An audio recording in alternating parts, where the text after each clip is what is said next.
This one is on Tonki's sermon dictation concerning the apocalypse.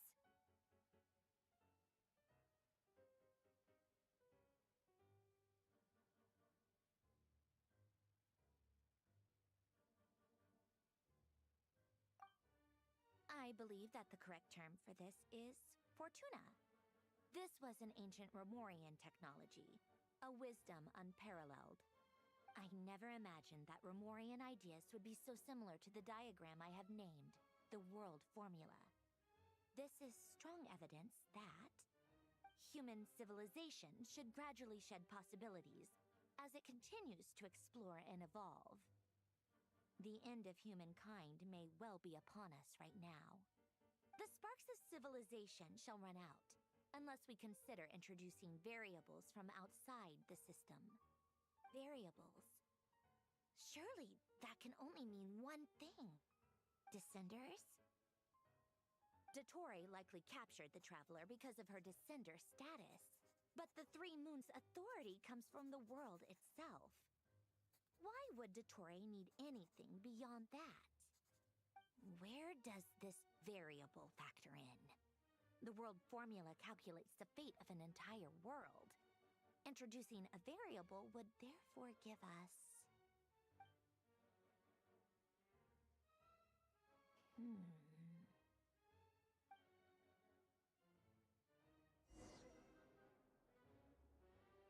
Polonia, search keyword pathway and bring me all relevant books.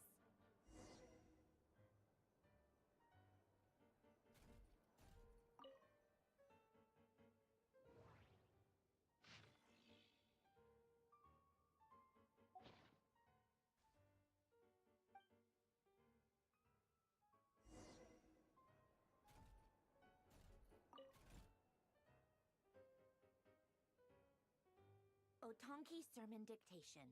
Explications on the chemical marriage. These titles are pretty esoteric. Observe and compute the pathway displayed in the guidance diagram. Deconstructing and reversing its effects could generate potential ideas. So, it's one of Renee's draft lectures. Deconstructing the pathway. I suppose that could lead to a breakthrough.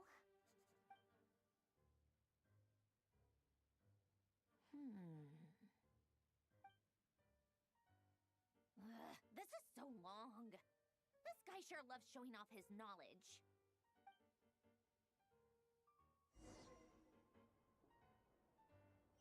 Polonia, search keyword tree model and bring me all relevant books.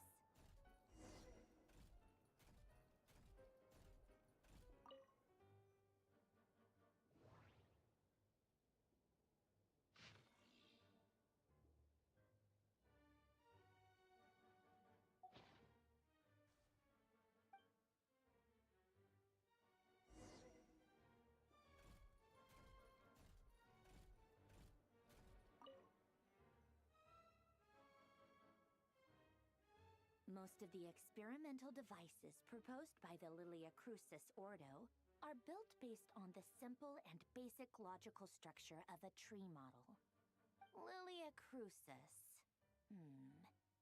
Guess they were trying to cover up the name of the Nausitzenkreuz Ordo? When Duke St. Germanus departed, he said, "It seems that there's no going back." Alas, he is only a genius when it comes to machines.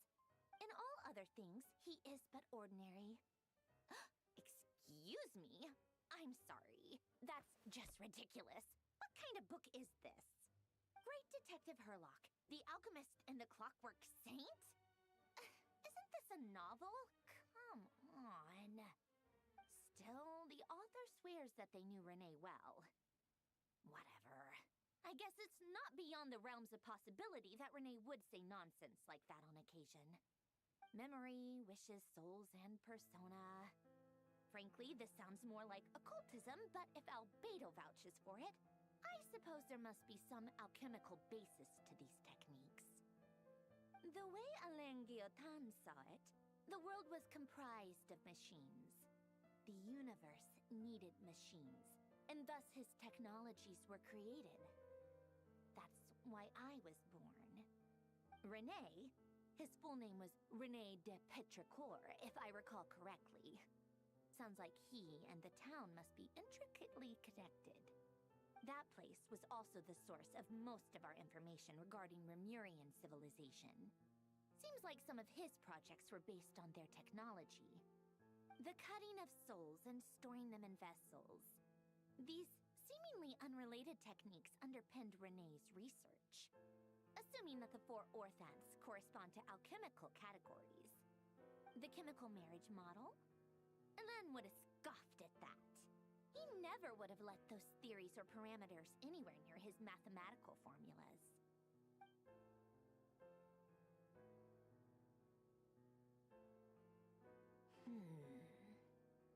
What was Elen's view on Renee? I know he mentioned the name, albeit very rarely. Oh, now I remember. Elen's old notes are here too. They mentioned Renee once. Renee seemed most out of sorts when he spoke to me. A lack of sweet foods has dulled his mind, I should think. Either way, his words are not to be believed. Yep, that sounds like Elen. My subordinates actually did a half-decent job digging out all these materials. Makes a change. Good for them. Some of Elen's old files are completely consistent with these records. He must have gotten them from the Tower of Gestalt. I never knew he got his hands on Renee's records that early. Heh, he may have kept them, but he never even attempted to use them. Didn't believe a word they said. Come to think of it, Renee's world formula was filled with calculations of constants. That shows he believed that the fate of the world to be predetermined. As for Elen... it's been too long. I forget what he said. What would he have said? A guy like him, fervent believer in machines, but not headstrong enough. The world can be changed. It is worth persevering. Yes, that's how he used to think at least. He created that procedure to save this world. Yet the scale of the world's fate proved too enormous. The result was beyond his ability to calculate. He died having never seen the outcome. And there I was, left behind in the ashes of his dreams. Did you really never take a close look at Renee's research? Or did you read it but deem his philosophy incompatible with your model? The very thought of trying to incorporate his ideas probably made you feel sick to the stomach. Well, don't worry, because there's a whole new category of lunatic in town. Next to Dottore, every other madman looks sane. You once asked me what I wished for. Should have asked him instead. He's the one pining for things you'd sooner die than witness.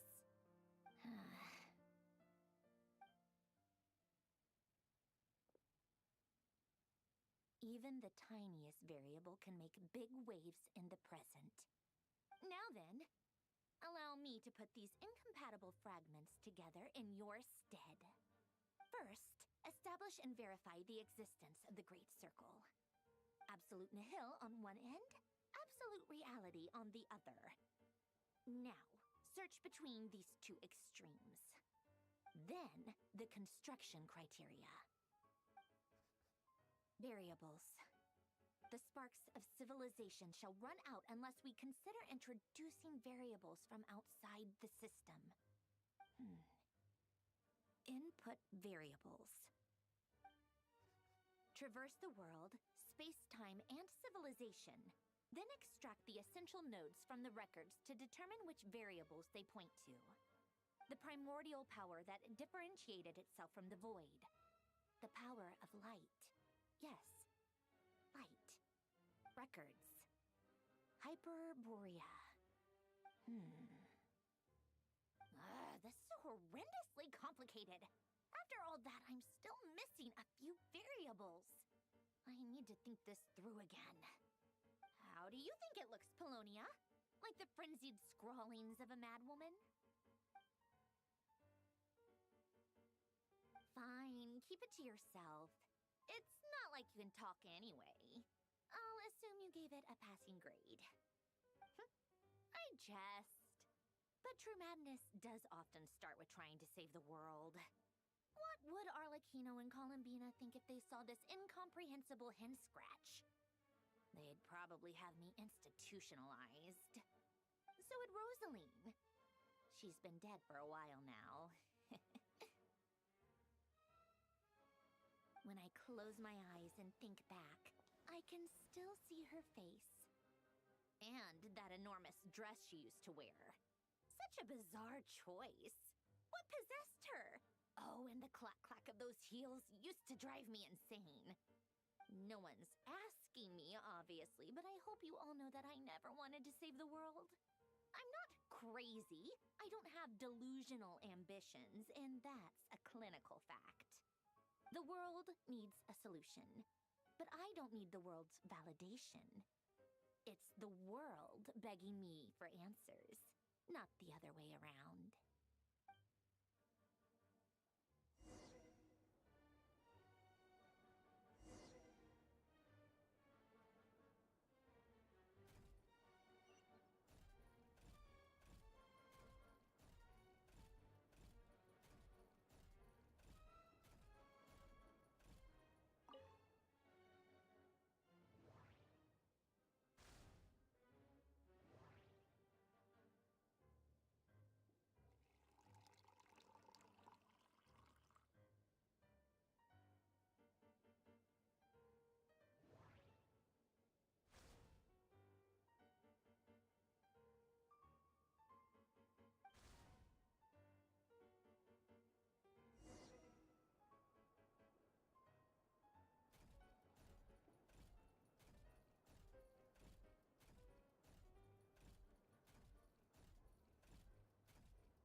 Oh, cookies to go with the tea.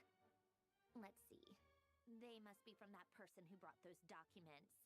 I see they're from Hotel de Boer. Something's written on the box. We are...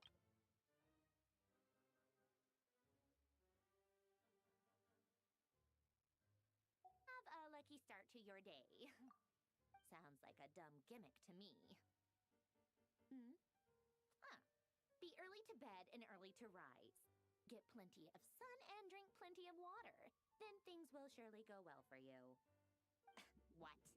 Are you kidding me? Somehow I doubt that an early night and a glass of water is magically gonna save a world on the brink of existential peril.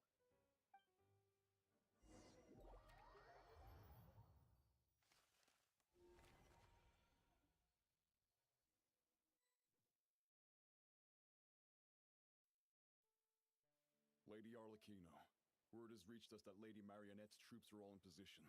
They are ready to act as soon as the order is given. Excellent. The only thing is, they are fewer in number than we expected. It looks like many of them must have lost their lives at the hand of the monsters released by the Doctor. Can't be helped. Allow them to join our ranks, and keep in contact. As you wish.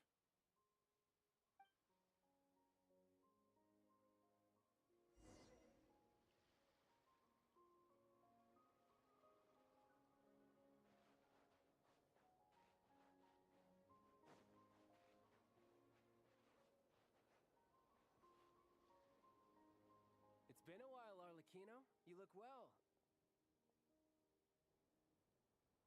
Did Dottore really have to build his lab right on the sole path between Snezhnaya and Nodcry? Had to go on a huge detour to stay out of its line of sight. Sounds like an arduous journey. I assume you've brought word from Her Majesty? Of course, all part of the job. Firstly, the Tsaritsa has authorized Fatui Internal Affairs to review Dottore's case. They will reach a formal verdict on whether he has turned traitor and whether he poses a threat to Snezhnaya. While they're working on that, I've been ordered to come and receive the refugees from Nodcry. They are nearby. My team will escort you to them shortly. Great. Aside from that, Her Majesty has a message for you and Sandrone personally. Huh? Where is Sandrone? She stayed behind to work since I was making the trip anyway. It seemed sensible to have one person on standby at base while the other came out to meet you. All right, guess that's just how she rolls. In that case, tell her that the Tsaritsa's decree this time is pretty awesome sounding. I think she'll like this one. Still, I wonder what... Wait, what's that? Did one of our troops turn into a monster? Take him out.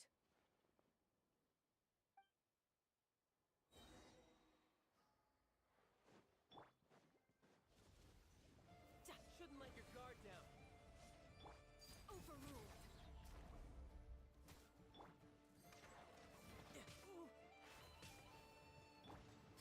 Everlasting as the moon.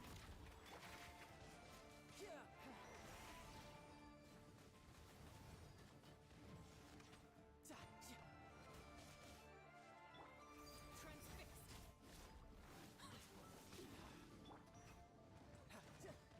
You're mine. Who's next? Amateur mistake.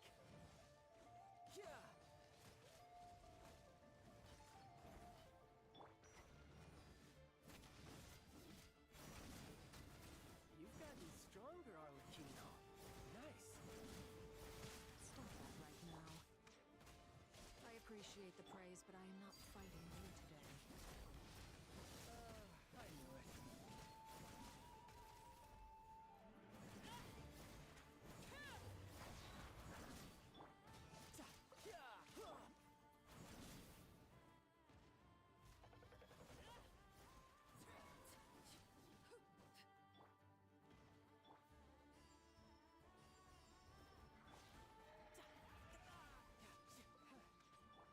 Laid bare.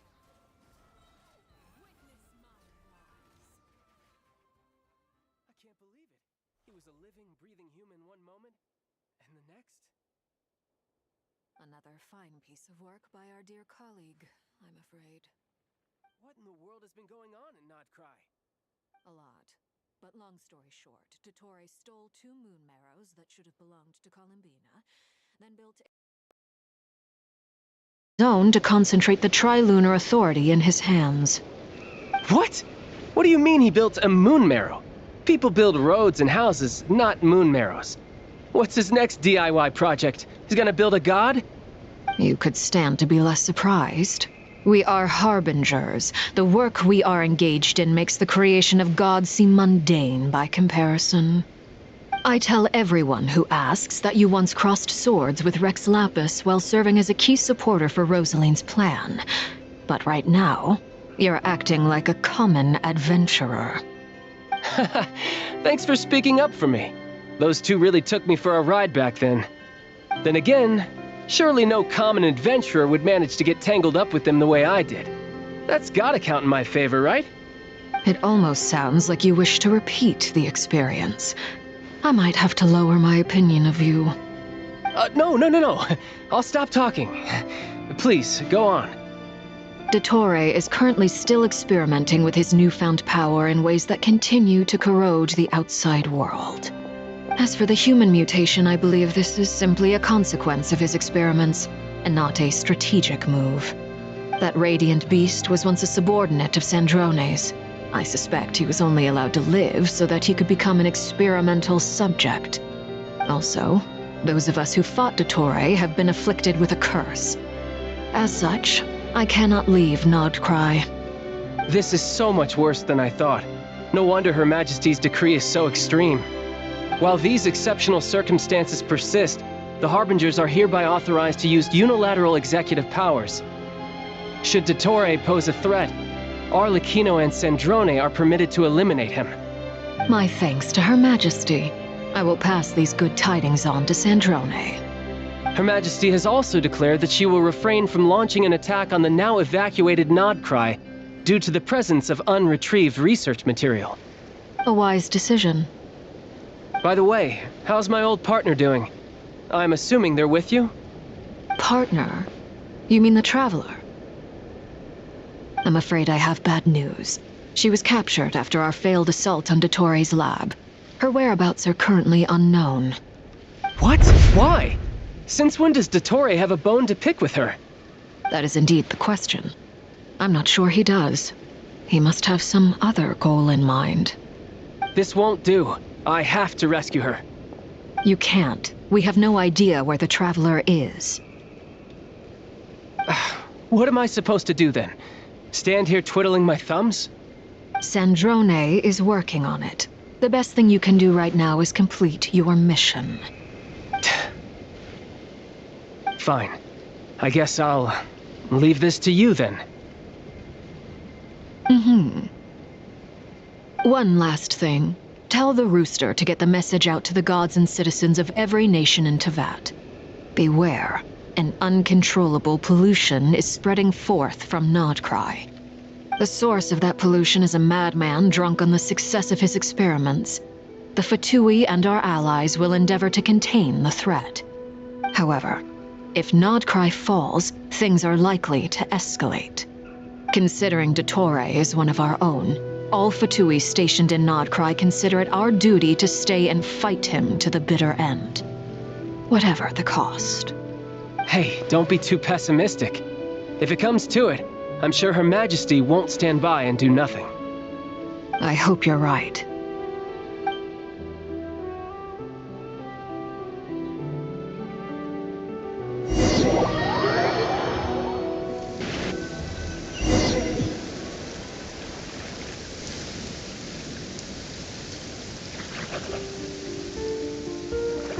You're right on time. Thanks. Hey, do you think I'll get that gliding exam exemption? I made sure I was on my best behavior in Mondstadt. I landed well outside the city and walked in through the gates. I'll help you apply, don't worry. For now, let's see what we have here. What are the doctor's energy fields even made from? The usual attract and repel principles that govern Kubaki don't seem to apply to them. They are very mysterious, but ultimately, they appear to be comprised of energies from the three realms. Thanks to research by Master in the Hexen Circle, we know that Teyvat's 7 elements are derived from the more primordial power of the Light Realm, which is antagonistic with the power of the Void Realm. Since you have the power of the Dragon Durin within you, I'm sure you can already tell that this energy field contains no abyssal energy. That's true. It's not abyssal energy. It's something pure, wild, and untamed. I've been thinking about something. Do you still remember the device that Dory supplied from the Academia when you and Miss Columbina fought Raria? That was one of the most marvelous feats of ingenuity I've ever seen. The design, the craftsmanship, the material selection. I couldn't fault any of it. Not to mention the operating principles. Surely the most ingenious feature of all. Dory didn't go into detail on how it functions, but I have a working theory. The clue was that Miss Columbina was somehow able to use the pyro energy that you provided, despite the fact that, as a moon goddess, she should only be able to use light realm energy in principle. Now, all elemental energy is, of course, derived from light realm energy to begin with. Hence, I suspect that the device works by restoring elemental energy to its original state. This presumes a theoretical model of the 7 elements akin to that of light refracted through a prism. Perhaps it is no mere analogy. Maybe there is indeed a prism in this model. I almost wonder if the idea for the device was conceived based on direct observations of said prism. It would explain how such an ironclad design concept was achieved. It is at once a masterwork of engineering and a groundbreaking application of the Academia's latest elemental theories. I suspect only Lesser Lord Kusanali herself could have devised such an ambitious technology. But back to the energy field before us. If this is pure light realm energy, its relation to elemental energy is one of integration versus division. Or you could say that the former contains the latter. Could this mean that elemental energy can dilute the power of the light realm? Should we give it a try? We should.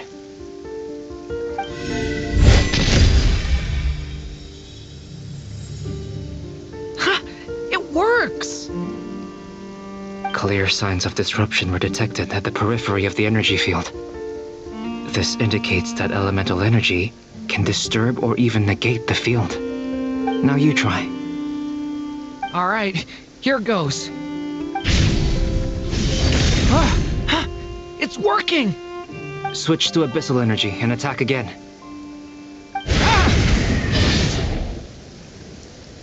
No surprises there. Abyssal power drains the energy field to a significantly greater extent. I now feel confident in asserting that the energy field is indeed pure light realm energy, and that elemental energy can dilute it. But the energy field is huge! How much elemental energy will it take to neutralize it? We don't have to neutralize it completely. We can try other approaches. That's all for theory. Would you like to continue watching?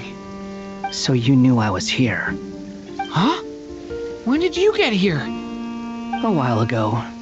But Albedo sounded like he was working on his thesis defense back there. Back in Sumeru. You can end a person's whole career by interrupting them mid-speech. Very thoughtful of you. I'm truly touched. Could I ask you to lend me a hand? With what? A little test. Try using Animo to unleash a concentrated assault with circular blades, with the goal of breaking through at a singular point. Nice! This time it tore through the field. Tremendous. This is a major breakthrough. Should we go through? We probably shouldn't risk having mutually antagonistic energies in such close proximity. Durin, you stay here and watch the entrance. Hat Guy and I will go in to investigate. Sounds sensible to me. Keep your eyes peeled, Durin. Don't worry, I got this. You two be careful in there. Just give me the signal if you need help and I'll dive right in. What do you mean, signal? It's based on a new alchemical concoction I developed last month. When 2 bottles of it are smashed on the ground together, they emit a blinding burst of light. If it comes to that, remember to shield your eyes with your hat. Glad I asked. Thanks for the heads up.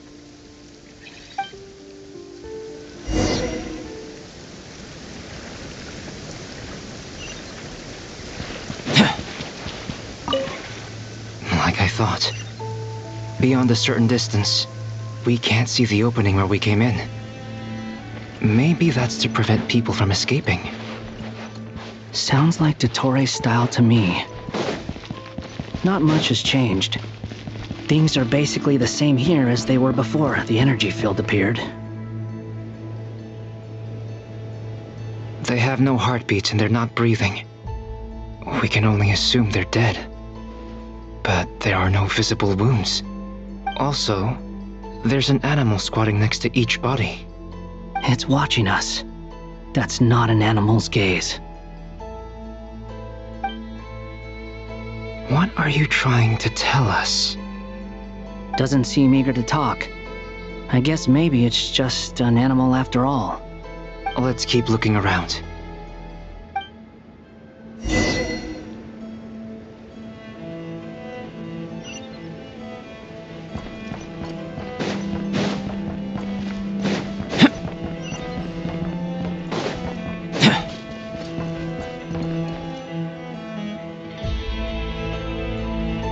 Same situation everywhere. Not a living soul in sight. Just countless bodies with animals standing watch over them. Well, I think we can safely rule out the possibility that they're all pets. Is skirting around the topic your way of showing consideration for other people's feelings? Just being cautious. I don't doubt that you can handle the truth.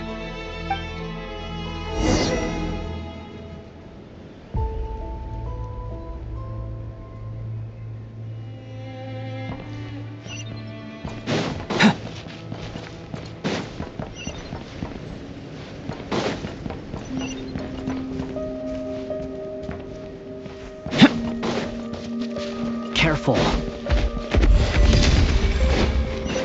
Please, help us. Please. Over there, I hear a voice.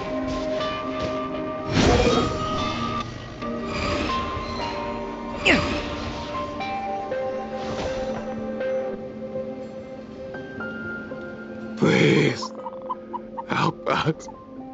Please. What happened here? I don't know. Suddenly, everyone collapsed. Then my line of sight got lower. I still have some of my senses left. I gotta get out of the fear.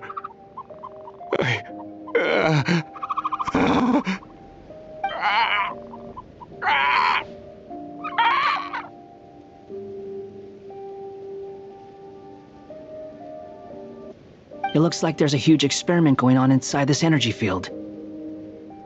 Maybe each energy field is its own giant experiment. Vile. He's swapping human minds with those of animals. Even without the other circumstances, this would be an extremely radical experiment. Those people may have lost their sense of selves, but they are not fully animals either. If they were, they would have left. But instead, their instincts are driving them to remain by their dead bodies. We should go. No sense in sticking around here longer than we need to. Agreed.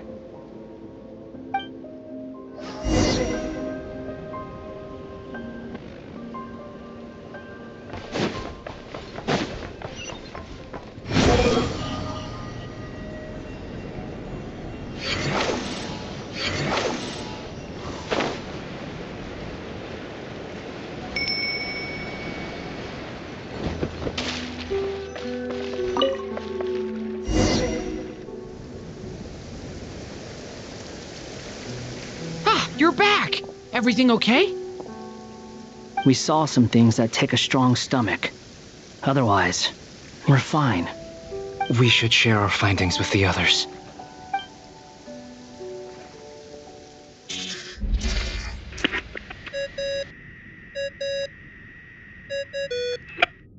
Yes? Who is it?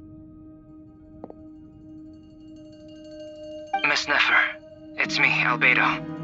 We found a way to break through the energy fields. With enough control, it's possible to tear them open using elemental energy. Also, we managed to take a look inside.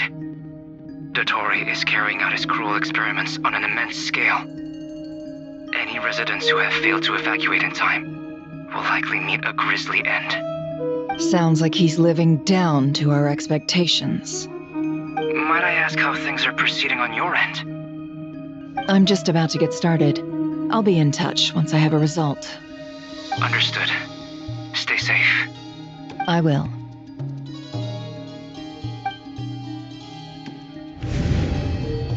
Well, Nefer, I'll link up with you once my tasks are complete. What makes you think I'd need you to do that? I'll need it. And considering the way you approach certain matters, I think you'll be better off with me present.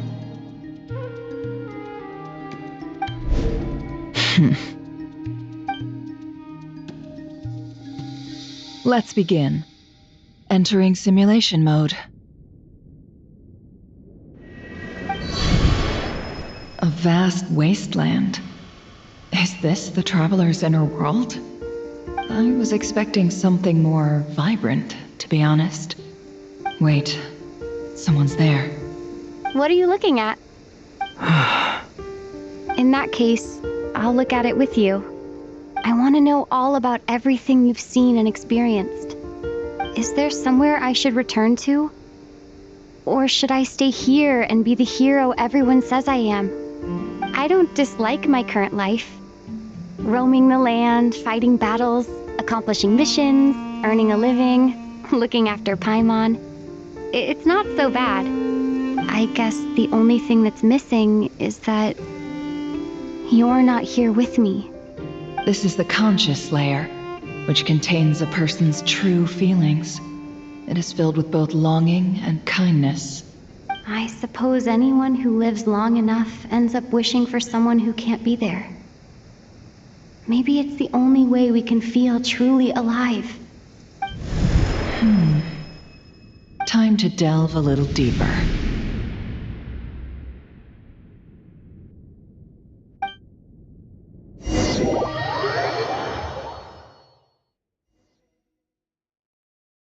Nasha Town is hardly the optimal choice for a place to live. but it has character and a reasonable population density. What are you trying to say? Oh, don't be nervous. I was just thinking where might make a good starting point for your journey. Perhaps I should send you further afield. Conria, perhaps. Conria ceased to exist long ago. Once again, you fail to understand the possibilities that the Tri-Lune creates. Anything that has existed in the past, I can now recreate. You simply do not wish to see that happen. That might be because you miss your sibling and fear getting answers that you are not ready to learn. But this is not for me to judge. If we are to collaborate, we need to maintain an amicable relationship. In a moment, you will be able to... Oh no. What are you...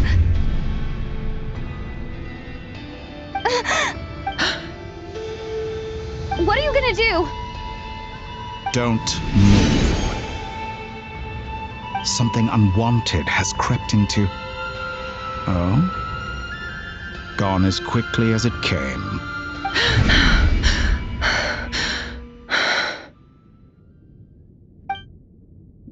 Did you save me? If I hadn't cut the connection, Dottore might have caught you from the other side and destroyed you. This was a good idea, but once is plenty. You were exceptionally brave. Excellent work. Thanks, but now's not the time for that.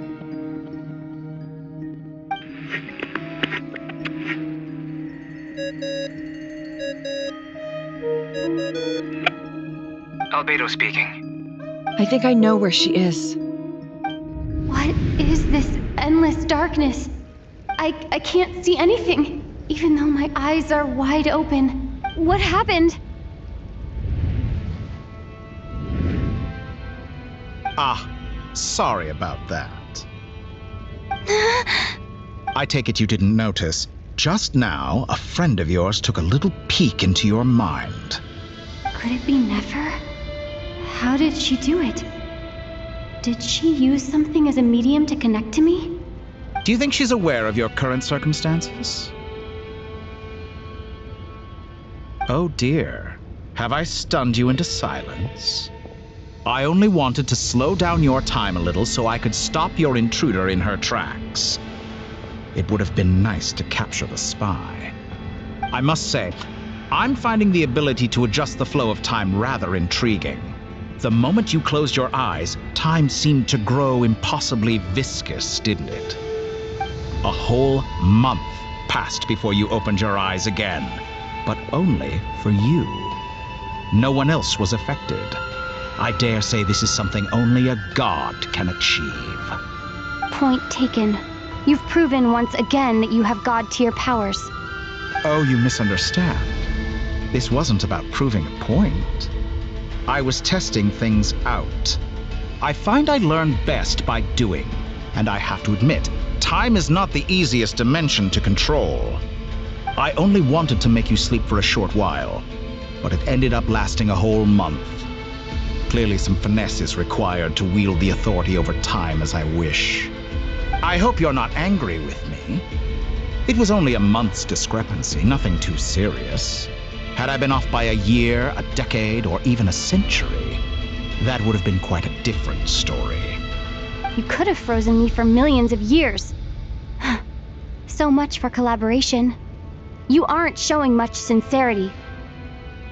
Millions of years? To what end? I wonder if you don't understand humans all that well. They are very pragmatic creatures who understand only that which they can perceive with their senses. If I had you sit here for a week, I imagine people might sympathize. But if I left you here for 100, 1,000, or 10,000 years, the sheer size of that number would cause it to lose all meaning to them. They would not have the capacity to comprehend your suffering, and thus they could not empathize. Unfortunately, while gods do exist in Tevat, it is ordinary humans that account for most of the population. Their lifespans are so limited, their bodies so fragile. Did you ever really hope that they could begin to understand someone like you? Your long life and unique origins make you fundamentally different from them. How long will it be before they start to treat you like the alien you are? Before you are ostracized, outcast? Alien.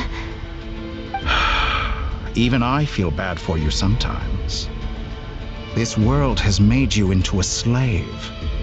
So many times you have served its will, and not once have the powers that be ever thought to grant you the one simple thing you wish for.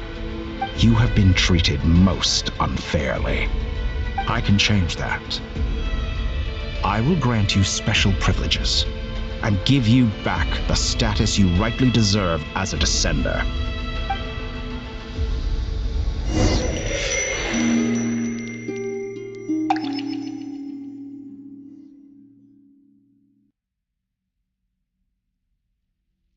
I've entered the past 3 times at this point, but I still have so many questions. For instance, beyond each point being further back in time than the last, what determines the specific locations at which I can make entry? So far, the common thread linking all 3 scenarios is that the traveler has been present. But it's more than that. I know I sensed something familiar around her. What was it? I'll keep this question in mind as I carry on.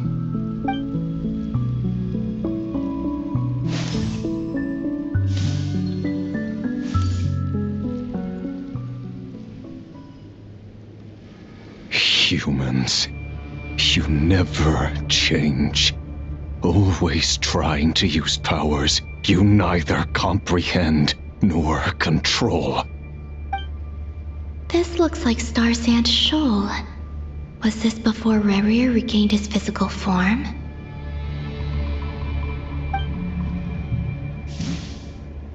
You've messed with the cannon again, huh? Sorry, but this round's not gonna go your way. The cannon.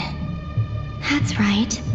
I was at Silver Moon Hall and I sensed an abnormal Kuvagi fluctuation coming from Nasha Town. And right after that, came an ominous power emanating from Star Sand Shoal. My body was once torn into countless pieces and hurled into the swirling chaos of time itself.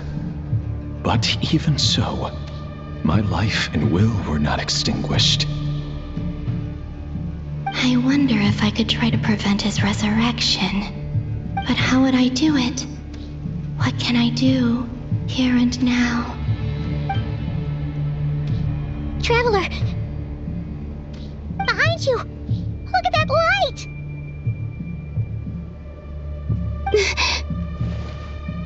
No, I won't make it in time.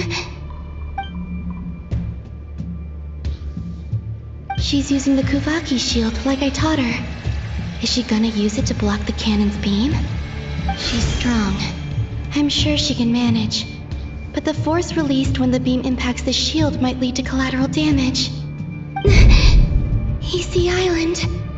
The Frost Moon Scions will be exposed to lethal levels of Kuvaki. A question, if I may, kind Miss Columbina. When the cannon's Kuvaki beam was deflected earlier, I saw several bolts of energy streak toward Hisi Island, only to be blocked. Did you also have a hand in that? Maybe that really was me after all. Well, future me. But I don't know if I have enough power left. Siki sato pasa sais, nititi potoftos. There's no time. Osestikos palatin tirauto risuiku, topirto ai. I have to make it. Oh, Frost Moon. Oh, great land. Oh, slumbering moonlight of Nodcry. If you can hear me, if you can sense my call, then please, heed me once more!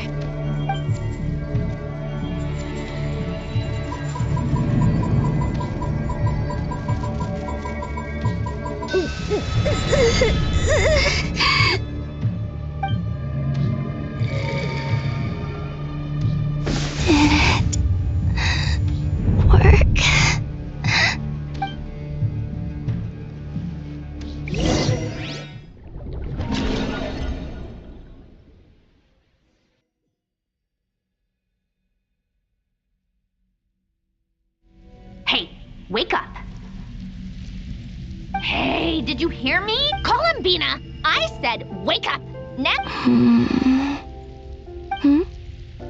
Oh, good morning, Sandrone. It's 3 in the afternoon, actually. And could you kindly not use my quarters as your personal nap room next time? But I feel so safe here. And your coffee, right? It's so bitter, but it smells lovely. It's like you were raised by wolves in a forest or something. What did you drink growing up? Grass tea? The Frost Moon Scions certainly led a more frugal existence than the Fatui. Then I'll bet you've never eaten one of these before. It smells delicious. That's because it's a Fontanian recipe. I had a little free time today, so I made a batch. Rosaline will be here shortly, but if you really can't wait, I guess you can go ahead and... Hey, at least let me finish before you start eating! Did the Frostmoon Scions not teach you basic table manners? Or did the rules not apply to you because you're the high and mighty moon goddess? These are so tasty. Of course they are.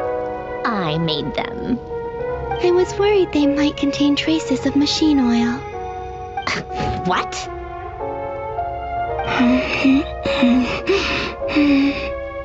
You know, there's something I've always wanted to ask you.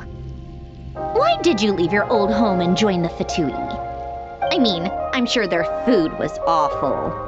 But there's gotta be more to it than that. Well, life there didn't go quite how I imagined. What were you expecting? You're a god. Your followers are gonna make some demands of you, right? Surely you can just answer a few prayers here and there in return for the free food and drink. How bad can it be? Well, would you help other people just for free food and drink? The doctor told me that you were created by a great mechanic, Lord something Fisher. The Lord Artificer. Ugh, some people can't keep their mouths shut. Oh, Lord Artificer. And didn't he have something to do with the, narcissist? Narcissenkreuz Ordo. Yes, that was it. Narcissenkreuz Ordo. So, would you try to fulfill their wishes? You must be joking. I wouldn't go even if they paid me. I don't even know them. Exactly. Well, I felt the same way. I did not know the people who made demands of me. What do you know? We're on the same page for once.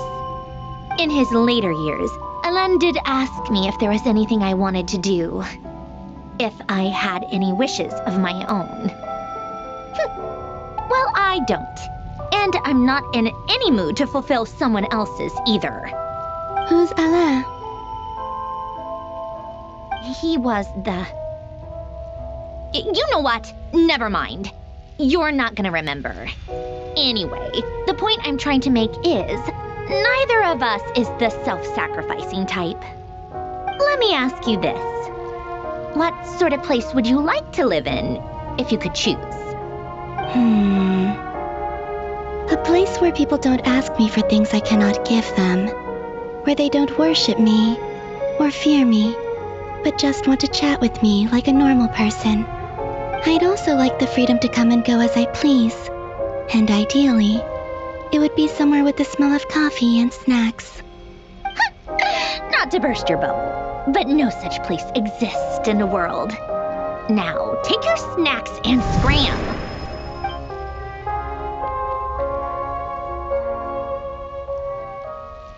Did I pass out? Of course. I'm back here again. I dreamed of events from my past. Sandrone. Traveler. I miss you all so much. Back there, I guess I managed to harness all the Kuvaki energy on Hisi Island. But how did I do it? Time is flowing backwards here, and I can use that familiar power to enter the world of the past. That mystery ally everyone talked about. It was me all along. I can sense that there isn't much more power remaining up ahead. What lies at the end of all of this? Will time keep flowing into the past? And will I ever find my way back?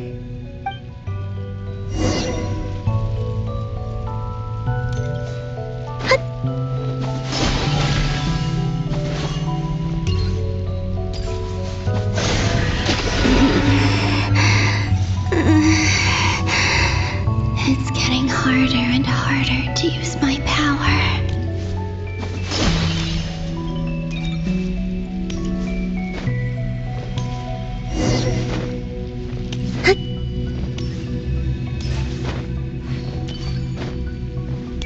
I'm no match for the Abyss in this state. I need to avoid the contaminated fragments.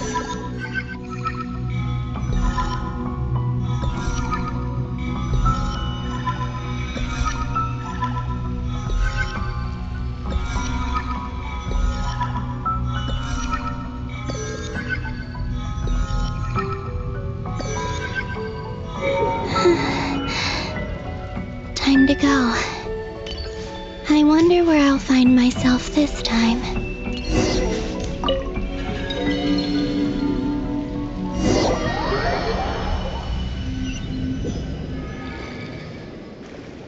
The Final Night Cemetery.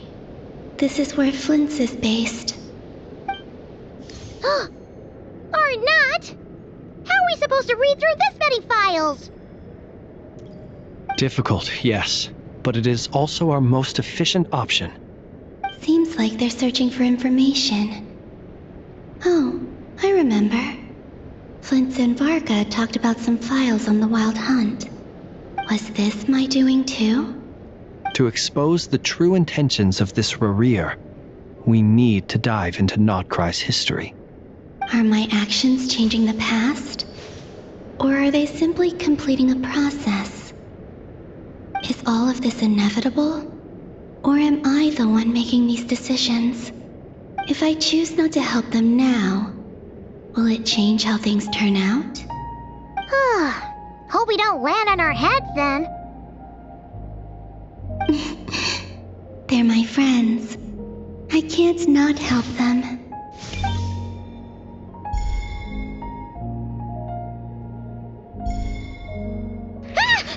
Ghost! And the other one was... here. Hey! Another file's moving!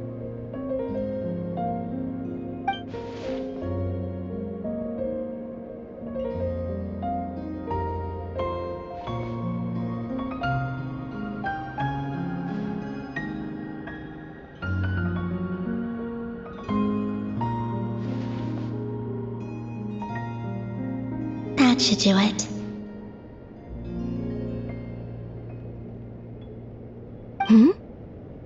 Luanatar?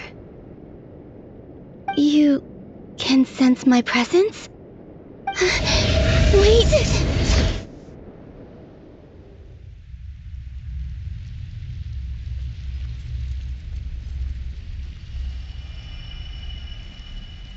Luanatar.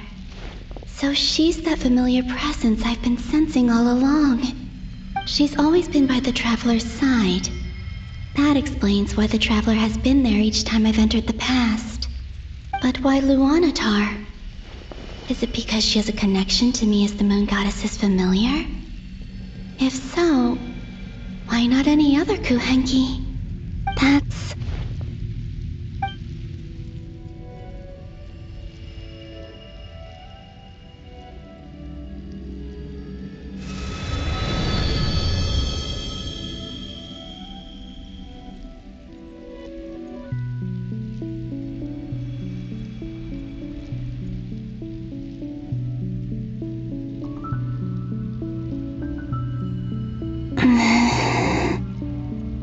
cannot sense any power up ahead. Just a void. Stretching out, this is likely my final chance to enter the past. It's now or never. I have to find a way back.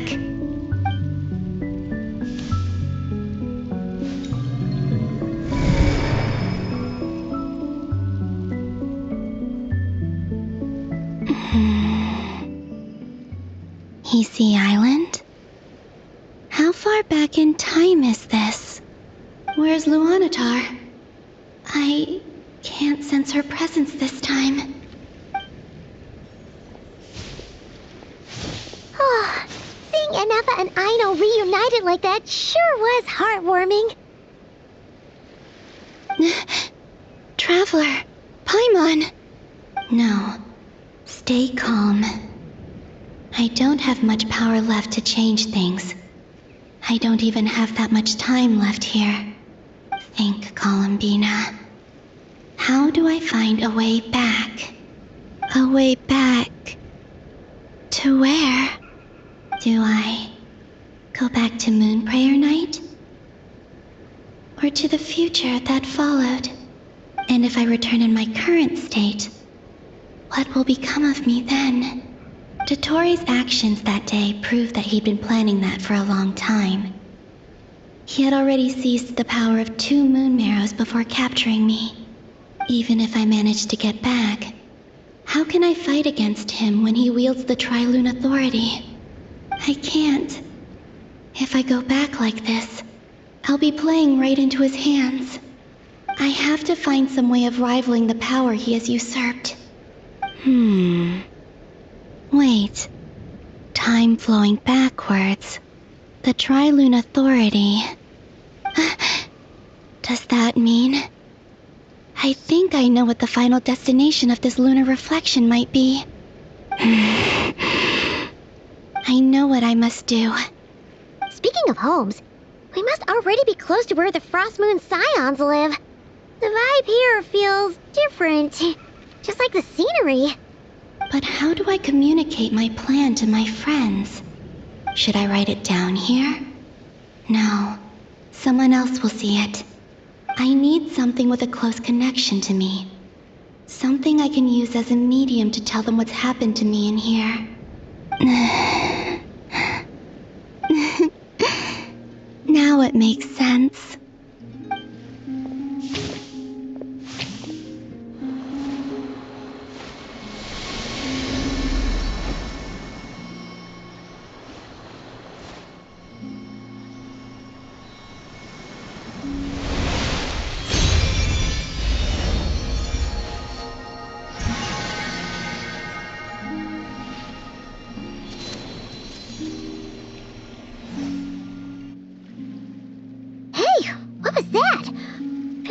Some sort of breeze blew by, and then the petals suddenly turned into...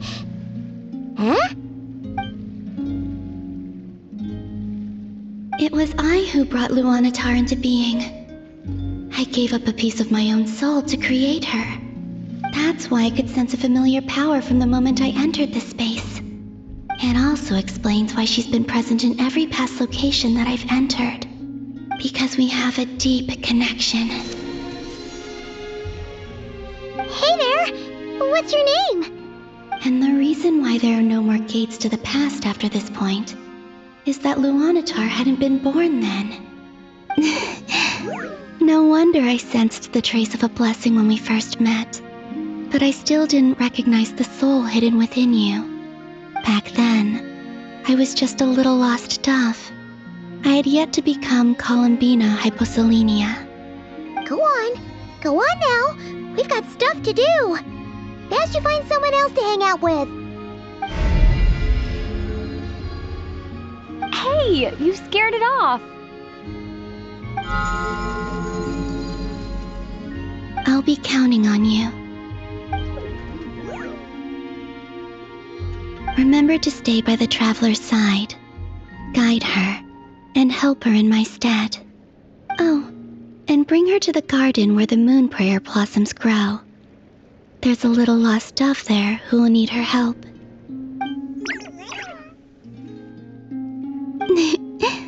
Go on.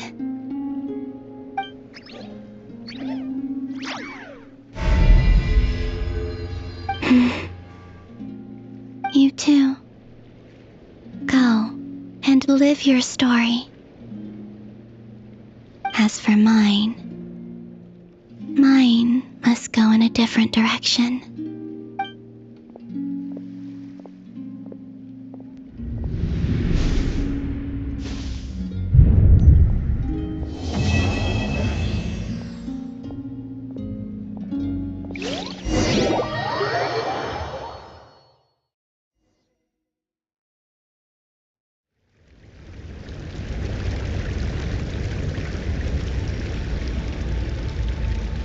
How would you like to experience the thrill of never being held accountable for your actions?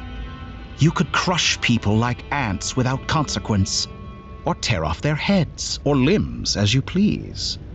Believe me, such a life is but one small step away. What point is he trying to make? Freedom? But the freedom to kill? To do evil and get away with it? Why would you offer me that? The creation of a world is the ultimate scientific experiment. I have taken my research to the highest level, where I shall be not just a god, but also a servant to many sacred spirits. I shall heed the truth and perform holy deeds. A god's laboratory is the perfect playground, but it needs the right occupant to explore its full potential. Mortals are found everywhere one looks. Not so with Descenders. I'd prefer my first guest to be a distinguished individual such as yourself. And I know you could make the most of the opportunities it offers. So the condition for entering the new world is to take innocent lives. The same dilemma that Rerir once faced. Could I really bring myself to kill others for my own benefit? Rerir did. And look where it got him. Have you made up your mind? I can't do it. Your playground is no place for me. You're putting your hopes in the wrong person. But we both know I'm not quite the hero you say I am either. I have my own reasons for the journey I'm on, and they aren't all selfless. You've grown a lot since we last met, but there are still things you are unwilling to compromise on. This will only hinder you. Why don't I lower my requirements a little as a gesture of goodwill? I'll give you a little time to learn to be a less noble soul. That'll make things much easier for you. I really doubt I could live that sort of life. And yet you already sound less defiant than a moment ago. The benefits appeal to you because you can read the signs of the times. Why don't we return to my research facility? Your last visit was so rushed. There is much that I have yet to show you.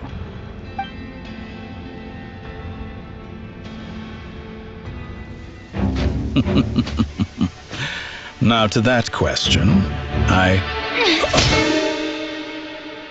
Heroes don't attack from behind. Guess I'm no hero. This is most disappointing.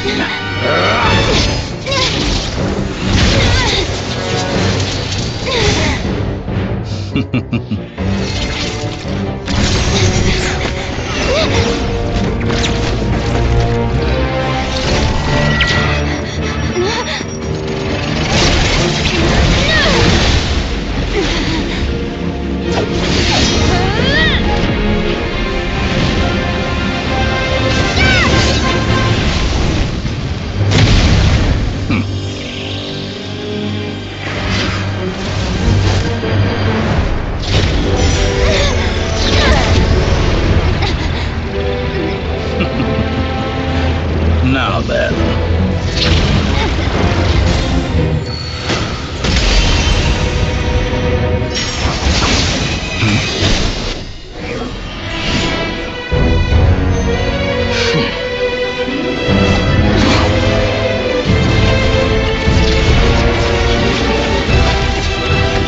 A new face. Interesting.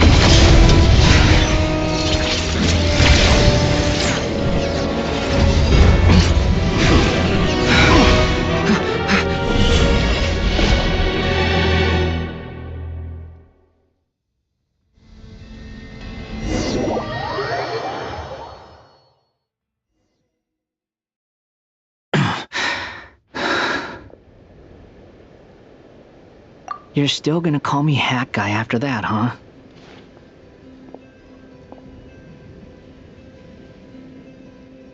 I didn't see anyone else in there who needed saving.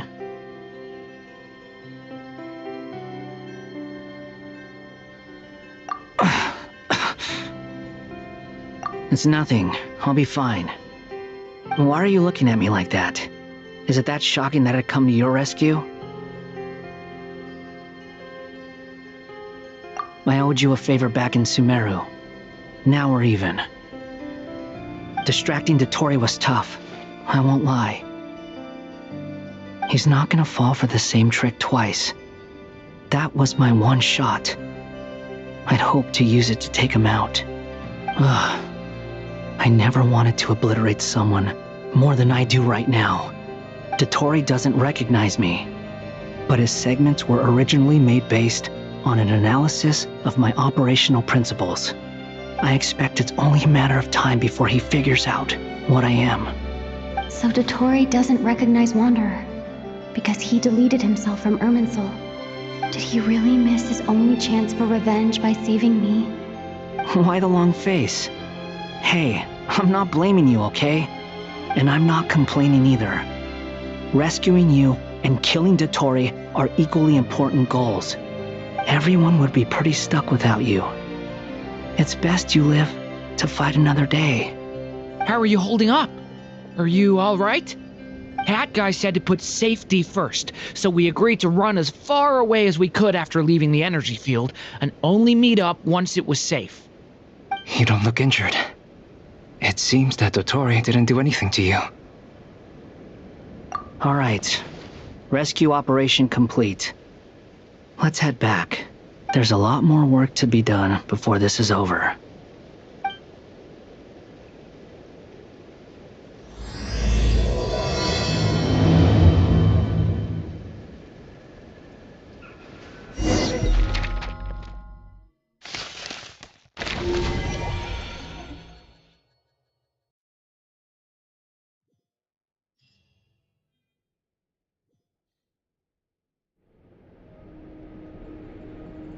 Understood. I will bear the Tsaritsa's decree in mind. I don't see what's so awesome about it, though. Does he really think everyone else is as immature as him? I'm not stooping to Tartaglia's level. I thought you might say that. How's your progress? Quite promising, actually. That alchemist Albedo gave me a few ideas. Remember how I asked you to look up some files for me? That stuff on the Nachtstitzenkreuz Institute. René de Petrichor and Jakob Ingold. Alain Guillotin despised René's theories and methods, but he never managed to come up with better alternatives either. So I adopted some of René's ideas. I thought Alain was like a father to you. He and René were mortal enemies, were they not? And what would you say if Lenny and his friends one day learned something useful from someone you utterly detested? I would applaud them for it. That would mean that they have surpassed me. For all we know, Alain Guillotin might have thought the same thing. Not that it matters, though. He's dead, and I'm alive. So it's my call to make. Once you die, it doesn't matter how great you were in life. Only the living get to decide what happens next. Hey, come on out. They're back. Huh?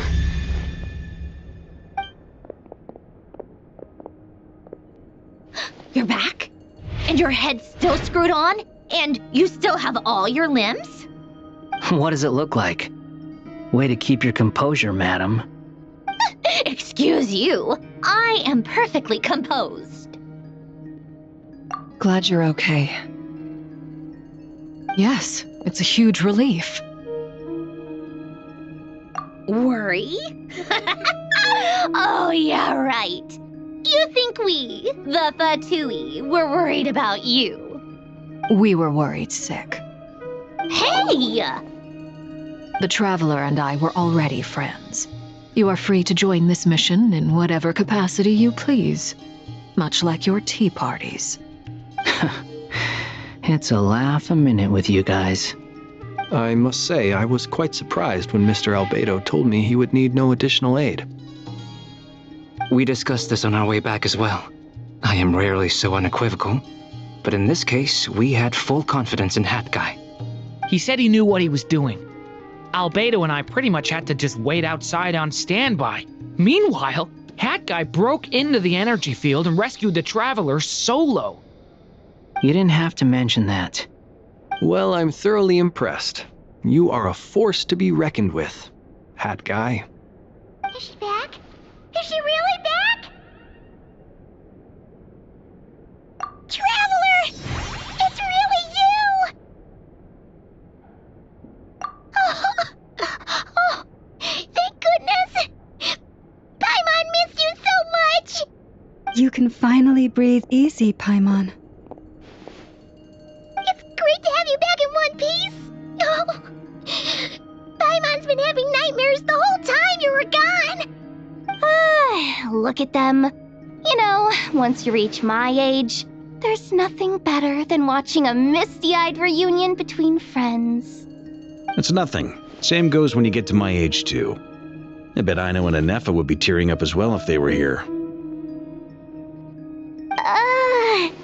Varka, I'm not sure Anefa can cry. Oh, yeah, good point. Hey, your eyes are looking a little red and puffy. Come here, let's hug it out. What? Ew, no! No, thank you. You're not my dad, okay? Knock it off! Everyone, I'm sorry for all the trouble I caused you. But the silver lining is, I didn't come away from this ordeal empty-handed. While I was being held captive, I learned a lot about Dottoro's current capabilities and what he plans to do with them. Allow me to explain.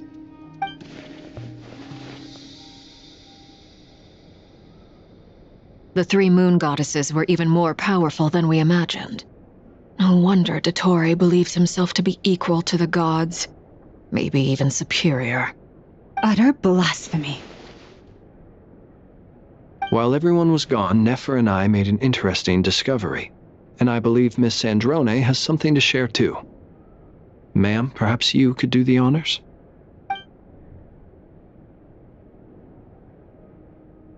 Called it. Getting rid of a pesky troublemaker like her is like trying to clean up after a crumbly cake. It always comes back to haunt you. Our next step is to find a way to bring her back. A place where time flows backwards, with no destination in sight. Surely it must have been created for a specific purpose. But I fear the answers are buried deep into Vat's history, held by great powers beyond our reach. It sounds like she's on a specific path through time, just traveling in the opposite direction to us.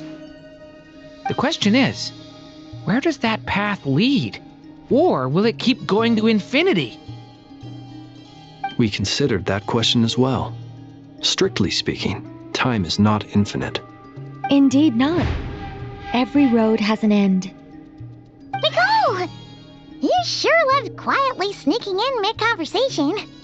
I do, in fact. It's something I've always done at our mages' tea parties. Quiet, mysterious, and persuasive.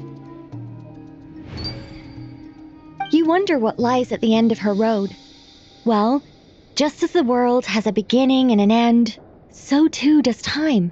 And so, the end of the road is the moment that Tevat was born. But where Miss Columbina will end up along this road, that depends on where this particular river of reverse time began. What about the original moons and the moon goddesses? Do they have a beginning too? All things do. In the beginning, no moons adorned the sky. It was the Dragon King Nibelung who raised the 3 moons into the heavens, and thus were the moon goddesses born. They were shadows of the planet, born to wield Nibelung's authority and oversee the world on his behalf. They were extensions of his will, manifestations of his majesty. But then one day, They disappeared just as suddenly as they had once been brought into being. Nobody knew where they had gone.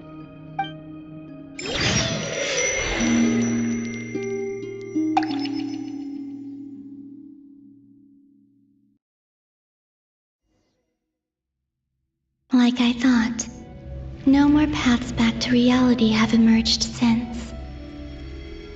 But how can I be sure that I'm going the right way without scenes from reality to keep me on track? I can't even be sure of how long I've been walking for.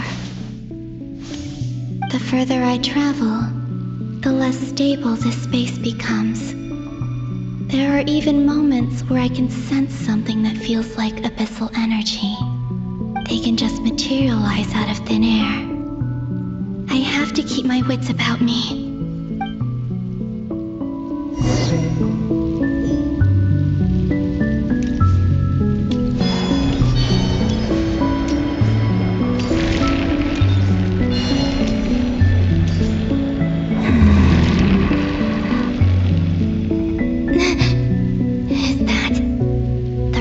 Of Solnari?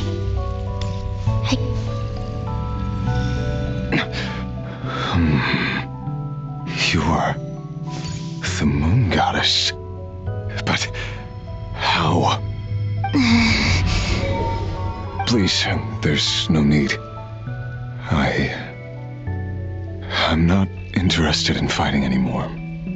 I find that a little difficult to believe. Yeah. Honestly, so do I. The way you used my own power against me was... It was a brilliant strategy. And then, in the final moment before I was thrown into this space, I got to see an old friend. Mr. Dainsleif. Right. It was so long ago now. But we were friends once. When I first got here, I was filled with hatred, remorse, and rage. How I cursed and devoured. I tore everything here apart. I was consumed by the desire to leave this place and have my vengeance. But to no avail. This is a place with no exit. This is the second time I've entered this space. Though I have no memory of the first. I was torn to shreds the moment I entered. But this time I survived. It must be partly because of this new body, and partly because of all the Kuvaki I absorbed in Nodcry. Are you the source of the abyssal power in here? Not all of it. Some is from when I first arrived here and tried to destroy everything.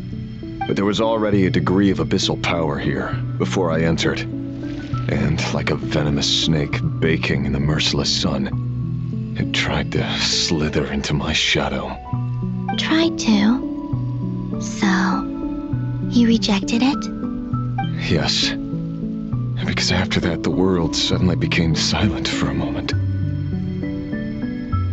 What do you mean? The voices in my head. They were gone. And then I saw her. Her? Thelindis. My former lover. Never mentioned that she saw a memory of Thelindis leaping into the moon's reflection. More precisely, I saw her afterimage. I'm sure the real her is long gone. She was just an ordinary Conrian. She couldn't have survived here for very long. Anyway, why have you come here? Didn't you know it was a dead end?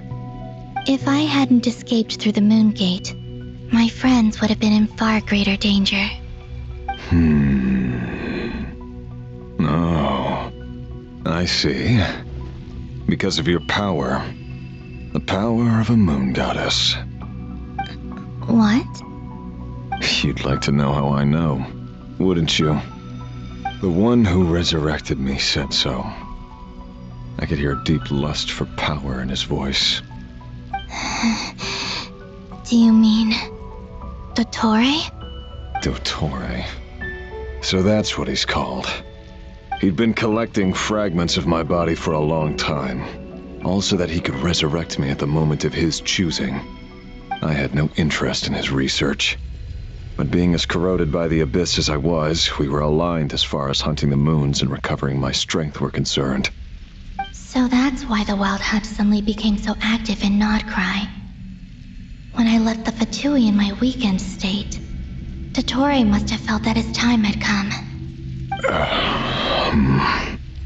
Moon Goddess, could I ask a favor of you? What? I know this is a lot to ask, especially from someone who tried to kill you. If you refuse, I won't fight it. But this is the only thing I desire now. Nothing else matters. What do you want? I'd like you to take a message to Thalindis for me. Thalindis? But... Yes, she's dead. But like I said, I saw her afterimage. I can sense that some part of her soul remains here. Far, far ahead. Why don't you go and speak to her yourself? I can't.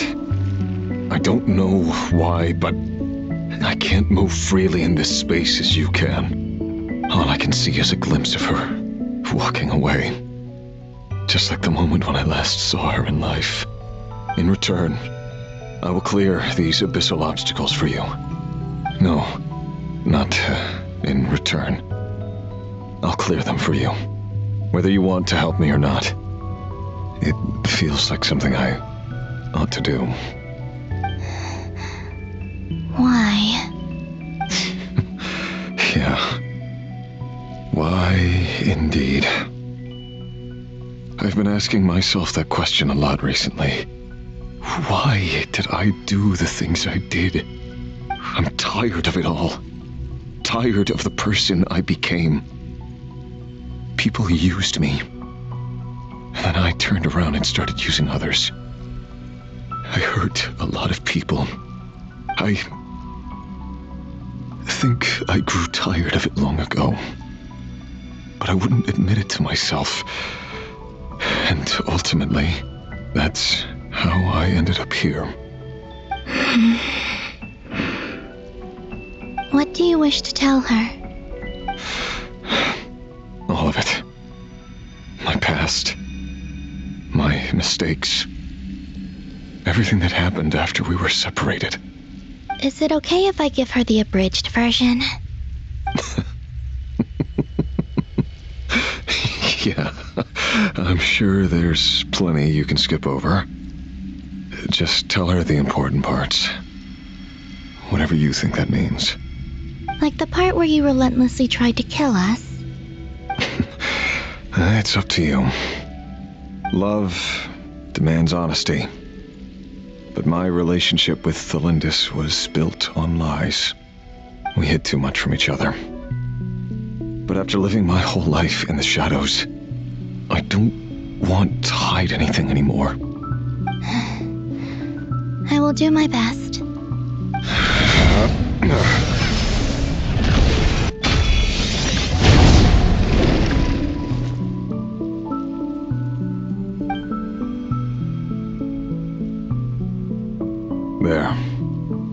The Abyss will no longer stand in your way. Even though Mr. Dainsliff felt he had to fight you, I think he still regarded you as a friend. Dane? He said that you betrayed him, but he also felt great remorse at never having understood what you were truly going through. Why tell me this? Because if he'd known that someone could take a message to you, I believe that's what he would have said. Thank you. It means a lot. I know this will sound strange coming from me, but don't die, Moon Goddess. I can tell that you're determined to get out of here.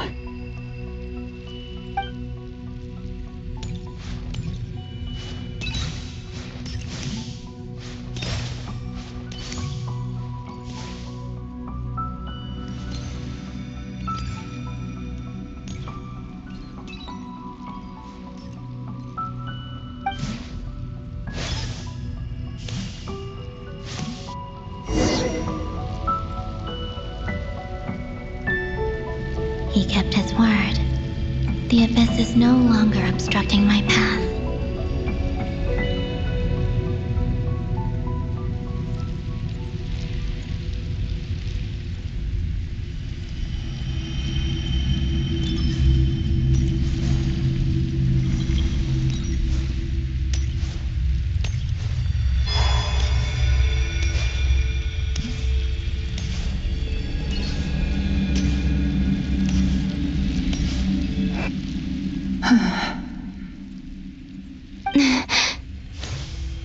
Is that the Lindis?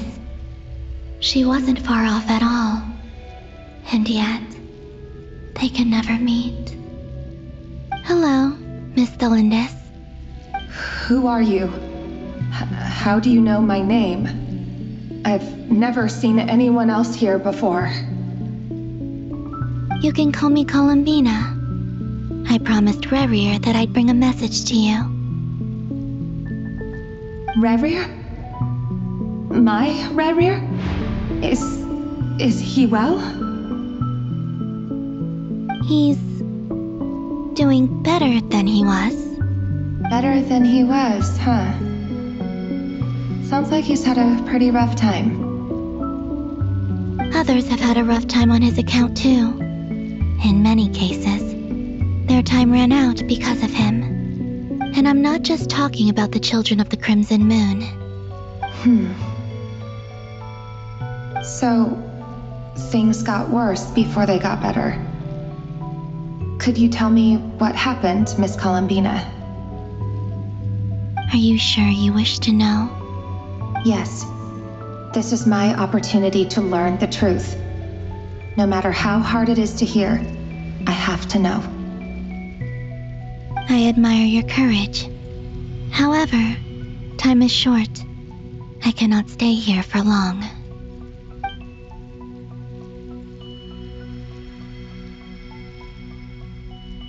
Rerier had seeds of hatred in his heart, and many people nursed them for their own ends. On some level, everything he did was to try and find a way to see you again. But in the end, he came to regret his mistakes. He wanted to apologize for hiding his past from you. Beyond that, he did not say specifically what it was he wished to convey to you, but I'm sure that you've always been on his mind. You are what has kept him going over all these years.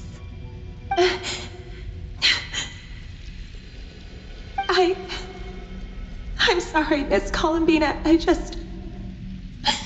is so upsetting. I'm not sure how to put my feelings into words. It's all right. I understand. Well, that's everything from me. So, I guess I'll be... Wait. One moment.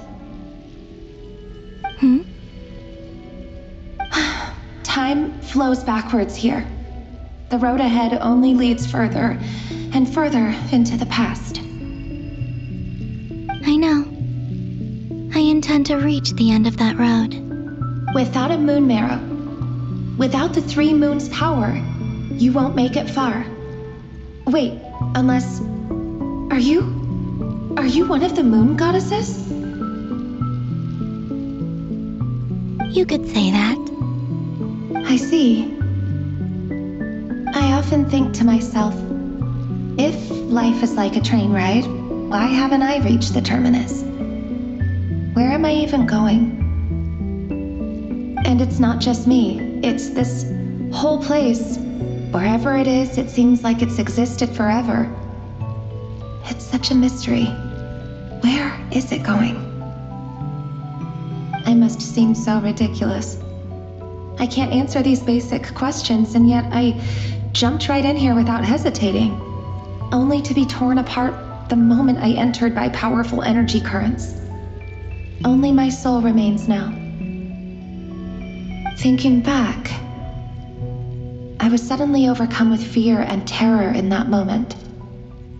Perhaps I too became bewitched by the abyss. I may have been the leverage it needed to control Rerier. I'm I used to be a researcher at the Universitas Magistrorum in Conria, researching the iridescent moon's marrow. Eventually, I came to the conclusion that time in here flows in reverse. Rerir was one of the Venster King's retainers. With me, he was in an impossible position. It plagued him constantly. I wanted to help him escape his lot in life. I wanted him to be happy, so I thought I'd use this place to return to the past. At the time, I thought I could just go back to the day that the Venster King first found the prince.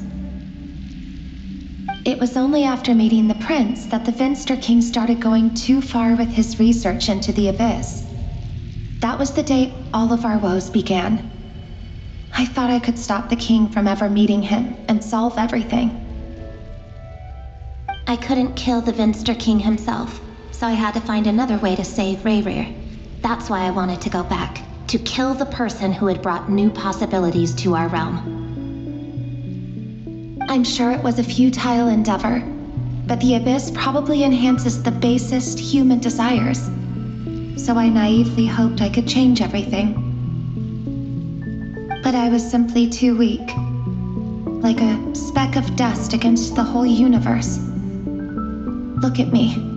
I didn't even survive the journey here. Not physically, at least. I know I'm never getting out of here, but you're different. You can make it, and I want to help you. I owe you that much. How do you plan to help me? Have you noticed the golden energy that exists here? Based on my past research and my observations since coming here, I believe they carry you forward faster. I can share what I've learned and help you understand the pattern in which this energy appears.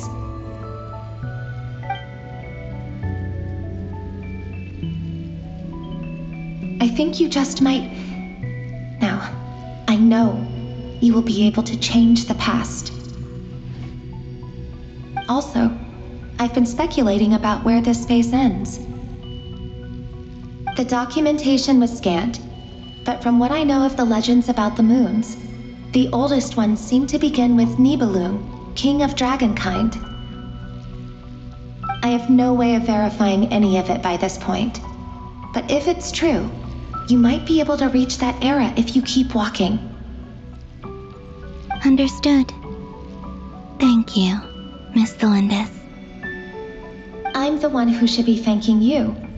If you hadn't entered this realm of everlasting death, what use would my deductions be? Thanks to you, they have some meaning. About Rerir, I'm so sorry. For everything. It wasn't your fault. That's not true. Because we both feared bringing trouble upon each other, neither of us ever told the truth. And that dishonesty sealed our fates. But enough about that. I wish you a safe journey, Miss Columbina.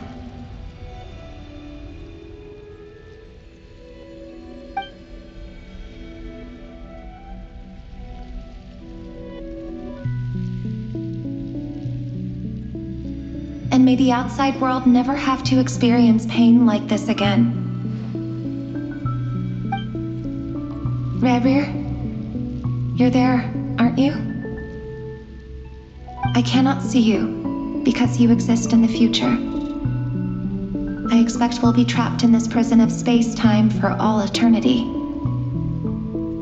But please, gaze upon the past, and then sit for a while. Let's find a place to sit down together, just like we did when we first met.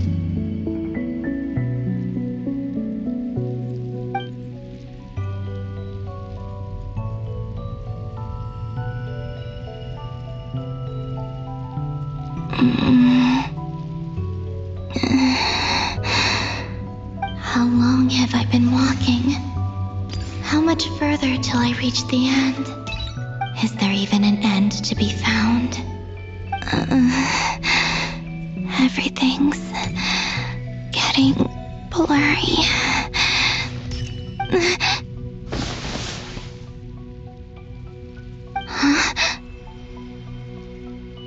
Are you all right, little sister? Have you come from the distant future?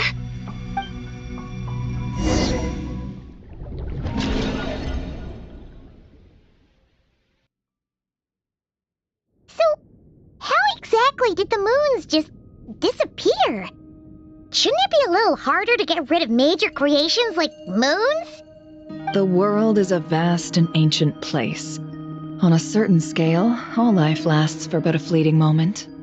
Miss Nicole explained that the moon goddesses likely perished in the War of Funerary Flame. The moons themselves were also destroyed at that time, save for the Frost Moon, from which a new moon goddess was later born.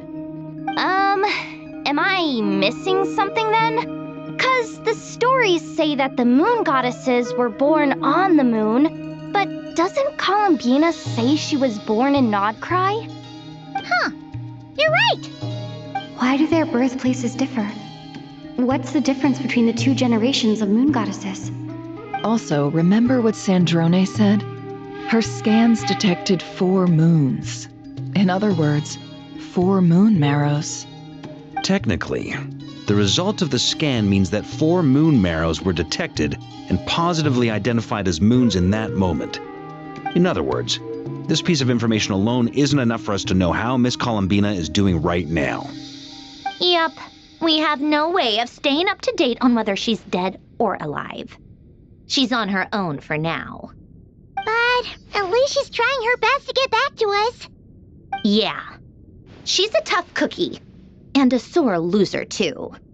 We have to trust that she'll find a way. Because we really need her power. As much as it pains me to say it, we've got no chance of beating Dottore in a straight-up fight. He's much too powerful. It wouldn't even be close. That maniac is going to devour everything in his path until he reaches us. We need to find someone or something that can stop him before he does anything worse. I'll be frank. Our only hope of defeating this false god is with a real moon goddess on our side. I'm not just saying this because Columbina's a friend and I want her back safe and sound. It's just the truth.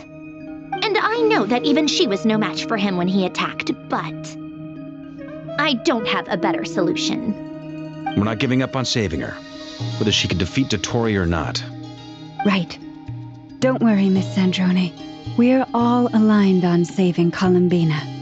No one's trying to argue that we can only justify saving our friend because it will help save the world. This is about multitasking. We want to save both. So, she's more than just a moon goddess to you guys? Absolutely. Duh! She's part of the gang! And you are too, you know. Yes, I know. You don't need to labor the point. I knew that the moment I came running over with my documents that I was part of the in-group. I mean, if Arlecchino can fit in, I certainly can. Anyway, as for how we get Columbina back, I've been working on it constantly.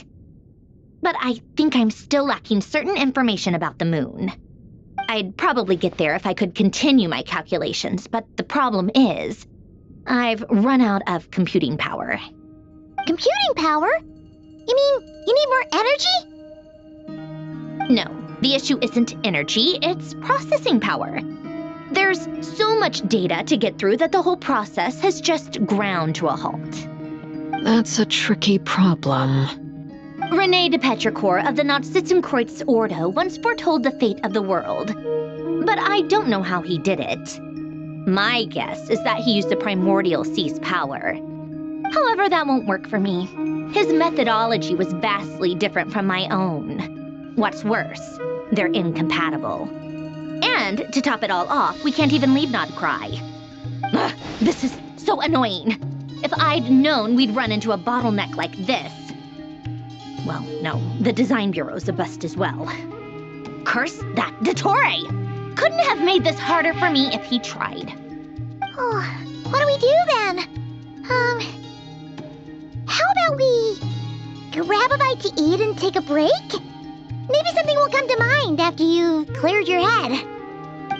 You don't get it, do you? I'm trying to calculate the fate of an entire world here. And I need accurate results, not big prophecies. Where the heck am I gonna find the computing power for that? Ahem. Anyway, time to shelve the discussion on technical difficulties. Being a killjoy isn't very ladylike, after all. Either way, we've done what we can. Rest well, everyone. Remember to let us know if anything new comes up. Hawkeye? Is he hinting that we should talk outside? Let's go somewhere a little more private.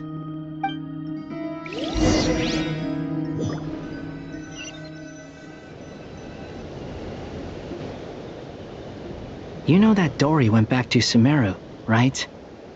Yeah. She mentioned she was planning to head back. Things aren't looking good for Notcry. She's gone to spread the word so that Sumeru has a chance to prepare for the worst. From what I know of Dottore, there are two possible reasons why he hasn't made a move yet. One is that he's still working through some kinks in his new powers. The other is, he wants to see how we're going to react. He'll easily devour everything eventually, so I guess he's in no rush to make it happen. The first false god he made was me. Now it's his turn. Even though my records were erased from Irminsul, Dottore's ideas haven't changed one bit. He once told me that becoming a god was like turning yourself into a hungry wolf or giant serpent to devour the moon. Clearly, he began studying the moon goddess's powers long before he even tried making a god. He's always wanted to get his greedy hands on divine authority one way or another. And in the end, he devoured the moon where I failed. In the desert of Sumeru, there is a chessboard built by King Deshret, also known as Al-Ahmar. I don't know if it was a real game, or if he was just trying to challenge his servants and citizens in some way. But creating games and setting rules, gods do that as a matter of course. That's the kind of power Dottore craves. Now he has the Trilunar Authority. His power is leagues beyond the common people. I don't think there's any point in other nations rushing to the front line.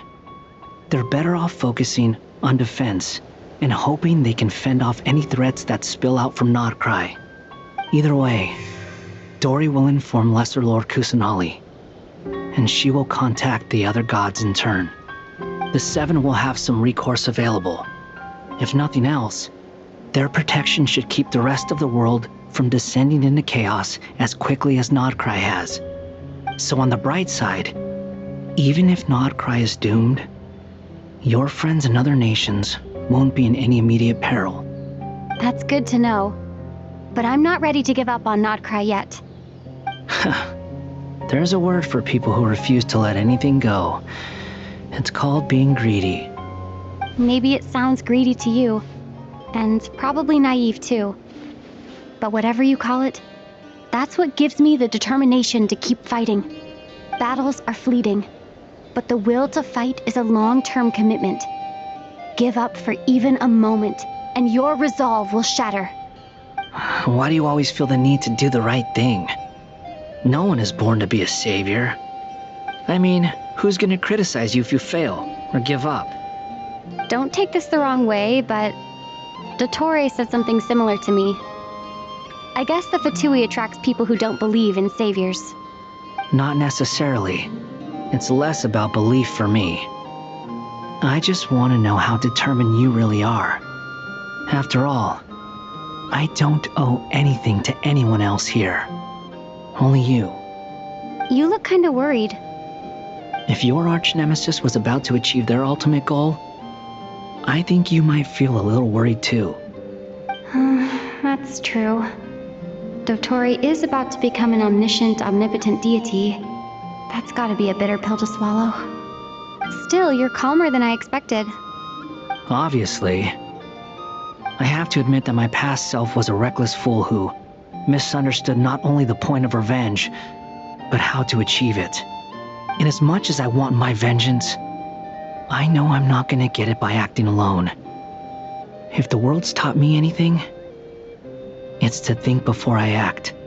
Too bad it never taught me any other virtues, though. So, I am going to destroy Dottore, no matter what it takes. So, what's your plan? I'll get to that. First, tell me, what do you think of Sandrone? Just like Paimon said, she's a friend, part of the gang. How much do you trust her? This is a serious question. Think carefully before you answer. Although she's with the Fatui, she has her own values and she's helped us a lot. If nothing else, she's clearly going the extra mile for Columbina. I see no reason not to trust her. If you say so. In that case, the three of us need to talk. I have some thoughts about her computing problem. It can be solved, but it will come with a cost. How much? If I can afford it, I'll cover it. Sometimes your heroism really backs me into a corner. You know that? Come on, let's go talk to her.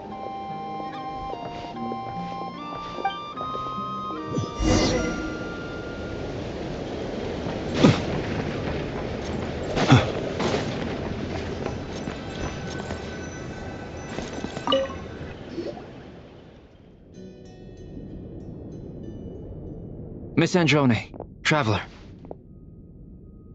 Hey there. Paimon's here too! She was just helping them sort through their things. How did your chat go? That was fast. The call only just ended. Well, you said it was urgent, so we got here as quickly as we could. Albedo, I have some alchemy questions for you. I see. Looks like my knowledge proved useful after all.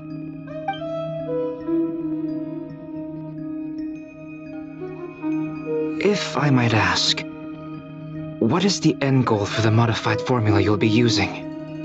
I needed to predict the future of the entire world. But I've run into some teething issues since trying to implement Renee's theory of the 4 Orthants. I see. I'll have a look at it. Still, computing power is the real issue here.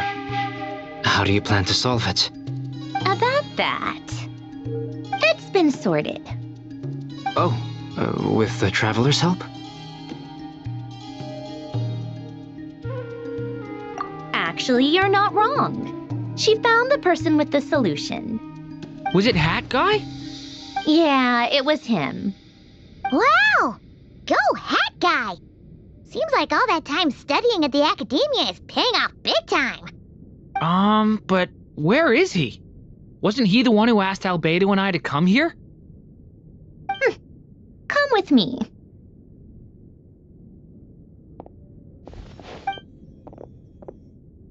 Hat Guy? What's happened to him? Hat Guy!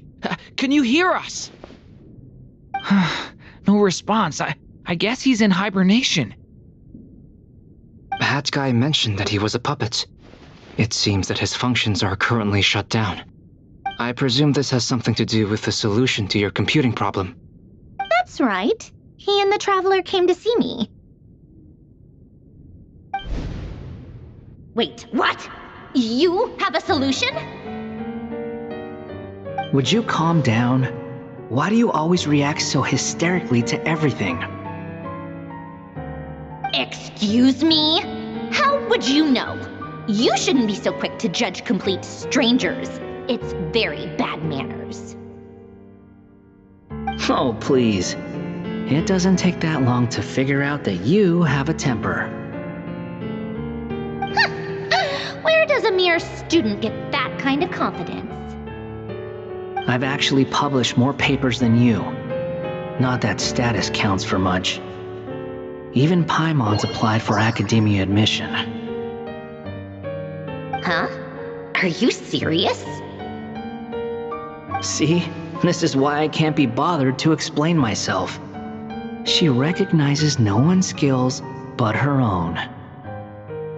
Okay, fine. I'll hear you out. So, tell me, how do you propose to solve my computing power problem? This world itself is constantly processing all kinds of information.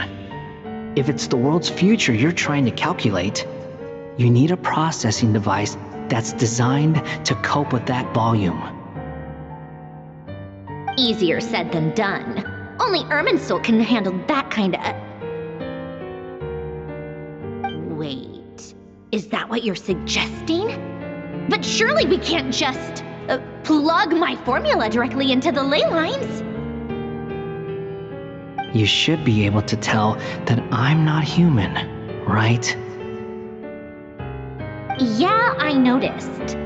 The technology, though, seems pretty ancient. Very different from Fontaine's. It's a completely different system. Conrian, to be precise. I'm what they would have called a puppet. Puppets need an energy source and processing power. The artisans who built them sought out the materials most suited for that purpose. You?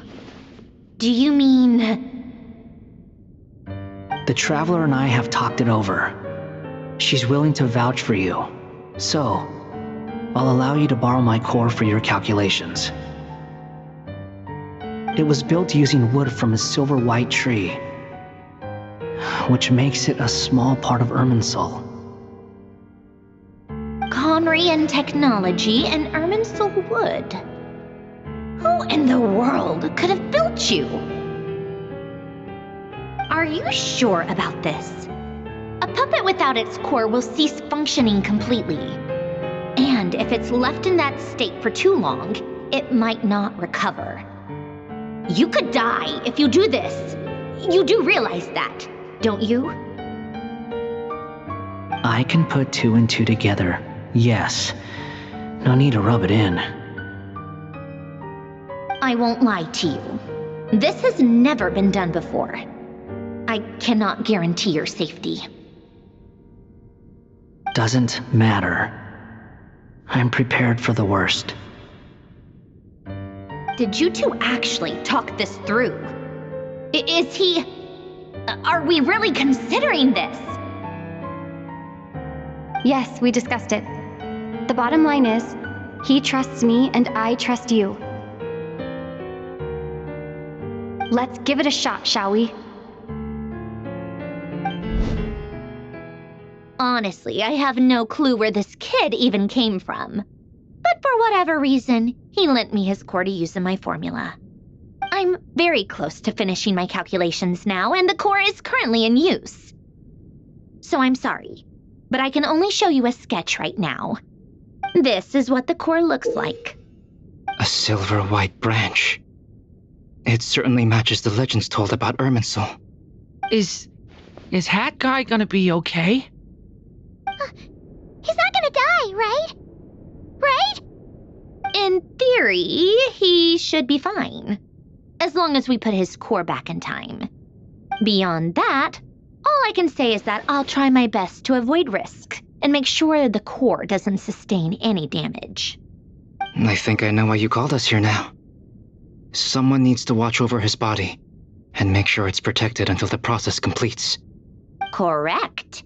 He said that the only ones he trusts here are you two, and the Traveler. And the Traveler will have other work to do. He will have our undivided attention. Aw, Hat Guy. On a more positive note, things are progressing steadily on my end. I'll call everyone in for a meeting once the results are out.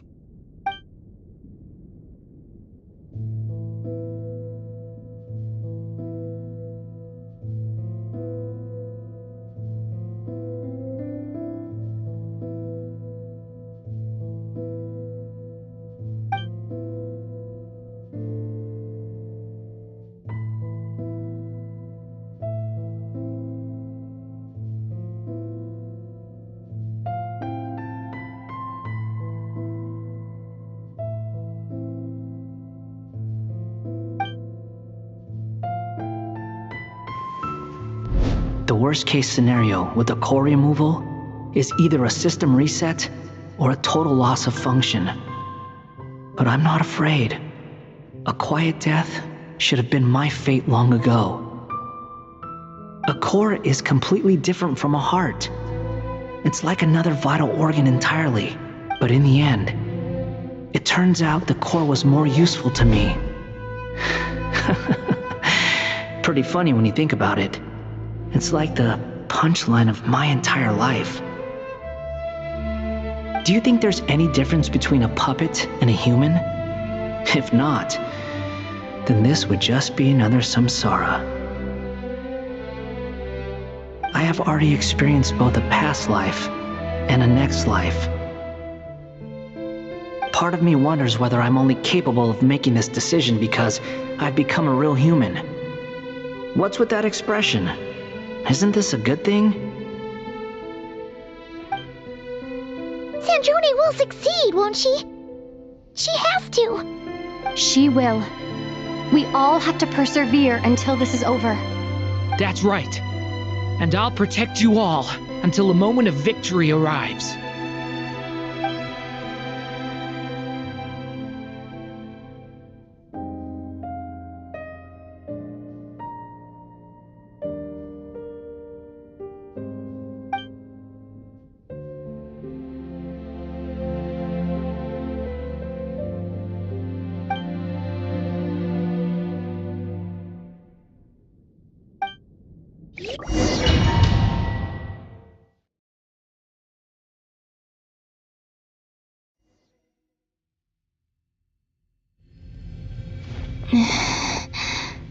Who are you? Call me Sonnet. You have the same power as Canon. Sonnet. So, you're the goddess of the iridescent moon? Oh, goodness! You recognize me? Well then, what's your name? Columbina. Columbina Hyposelenia. Hyposelenia? What a lovely name. Did you choose it yourself? It was a joint effort between me and my friends. Friends? You mean your friends in the heavens? Huh? Oh, sorry. You must be exhausted. I apologize. Hang in there. Let me introduce you to my older sisters. Do you mean the other two moon goddesses? Arya and Canon? Wow, you sure know a lot. Hey, does that mean that our story goes on into the future? Oh, I guess that wasn't the best question to ask. It's alright. We were prepared for that possibility. You could say we were too prepared. I can't even remember how long my sisters and I have been here by this point. When did you get here? How long has it been? I can't say for sure, but it feels like it's been forever. I see. Are you feeling alright? You look a little unwell. I can hold out a while longer.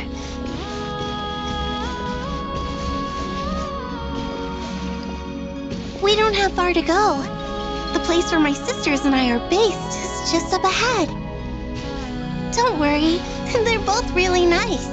I'll introduce you.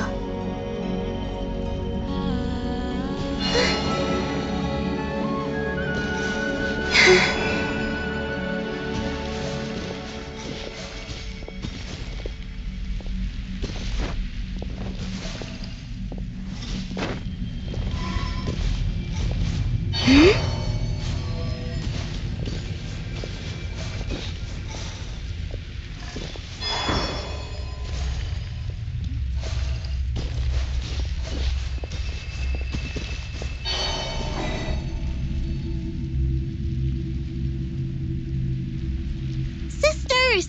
I'm back! And look who I've brought with me!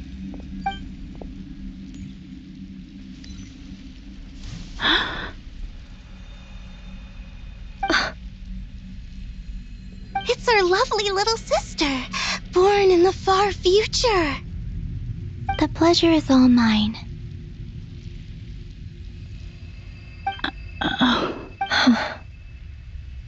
Allow me to introduce you to Columbina Hyposelenia.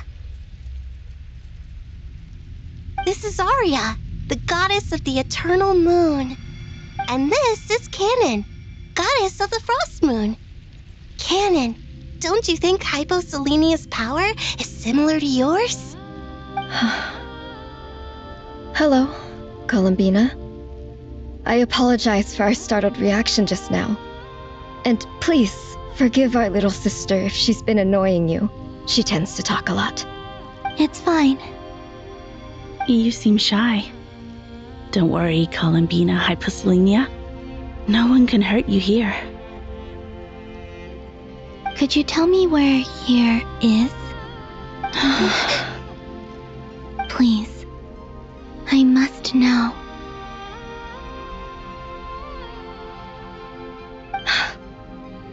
My dear sister, this is where Tevat's original ruler, the Dragon King Nibelung, imprisoned the moon goddesses. What? You're scaring her, Canon. No, I'm fine. Please, continue. Nibelung, our original master, created us in the distant past to maintain Tevat. But he left this world and traveled into the dark universe beyond, to explore worlds vaster still. Day and night, we fulfilled our duty in the heavens, until the day that the first descender arrived. The great ruler of the firmament. The heavenly principles. Is that what later generations call them? I see. But we did not reject them at first, nor did they seem to harbor ill intent towards this world. We coexisted in peace. They were like a guest in our home. Slowly, however, we came to realize that our guest had a growing desire to change and dominate the world. And you didn't stop it? No. There was an order to the rules they set up that Nibelung never taught us. We wanted to know if this order would bode good or ill for Tevat.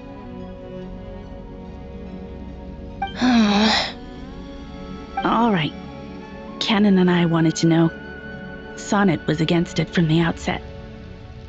Later, we discovered that this great ruler of the firmament bore an almost paranoid hostility toward the desire of certain life forms to seek power. Or perhaps they feared them. They would even cast down celestial nails as manifestations of their power, to punish the civilizations of the world below.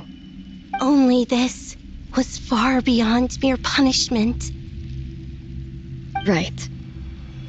Their rules brought order, but the price people paid for merely testing the limits of those rules was far too great.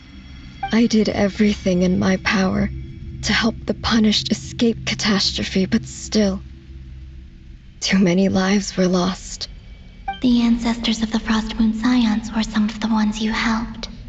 But just when we had decided to take countermeasures, the Dragon King, Nibelung, returned. And so began the War of Funerary Flame. So, that's the name the world gave that war in the future. Well, who won in the end? As far as I know, the Heavenly Principles won, although it came at a great cost.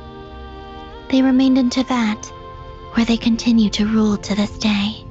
And the world's original master, the Dragon King Nibelung, was destroyed. And what of the moons? Are there still 3 moons in Tevat's skies? You can tell us the truth, Columbina. We know we are but remnants of a bygone age. We are prepared for the answer. Only the Frost Moon remains. but it has been cast beyond the false firmament by the heavenly principles. The eternal and iridescent moons were both shattered during the war. So death finally came for us in the end. Sonnet. But you're still here, aren't you? A moon goddess cannot live without her moon, Columbina. She's right. That's why I began to disappear. Because the frost moon is cut off by the false sky. How much worse it would have been if it were outright destroyed. Our souls may endure within this lunar palace, but if our moons are destroyed, then we shall disappear the moment we depart from it. I'm sorry. There's no need to apologize to us, dear sister. If anything, we owe the world an apology. If only we'd decided to act sooner, rather than arguing amongst ourselves. All the more reason not to spend this time in regret and repentance. Instead, we should focus our efforts on how we might help our future sister. Sorry? Don't you see, Columbina, your story is not yet over. Is that not why you are here?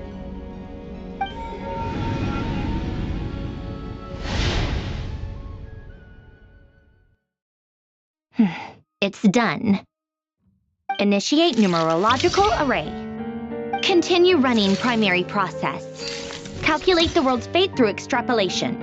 And identify nodes of potential change. Secondary process, scan for moons. Still 4. The number of moon marrows hasn't changed. Wait, let me think. Is it possible that there's something I've been misunderstanding about the moons all along? Variables. Variables in the world. I know where potential variables within the world come from. So what about the moons?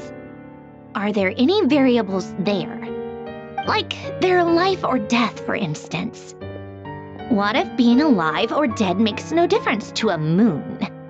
But that's so strange. Even immortal gods can die. Why would the moons alone be? Wait!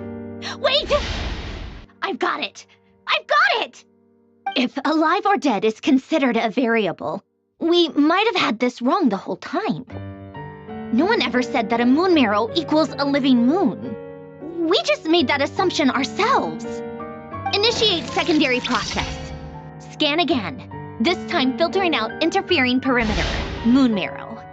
I don't care if they're natural or artificial. Get them out of my search results! Why? It says 3 moons still exist in Teyvat, even after excluding the moon marrows.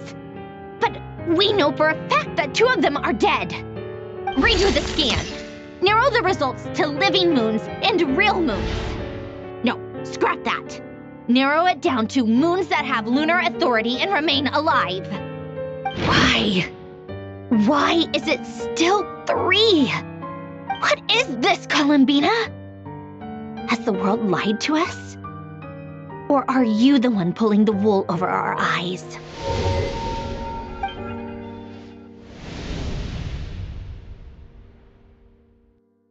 So, you think that the moon's reflection might be where Nibelung imprisoned the 3 moon sisters? Yes, it would explain a lot, such as why that space would respond to a moon goddess's power, opening the moon gate at her command. It would also explain why Miss Columbina has been unable to leave, and why time flows in reverse there.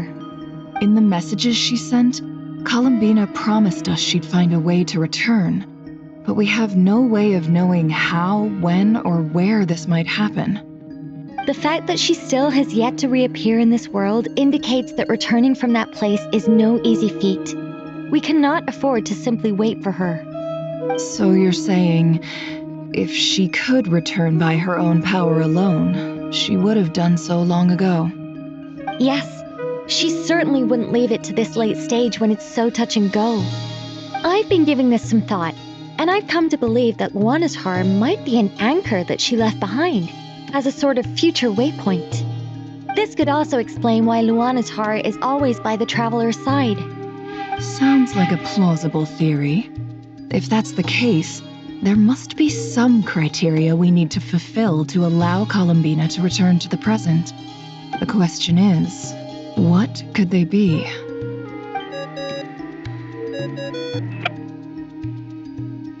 Hello? Listen up! This is extremely important!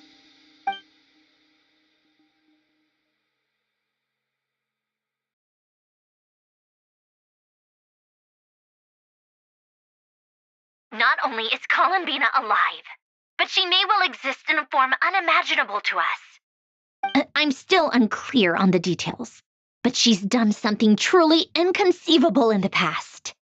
And the clue to what she's done lies in the moon and Tevat sky. Truly amazing.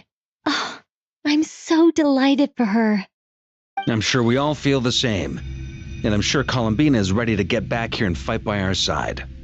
I'll keep my calculations going and try to find some way of coordinating with her. But that's not an excuse for everyone else to slack off, okay? All of you had better keep trying to think of solutions.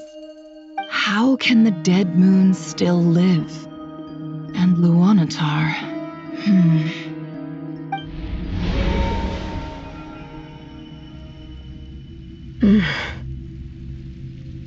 It's hard to believe that's what will happen in the distant future. Our authority is linked to the most fundamental rules of Tevat. I suppose it's no wonder that many would covet that power. I didn't realize that when you said friends, you meant people who live down in Tevat.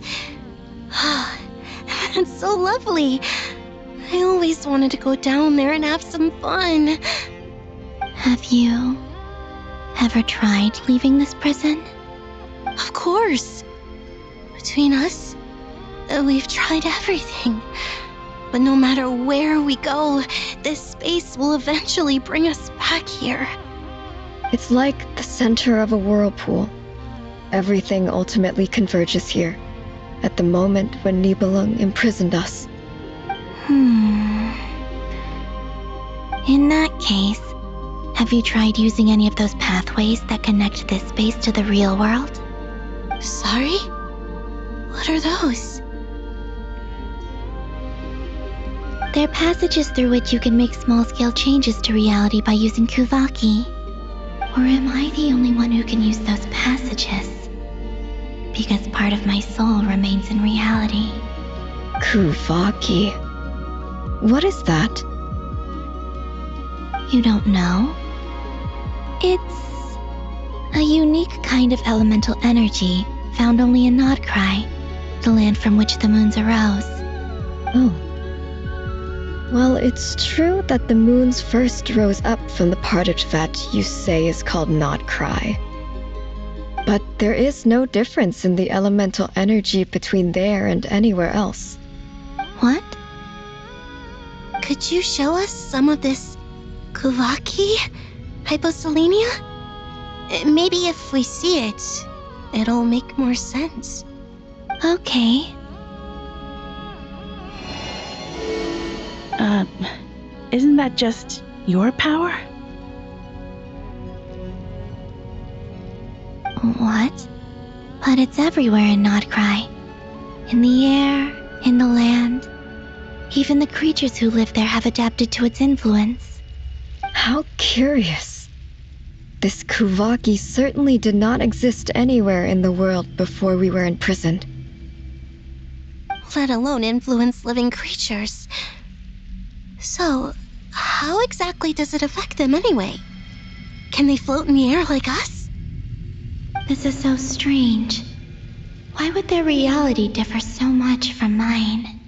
Columbina, you're looking for more than just a way out of here, aren't you? Yes. If I am to help my friends, I will need tri-lunar authority on par with that of our foe. You mean you'll need our power? This sounds extremely risky. The three moons' powers are not mutually compatible. Concentrating them into one goddess will be a very painful process. And if anything goes wrong, it could tear you to pieces. I know. But I'm willing to take that risk. Even so, let's say we successfully transfer our authority to you. How will you take it outside this prison? Niblin constructed this realm specifically to prevent us from using our powers to interfere in his war. No moon goddess can leave this place alive. What if I don't leave alive?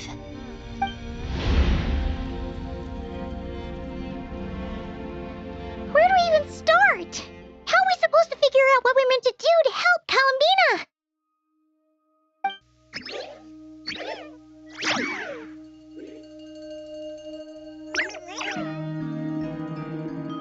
Columbina, what do you need from us? If she really got to the beginning of time in there, how do you think she'd leave us a message?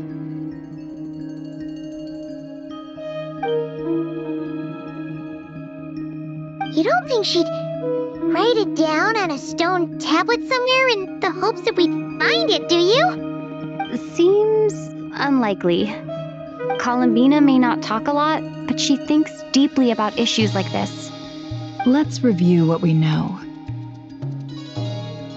This is the Columbina who fought alongside us against the Rahir of Solnari, and with whom we celebrated Moon Prayer Night. She knows our personalities, our ways of doing things, even our unique strengths and abilities. So, if she wanted to tell us something from a long, long time ago, what would she do? Oh.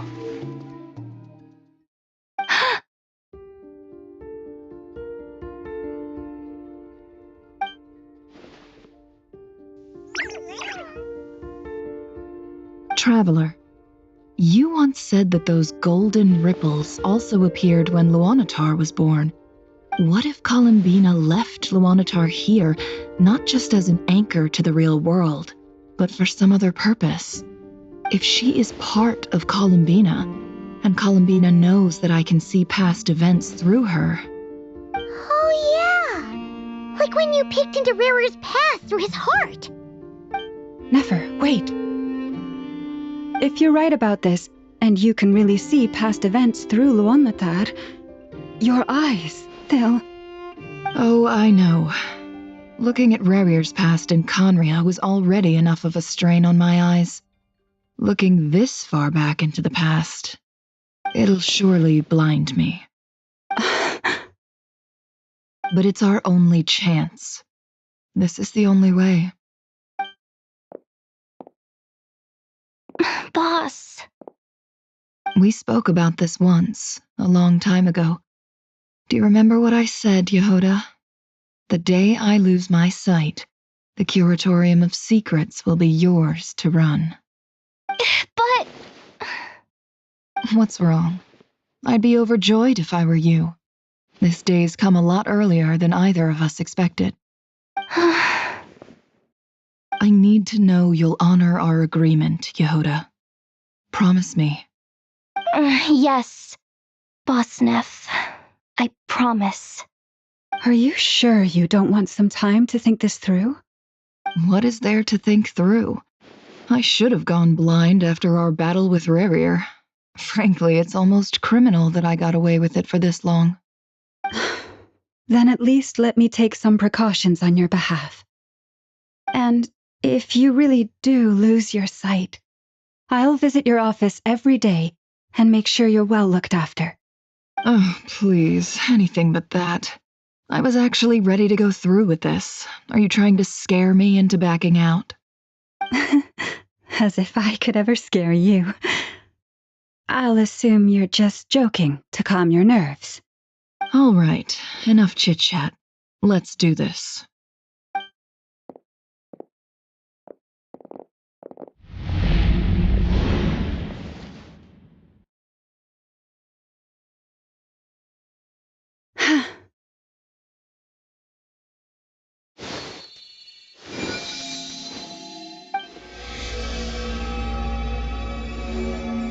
All done. Good. Now give me some space.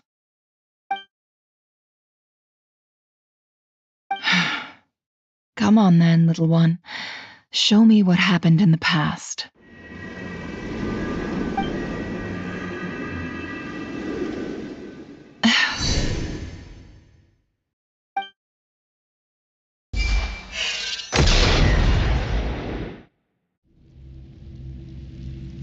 Between the Trilunar Authority, Kuvaki, and the soul-surviving moon, the Frost Moon, I think I might know how to get back. But I will need my sister's help. Time to go talk it over with them.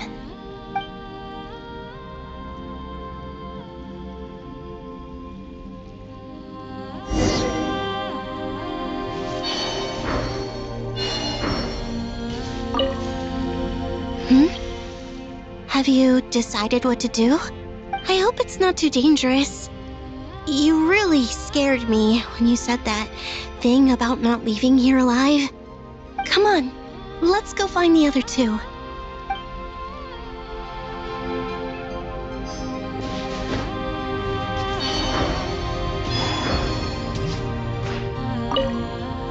It seems you have reached a decision. I'm all ears. What do you propose?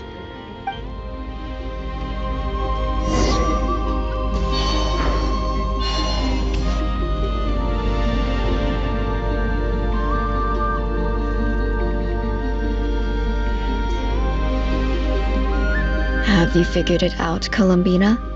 Tell us, how do you plan to leave this place? I intend to die here, in this moment, and then be reborn in the future with the help of my friends. What are you saying? How can the dead be reborn? And how will you inform these future friends of your plans? You can't exactly leave oracles. Nothing can escape this place. Not a single ray of moonlight. And even if you found a way, what if they never find the message you left for them? You'll... No, that won't happen. Come again? They will find my message. I'm sure of it. I'm not following. How exactly will you achieve this? It's quite simple, really. First, I will leave my soul here.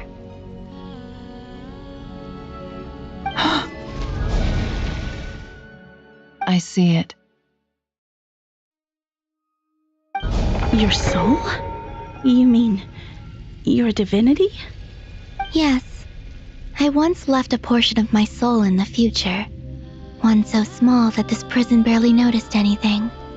In this very moment, she can resonate with my soul across time. When the time comes, I believe that she can serve as an anchor to pull my soul from here back to the future reality.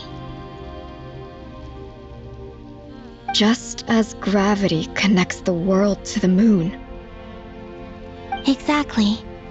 In the future, where I came from, the moon has been cast beyond the false sky, but I can still feel that it is there. In a similar way, I can feel a connection to the soul fragment I left behind even now. My friends can use it to detect my presence. But how do you just leave your soul here? Is that even possible? On my way here, I met an ordinary mortal who entered this place long before I did. Her body is long gone, but her soul remains.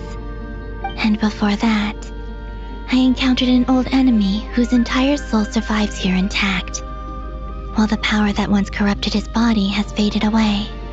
So, perhaps this space is specifically designed to imprison divinity and authority, but not the physical body. Still, even if your body can escape, would it not just be a lifeless husk without the soul inside? Wait, is that what you meant when you said you wouldn't leave alive? Yes. I shall turn my body into moonlight and pour it over Nodcry. That power shall protect the land and quietly blend into it, awaiting my soul's return in the future. However, I cannot do this on my strength alone. I would need your help to do this, so I'm humbly asking for your assistance. Oh, dear sister, you need not be so formal. As I said before, we are but remnants of a bygone age. You, on the other hand, were born alone in that distant future, and you have walked a long and lonesome road since then. How could I bear to let your story end here in this dungeon? Don't forget, we are your sisters, your family.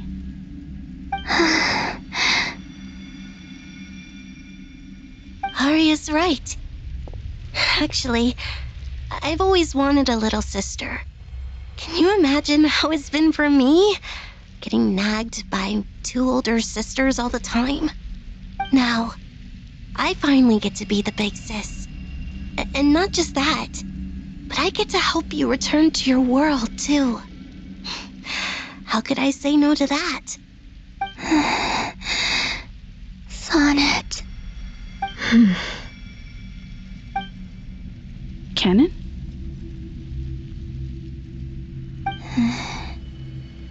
I'm sorry. I know this is a bold request. The Frost Moon is rightfully yours, and it remains intact. Oh, no, please, don't misunderstand me, Columbina.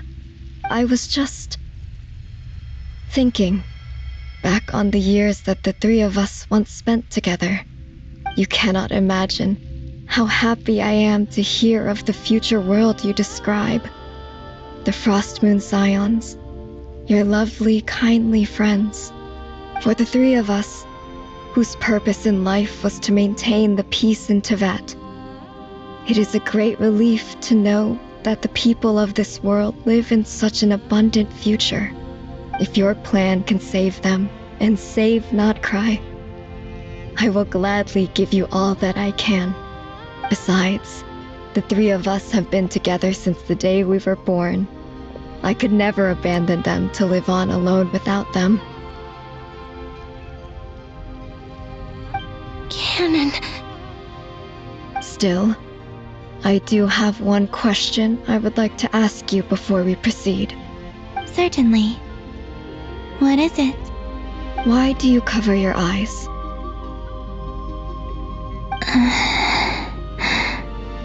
Yeah, I was curious about that too. But it seemed personal, so I didn't want to intrude.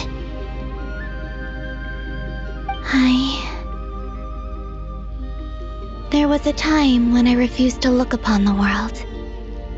I believed it was full of nothing but lies and falsehoods. I wished to hide my feelings, seal my heart, until I could return to my true home. I see. Perhaps that decision saved you from ever having to see the false sky again.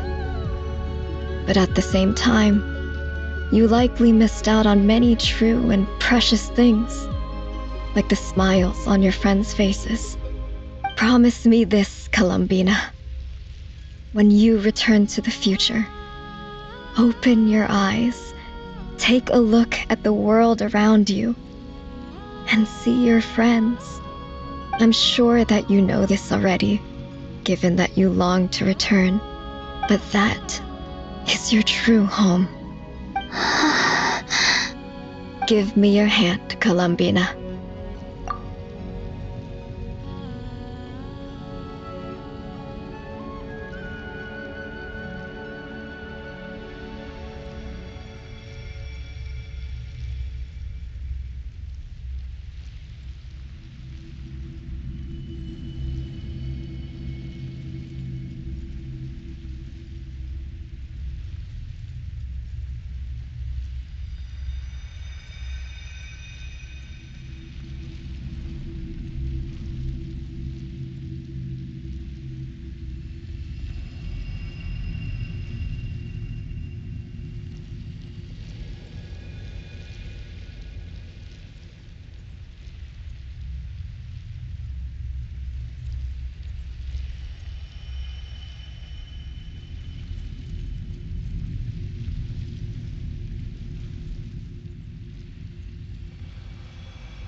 Arya, Sonnet, you too.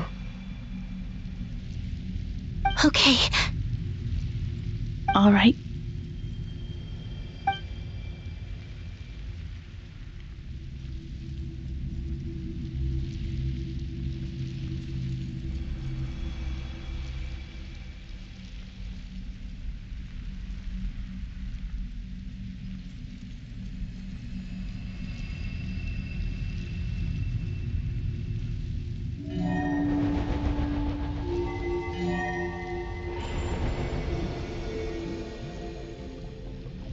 We once were the song sung for eternity, but now it is you who must continue to sing.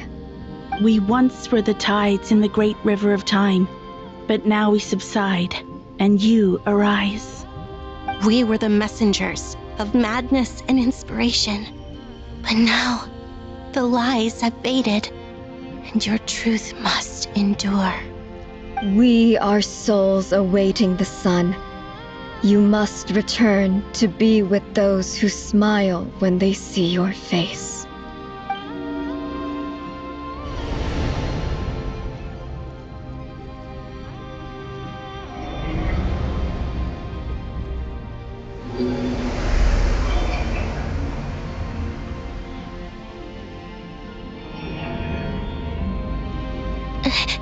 Is it done?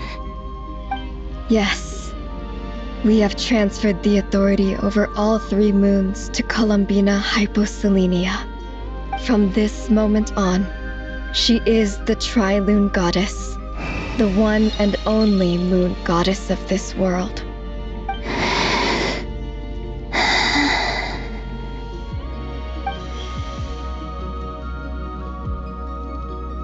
Thank you. Thank you, my sisters. Now go, and do what you believe is right, Columbina Hyposelenia. Be aware that we cannot grant you the power of the 3 moons beyond these prison walls. The conflict that arose over their remains following our disappearance will still take place. I understand. Sisters, oh, my body. It feels... Now that we have given up our power and authority, our bodies are merely mortal shells. This prison is dissolving them as we speak. It's okay, Sonnet. The end must come for every god, just as it does for every human. That's all this is. The final destination of our lives. Canon and I will be by your side the whole way. We have one final request, Columbina. Could you use the 3 moons' power to send us back into the real world? Now that we have lost our powers, I doubt this space will seek to hold us further. It's just... we would like to spend our final moments together in the only place we ever called home. Of course. Gladly.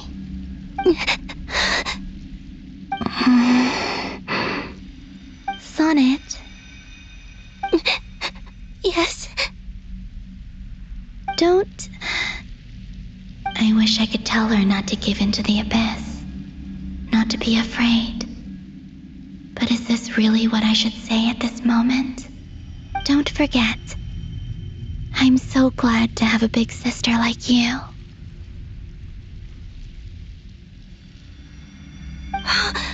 No, Hypo. Thank you. I'm okay. I'm not afraid. As long as my sisters are with me, I won't be afraid.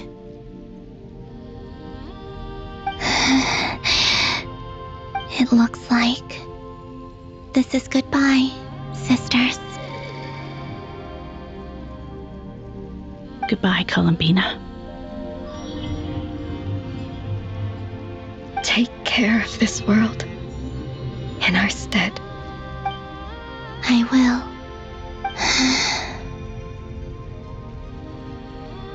And now, it's time for me to bid farewell to my body, too. May it become the moonlight that keeps Notcry company through the long years ahead. So this is why Notcry was not always home to Kuvaki. It only appeared after I poured my body out upon this land, and only this land. Kuvaki responds to me because it is me, my body, answering the call of my soul. And the golden energy I've encountered on my way here was, in fact, that very soul, which I am about to leave here to guide me. O power Triloon, eternal moonlight. I, Columbina Hyposelenia, lay aside my body. Let it be cast into the dark night to illuminate the future. May it be a companion to all who dwell beneath the moon.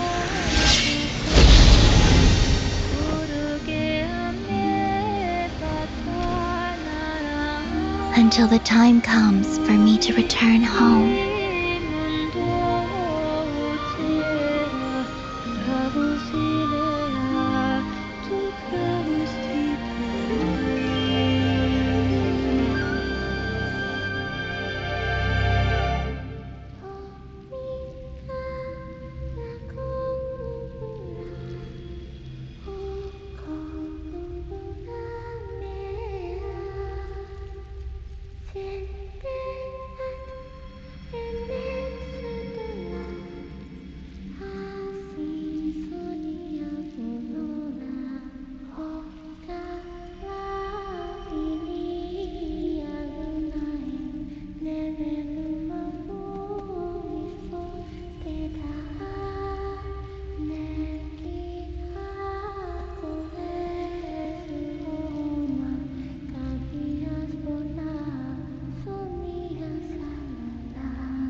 Were we even allowed to see that?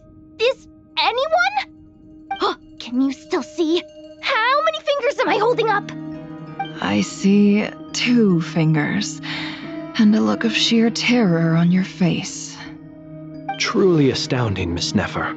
Your eyes have glimpsed the very ends of the world, and yet they remain as sharp as ever. Or is the credit for this miracle due to Miss Lauma? It seems that even time itself is no match for your medical skills. Surely you jest, Mr. Flint. I suspect we have Columbina to thank. She must have realized the immense toll that the ritual would take and purposely set aside some of her power in the past to protect Nefer's eyes when this moment arrived. There is always a great price to pay for witnessing the truth, but it seems that this time, Columbina has shouldered that burden on our behalf. She chose the perfect method of getting a message to us. Though her eyes were always shut, she was clearly so perceptive. She knows us well. She knew exactly how we would think and what we would try. Despite being separated by time and space, we're seeing the same possibilities and seizing the same opportunities. We still don't even know if she's okay right now. But as long as there's a chance we can do something, we'll fight to make it happen. We'll get you back somehow, Columbina.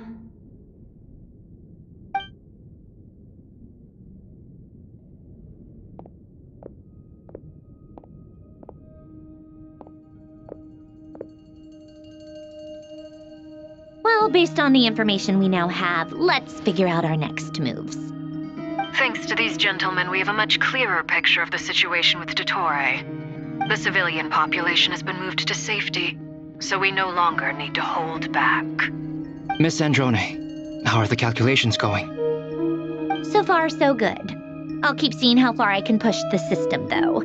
Can't have Hatman being powered down for nothing. There's still a long road ahead. Where should we begin?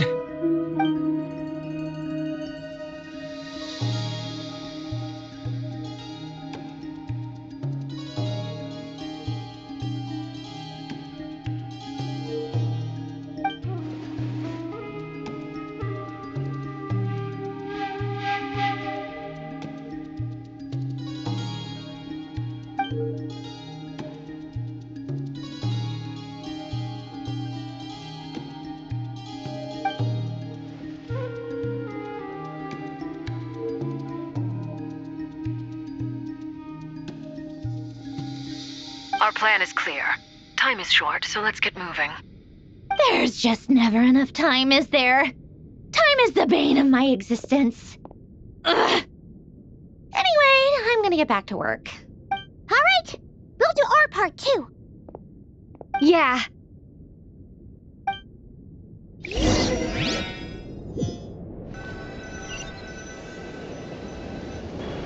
Albedo's theory says that elemental energy can dilute the light realm's power.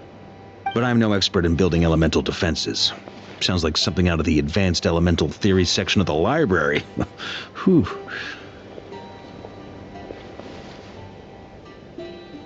You seem quite troubled. Well, yeah.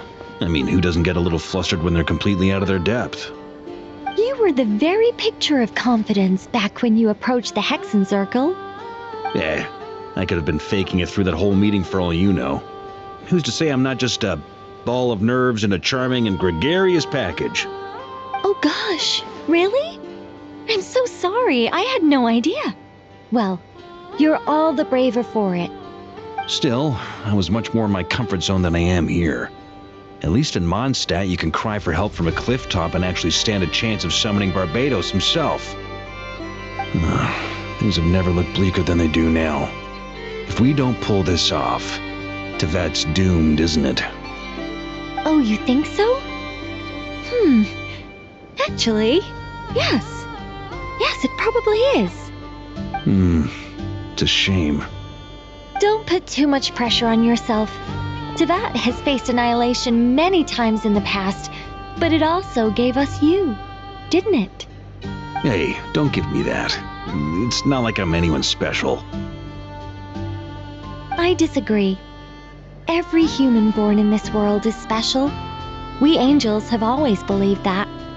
In that case, this humble human being has a big favor to ask of you. I thought you might say that. I'm sure Alice, in her great wisdom, sent you here precisely to help us in this difficult time, yes? Well, that has less to do with her wisdom, and more to do with my power. Of course, of course. Well, the thing is, these elemental defenses we're about to build, I don't think it's a question of if they'll fail, but when. Durin's findings from his patrols make it clear that Dottore is constantly expanding his territory. First it was his lab, then the design bureau, and now this. It's not realistic to completely stop him encroaching on the rest of Nagcry. Rather, our goal should be to stall him for as long as possible. If Miss Sandroni's calculations are correct, well, they're the closest thing to certainty we have in this situation, so let's assume they are. Anyway, her calculations suggest that our best hope for victory lies in Miss Columbina's return. It's up to us to slow Dottore's advance and buy time for her to make a return. Are you asking me to help you with building the defenses? No. I'd like you to prepare for what comes next. When he eventually reaches us, we will have to fight him. You were an angel once and a mage now. I'm asking you to lend us your protection. Oh. Can I take it that you're triggering the terms you fought for during our three-way talks? Well, technically those terms were about protecting Mondstadt. But if you're happy to agree to the change in location, then yes, let's do that. You're cashing in on this much sooner than I'd imagined. Well, yeah. The way things are going, I might not get another chance. Very well. The mages have heard the knight's plea, and we will respond. To tell the truth, Alice and I had already discussed how we might help you all, so I didn't come empty-handed. I always like to be prepared.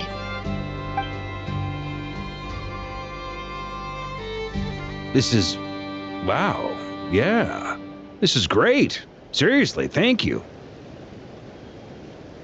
Oh, it's been many long years since I had a chance to dazzle humanity with a little divine intervention.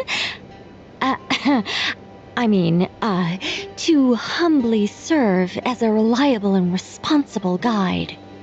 Anyway, Knight of Boreas, please accept this gift in recognition of your great virtue.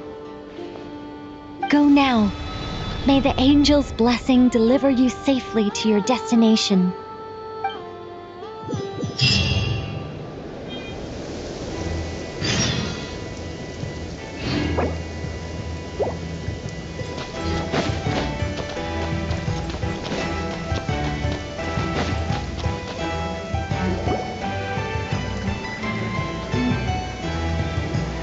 Ah, you're here. Sandrone! How are things going? Glad you asked. You two are about to become the first people to lay eyes upon my masterpiece. Or should that be the first person and the first, specter? Hey! Whatever. Come, feast your eyes on this. Wow! We've never seen something like this before! This meter displays the progress of my formula. Currently, it's still making the most important connections. Once it's finished running, I'll deliver it right to your side.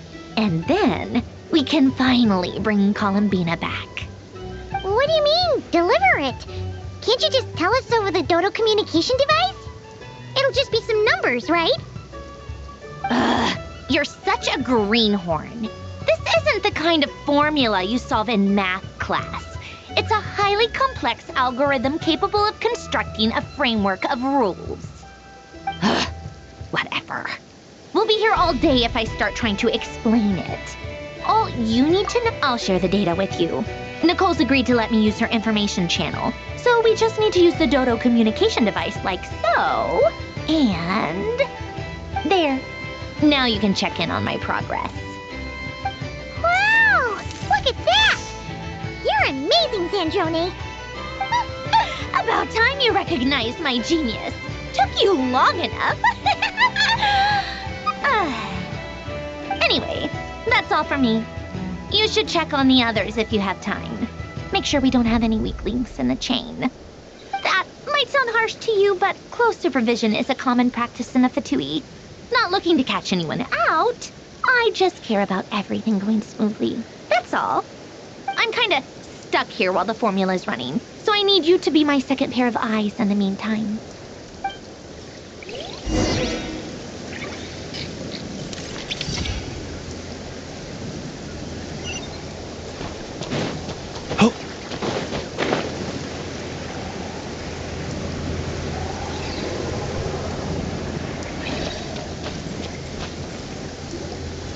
Thankfully, Miss Nicole has come to our aid. Nasha Town is now looking very well defended. Golden Flame. Yes, that's Nicole's power, all right. Based on the latest message from Grandmaster Varka, it sounds like they've reached an agreement. The situation should be more stable with her assistance. Everyone will have at least some degree of protection. Albedo! Durin! Hello there, you two. Are you well rested? That's good to hear. As per the plan, Albedo and I will be in charge of Nasha Town. As Dottoro's energy field expands, it's creeping ever closer in that direction. But we will do our best to hold our position. We fought side by side many times before, and always with great success. I believe this time will be no different. So don't worry about us. Focus on fighting Dottore.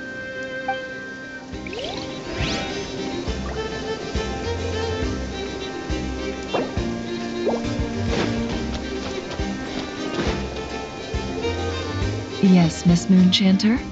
What are you staring at? You always address me in the strangest ways. Lady Moonchanter 1 minute, Miss Moonchanter the next. Yes, and?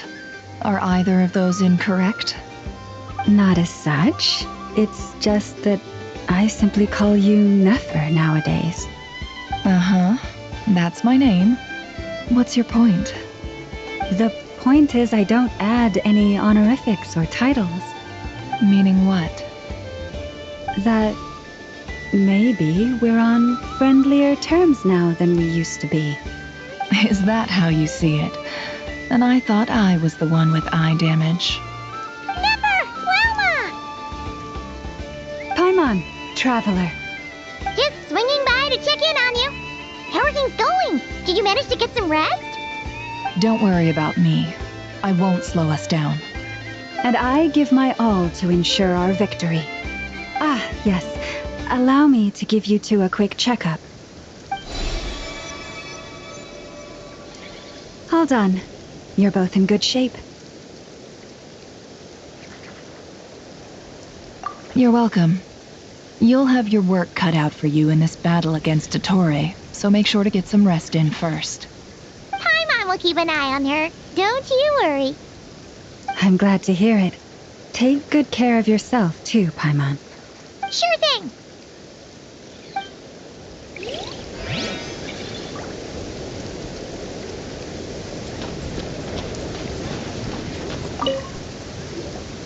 Traveler, Paimon, a pleasure to see you both.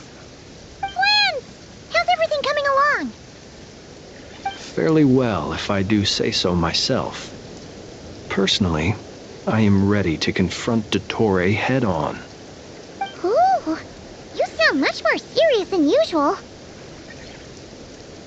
To be honest, I am not usually fond of exercising my full strength. For one thing, it's hardly conducive to maintaining a low profile.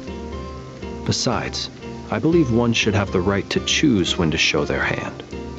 I am conserving my strength until the moment of battle is upon us. Anything to boost our chances of victory. Seeing you get into the zone like this really puts Paimon at ease. Huh, Traveler?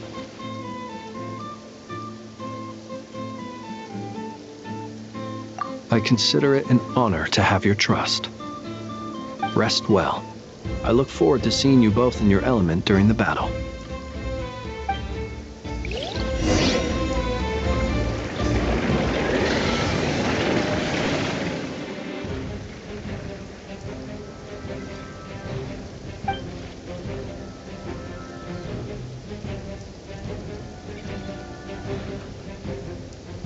Here they come. That's quite a horde. As we expected. Get ready, everyone. Take your positions and prepare to engage. Let's begin. I'm at the ready.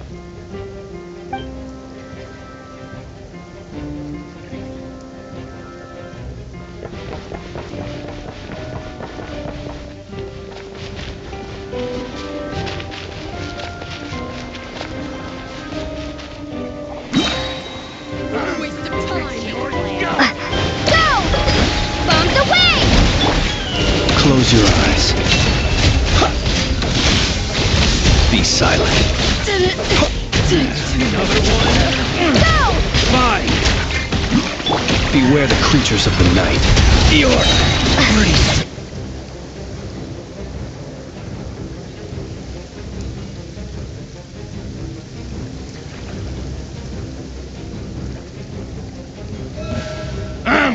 It's your skull! With one heart, we pray.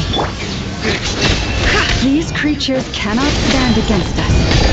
Oh, fighting talk. Just don't let your guard down. That goes without saying. I'm hardly the risk taker in this group. Excuse me?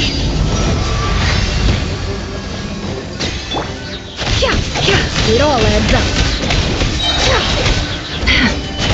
I saw this coming.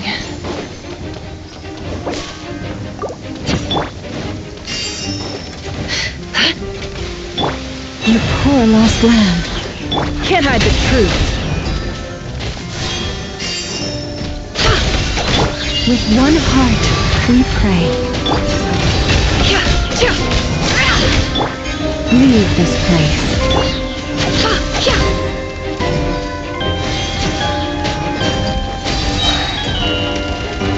The deception ends here.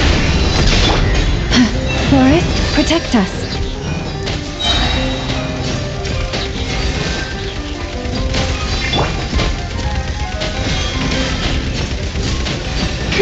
It all adds up. No more lies. For the everlasting forest.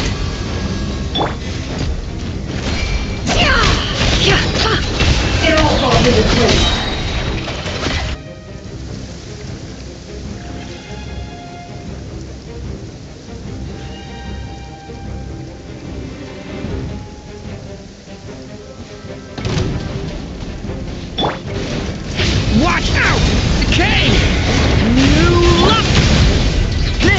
Moment of birth. Come into being. Huh, that was easier than I thought. Naturally. What do you mean? Is it because as created beings go...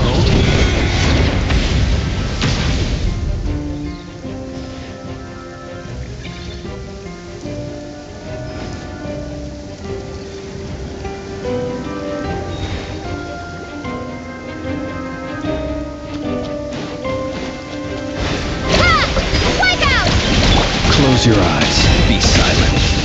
People have always used fire to drive away wild beasts. Wouldn't a lantern work just as well? You read my mind, my dear friend. I was just about to say that. All right then, dear friend. Bring the light.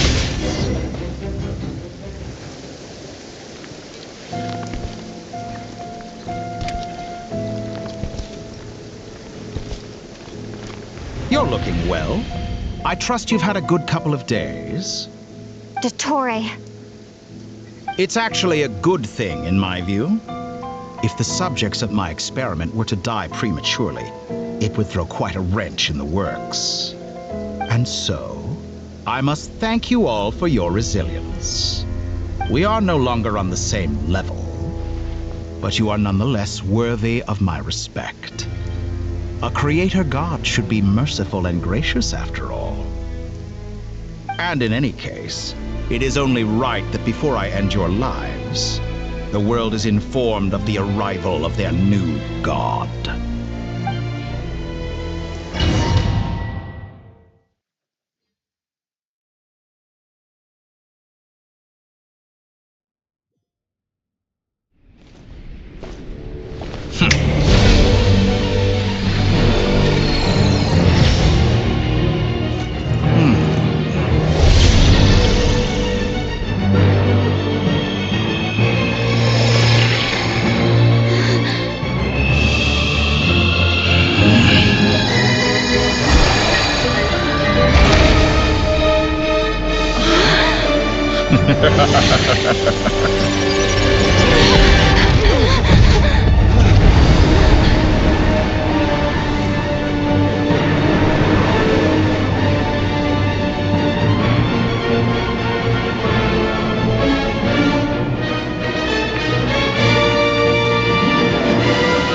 The experiment begins.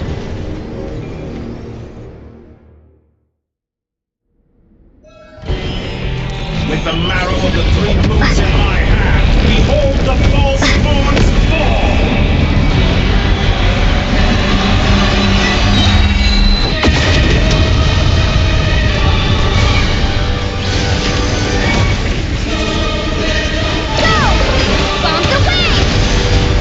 Observe. To dust. Close your eyes. That's more like it. Some results of you cannot face me. Can't hide the truth. The mystery unraveled. No more lies.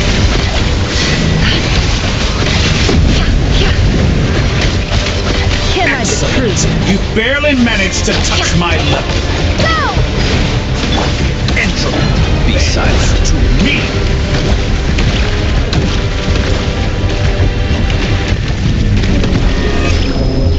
It all adds up. Quite finished. Leave this place. Can't hide the truth. No more lies. The deception ends here.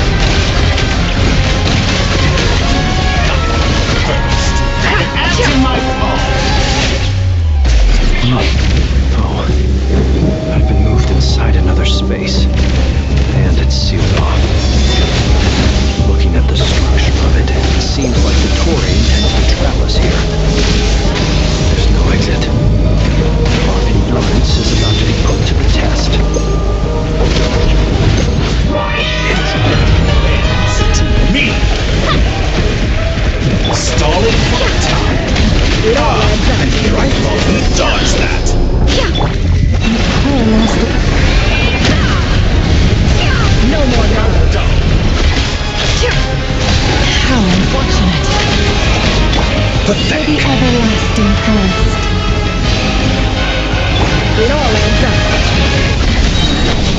within.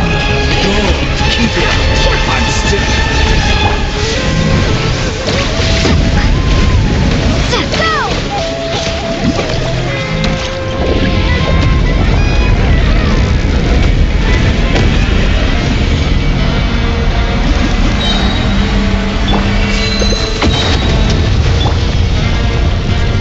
How dull.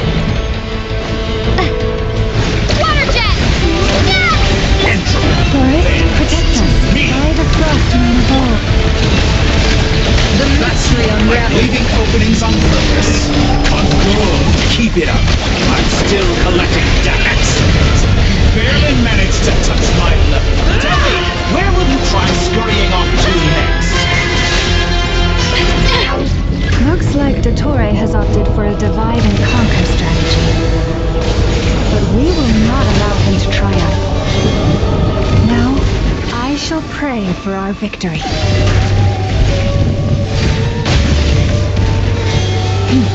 Forest, protect us.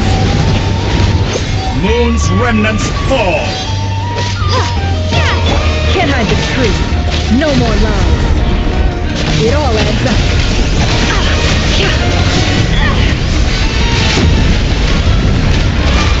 No more lies.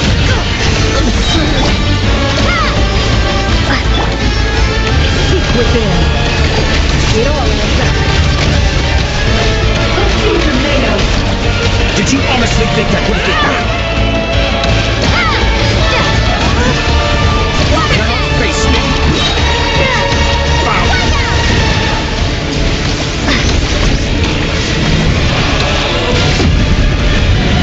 Can't hide the truth. Pathetic.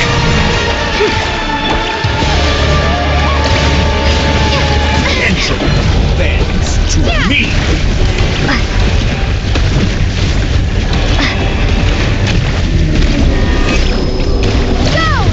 No more lies. It all adds up. Good. Keep it up. I'm still Can't hide the truth. That which cannot stand against me. What's this supposed to be?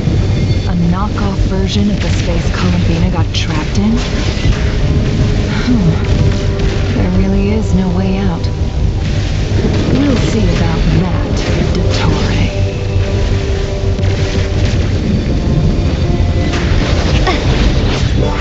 My apologies. I had not intended to take your teammates from you. But you have a choice. Obey, and I can release them. An excellent deal, if you ask me. Some results, won't you consult me?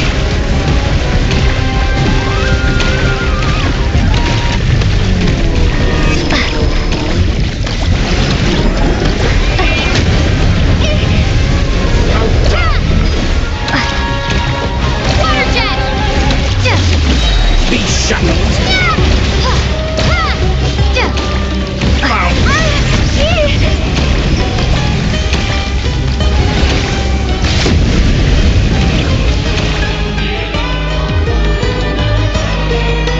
I'm aware you've been working on some little tricks to surprise me with, but it appears that none of them have come to fruition. My guess would be that you're trying to bring Columbina back. But then, where is Sandrone? Or are you trying to buy time for her? I always found their friendship to be a curious phenomenon. Two highly incongruent personalities, and yet they share a deep connection. Speaking of Columbina, I once saw her as like a younger sister. We got along quite amicably while she was with the Fatui. But then one day she suddenly decided she would refuse to take part in any further experiments. To this day, I truly don't understand what I could have done to upset her so much.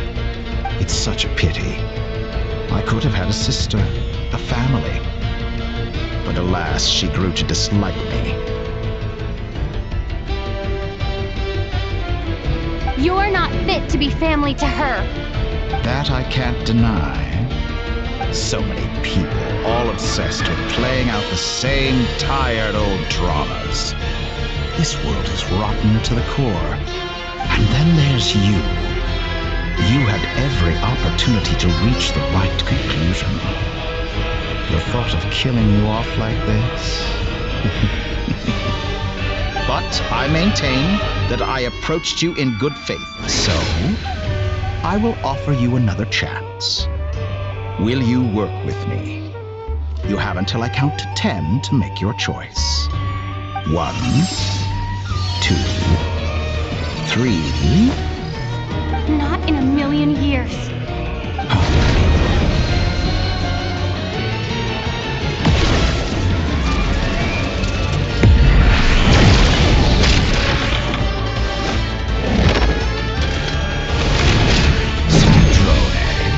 What a pleasant surprise. I didn't think you'd join us all the way up here. You're as sick and twisted as ever. Don't fool yourself into thinking anyone's grateful for the chances you're offering them. Sandrone, the formula hasn't finished running yet. Funnily enough, I was just discussing a collaboration opportunity with the Traveler, and then I see you, who I must say is a good example of an opportunity gone to waste. Gone to waste? I said that everyone would get one chance, and you've used yours to march right back into the lion's den. So yes, it's an utterly wasted opportunity. And what makes you think I believe a word that comes out of your mouth? I was planning on disposing of your little formula after wrapping up more urgent business here. But since you've taken the trouble of serving it to me on a silver platter, I can simply bring it forward in the schedule.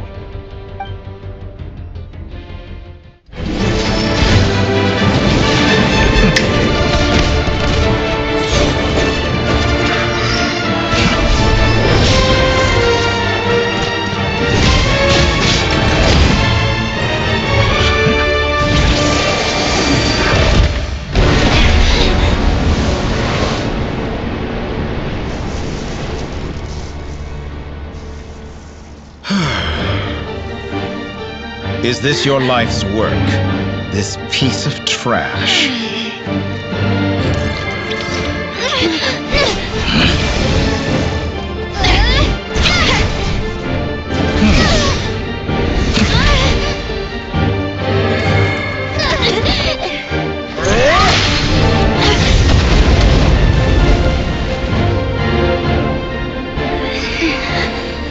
Your formula runs too slowly, Sandrone. You put your hope for success on others instead of fighting dirty. That is why you have failed. Now, whom should I slay first? Any volunteers? No one? How nice of you to leave the decision to me.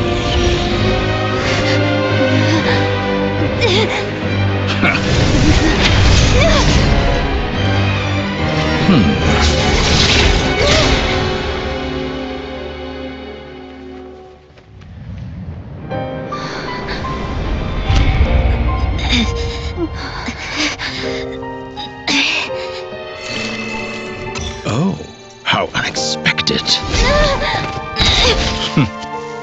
Sandrone, any last words for me, comrade?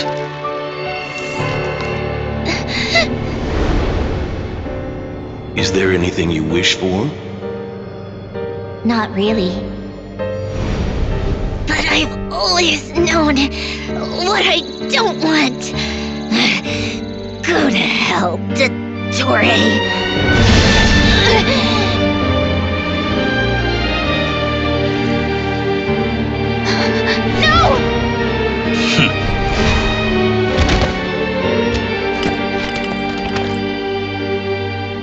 And now, you have failed.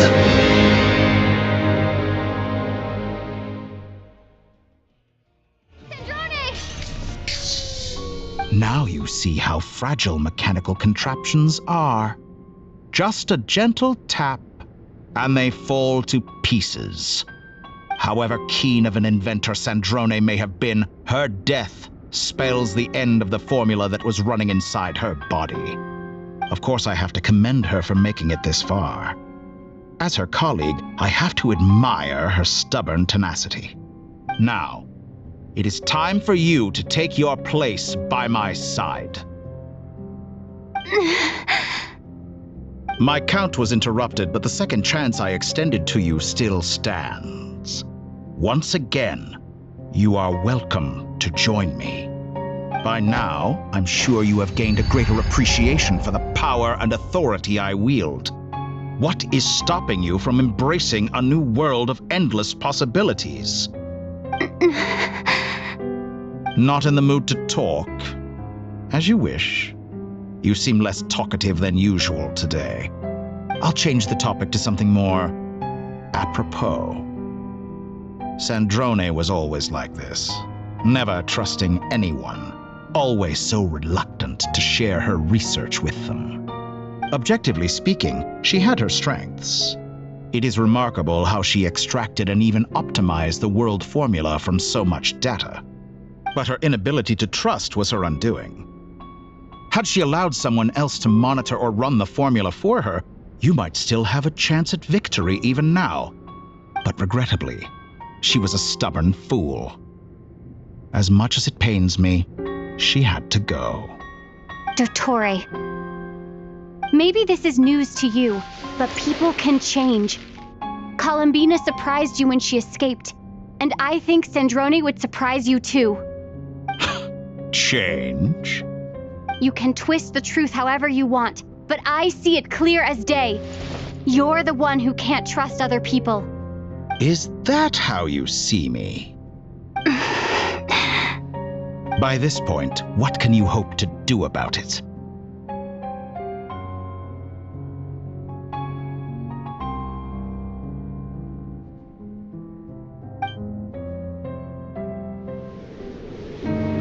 It is pointless to fight on. You've already lost. Wrong. You can't win this, Dottore.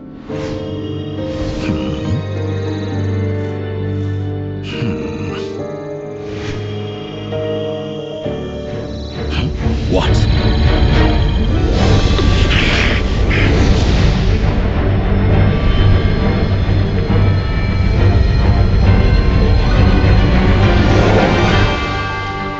My formula can get us 90% of the way. It will connect you to Columbina. Then, I will bring the formula's output to the Traveler's side. For the last 10%, do whatever it takes. Just bring the moon down.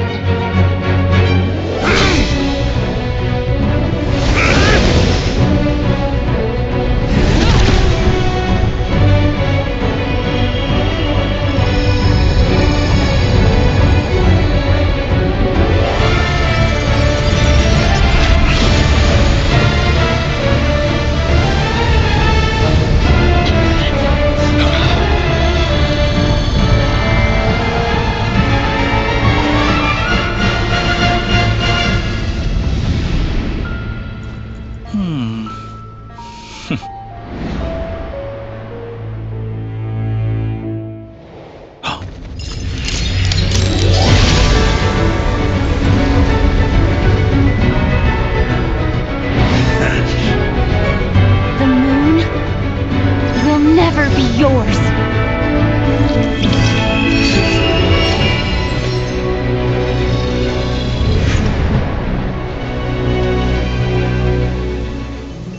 I turn my body into moonlight and pour it over Nodcry. My soul I leave here to inform my future friends. Lastly, I will hide the Trilune Authority within the Frost Moon.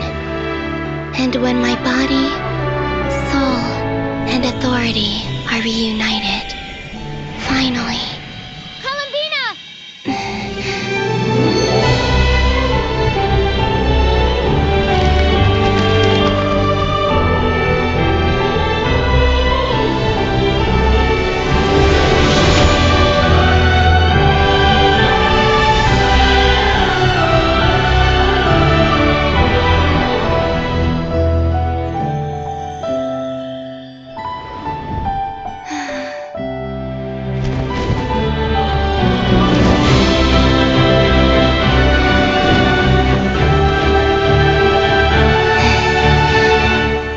It's been too long. I'm back.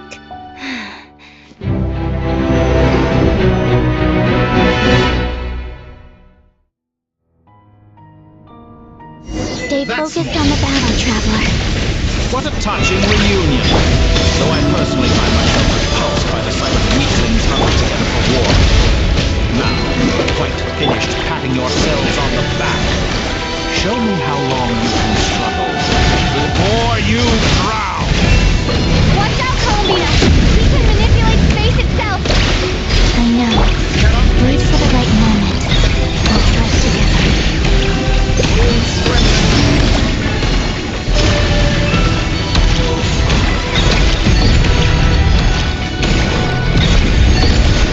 Surge. Good. Keep it up.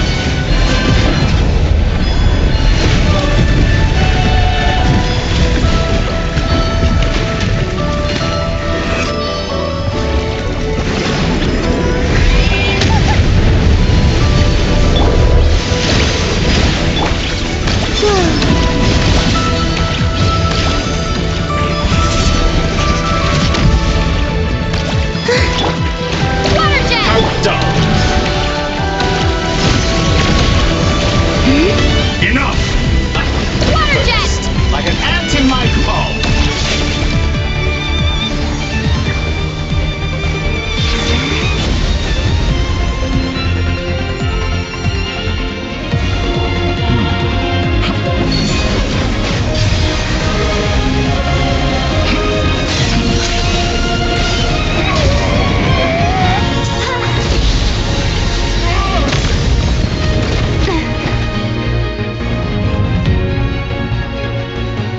I grant you the new moon's blessing. The new moon shines upon you. I am growing. It's over, Dottore!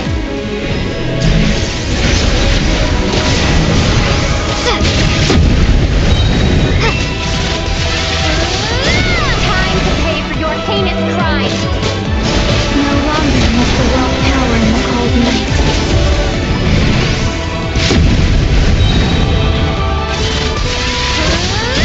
Our future is Let the moonlight dispel the darkness. So close.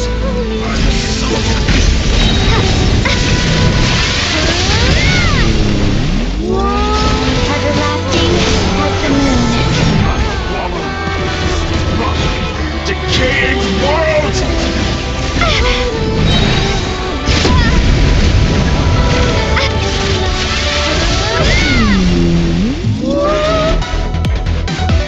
Only I could have shaped the new world.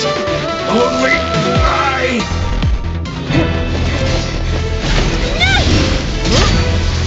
Willfully blind. How can you be so satisfied with your fate?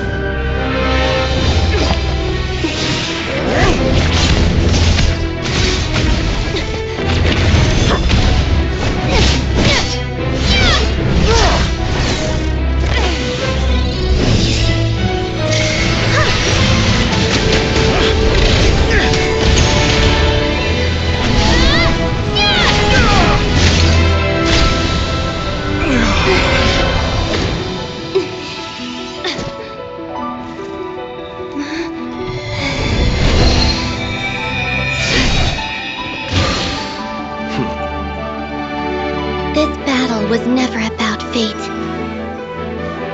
It's about friends, family, and the home you stole from them. So dull. Only the weak rely on each other for comfort. You shall see. Once I transcend fate, you will be nothing but fodder for my grand experiment! That will never happen.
No, this world is our home.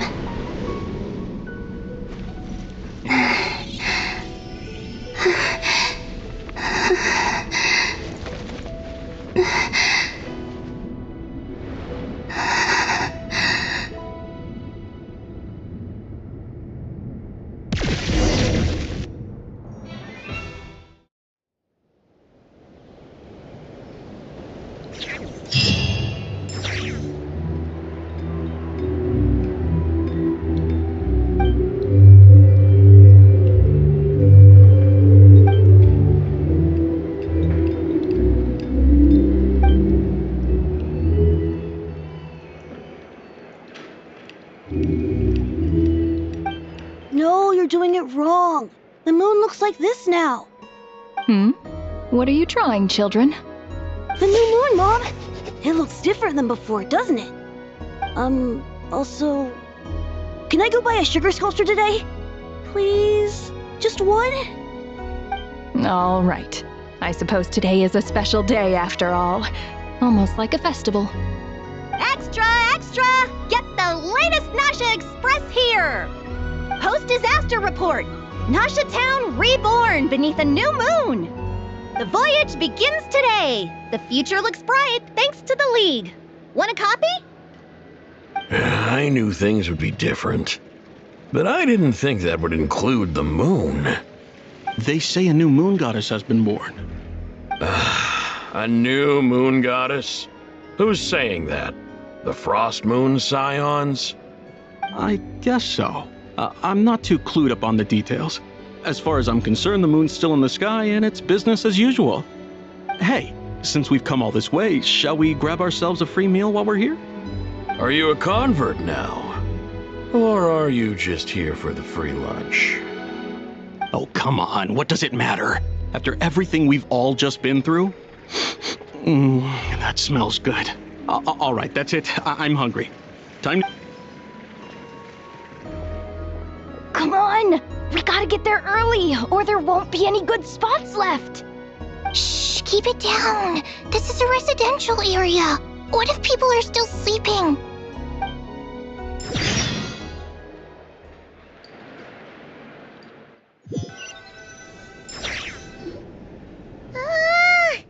Why is it so noisy outside?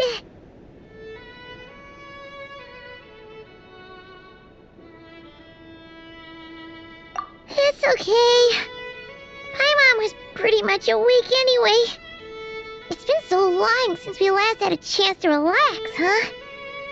Feels like time is moving slower than usual. What about you? Did you rest well? Still winding down from everything that's happened? Or are you wondering how our friends are doing? Or is it about what Dotori said to you? Okay, if you say so. But don't push yourself, alright? Let Paimon know if you need to talk. What we just went through was a lot. It's totally normal if you need some time to get back in your groove. Luanatar disappeared after Columbina came back. Apparently, she was part of Columbina's soul or something. Still, Paimon kind of misses Luanatar somehow.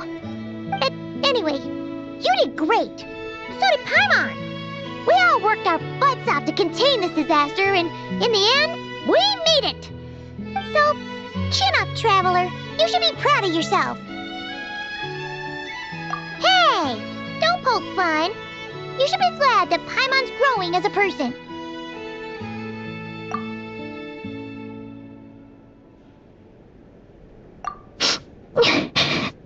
Paimon didn't think you'd mention it. You have no idea how anxious Paimon was. She was worried sick about you. Well, if you really want to show Paimon you're sorry, you're gonna need to make it up to her. You better be ready to splash out on a lavish meal.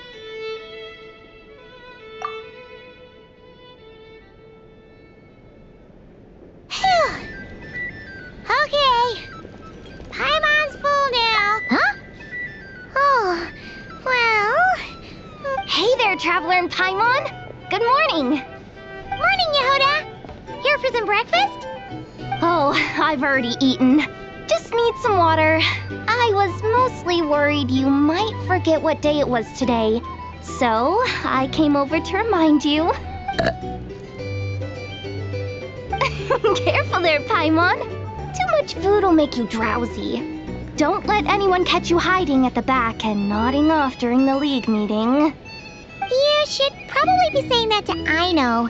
She's the baby of the group, if anyone. True. You know, I'm surprised that all these competing groups are actually coming together to try to solve things together. Definitely a first for Nodcry. Well, nothing like a region-wide calamity to bring people together. After that, surely even the most self-interested people have to realize that going it alone isn't worth the risk, right? Try telling Boss Neff that. She's not exactly convinced that people are gonna get with the program. Really? But if she's so pessimistic about it, why'd she agree to be the Curatorium's representative in the League? Probably 'cause even though Unity sounds like a pretty far-fetched idea, the benefits it would bring make it worth a shot. I think things will work out, though. I swear, Nodcry feels like one big family now with everything that's happened. More than it used to, anyway. Paimon's with you on that one. And it seems like plenty of other people agree, too. Just listen to the bustling streets. All right. Everyone's been rebuilding these last 2 weeks, and the evacuees have been coming back in droves. Life's slowly returning back to normal. Which means my workload's probably gonna shoot back up. Were you about to head out? There's still some time before the ceremony begins, you know. Yeah, we were gonna take a stroll around the square and say hi to some friends first. Sounds good. See you later then.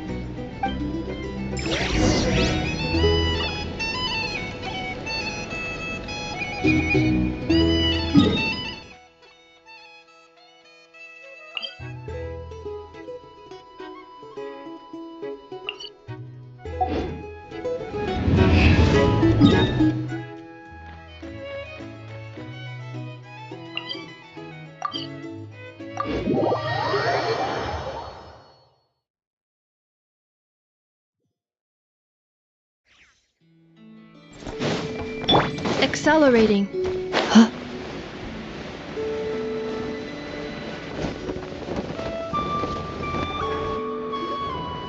Please accept today's boon. Have a nice day. Are Paimon's eyes deceiving her? Or is that Inefa handing out food for the Frost Moon Scions? Hello there. Would you like a feast of the moon along with some snacks of the day? So, what's new, Inefa? It was only a few days ago when we last saw you, but it looks like you've joined the Frost Moon Scions in that time. And Aino too? What are you talking about, Paimon? We're just here to help. Duh. In the wake of the disaster, it's all hands on deck. We responded to Lama's request for support. At times like these, the smallest good deed can inspire others and help them through the hard days ahead. And we're using eggs and heating tubes to make that a reality. In true Krumkake Crab Shop style! Inefa! Did you hear that? The Traveler said I did good. The Traveler! That's because it's true, I know. Proposal. If you can resist eating today's dessert, I will provide you with compliments, too. No way! Well, that proposal got shot down quickly. I need something to get me through the hard times too, you know. Mom! Yes, dear. Go right ahead. Excuse me. Could I take a photo with the robot lady? She helped us get safely out of Nodcry, and she helped us get back home too. She's the best. Of course she is. And since I'm the whiz kid who built her, that makes me even better than best, right? But you stole my snacks, though. Oops. Shall we move to the open space near the center? The view there is better. Thank you!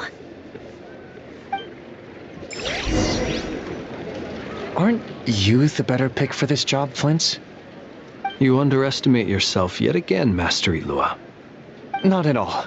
I rarely come by Nasha Town. I don't know any of the big shots here. All in good time. Socializing is a step-by-step journey. But you're much further ahead on that road, aren't you? You're not seeing the full picture. You know the truth now. My friends do not understand my habits. There is no question about it. The Lightkeepers need a representative in the League. Someone who is upright, cares about other people, and can realize their self-worth through group action. You say it like you wouldn't make the cut. I am most flattered that you think I would. Sigh a little less, Master Ilua, and have more faith in yourself. All the Lightkeepers agree that you're a very promising young man.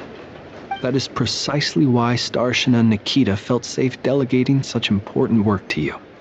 I'm sure we all also agree that we would sooner die of dehydration than manage to wrangle anything out of you in a discussion. My apologies. I am not in the habit of bringing water with me when I go out. Whatever. I'll take the job. By the way, who else is part of this? Oh, it's quite the who's who of Nodcry. There's the Moon Chanter of the Frostmoon Scions, the boss of the Curatorium of Secrets, a representative of the Voynich Guild, and even someone from the adorable Kromkake craft shop. I'm sure you will find speaking with them to be a genuine pleasure. If you say so. I've never done this work before, so I'm honestly a little scared of making mistakes. But I'll do it. Not only is it our duty as Lightkeepers, but because I want to make Nodcry a more welcoming place. An admirable attitude to take. The beacons are lit, Ilua. We're but one step away from breaking through the blizzard. We have the chance to band together and build our shared homeland into an Elysium. This is unprecedented for Nodcry. An opportunity not to be missed. Yeah. You're right. I'll do my best. Quite a few familiar faces have arrived. Let's go, shall we?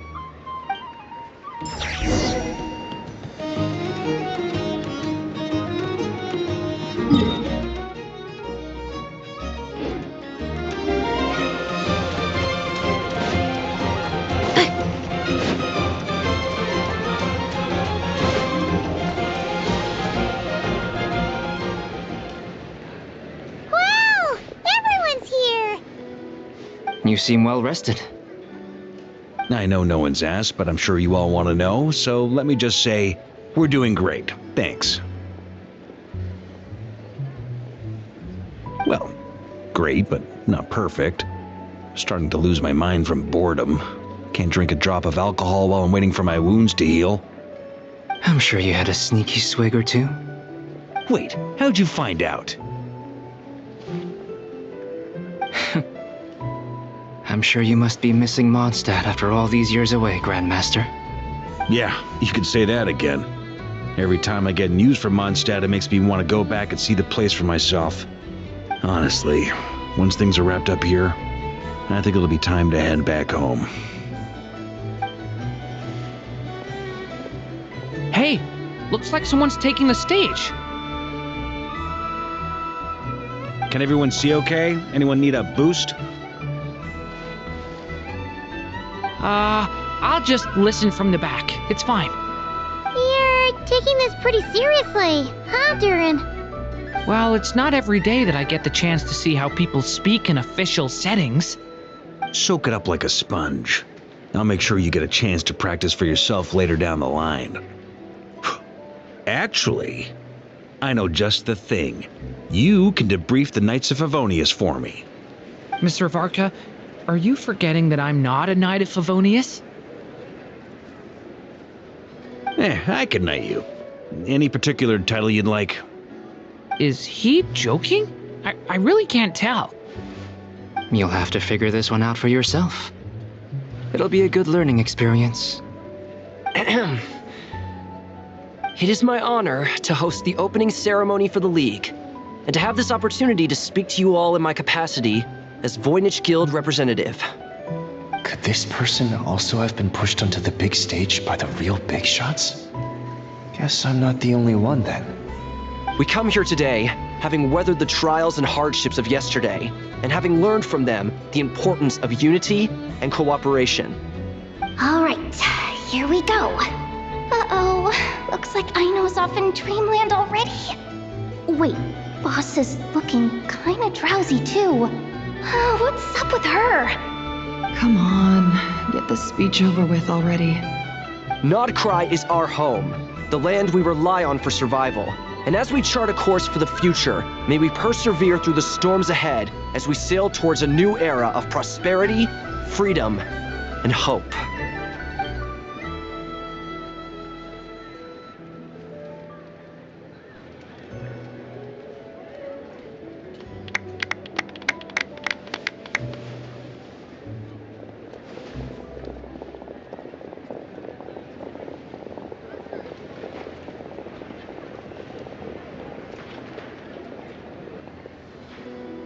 Looks like we'll have more opportunities to travel in the future. I'm sure you'll cope, Lady Moonchanter, given how fleet of foot you are. Unfortunately, I suspect I'll be too busy at the curatorium to act as your host. We have a busy schedule, not to mention an international network of contacts to manage. That'll be all right. I'll just check your schedule with Yehoda well in advance. And if she's not available, I can simply ask Ashru. So giving my employees extra workload isn't enough for you? You're really going to drag my cat into this too? I thought you'd approve. Aren't you forever increasing your employees' workloads? That's a bold statement. Are all the Frost Moon Scions feeling more audacious now that your moon goddess has returned? Columbina's return has brought joy to all who care about her. That includes both you and me.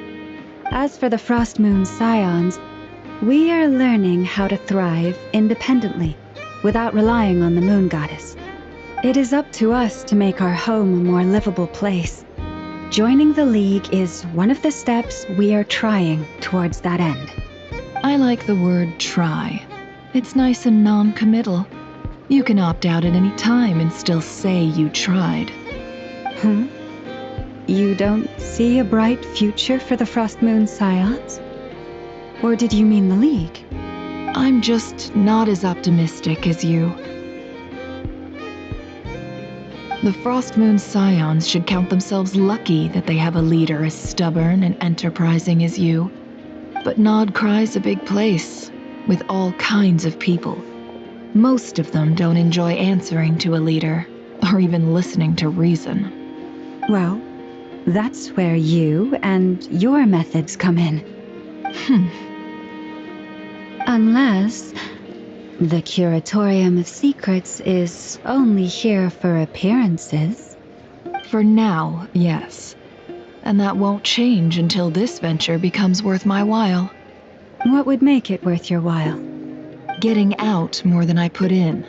Right now, I'd barely break even, but I'll grant that it's a good start for Nodcry. Then maybe it's worth a try.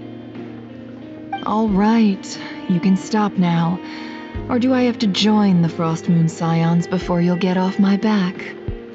You'd be very welcome to join us. Hey, you two! Congrats on all your hard work! What are you chatting about? Nefer was trying to dissuade me from adding to her employees' workload. Also, she's considering joining the Frost Moon Scions. Sorry, what? Your conversations are always the most interesting.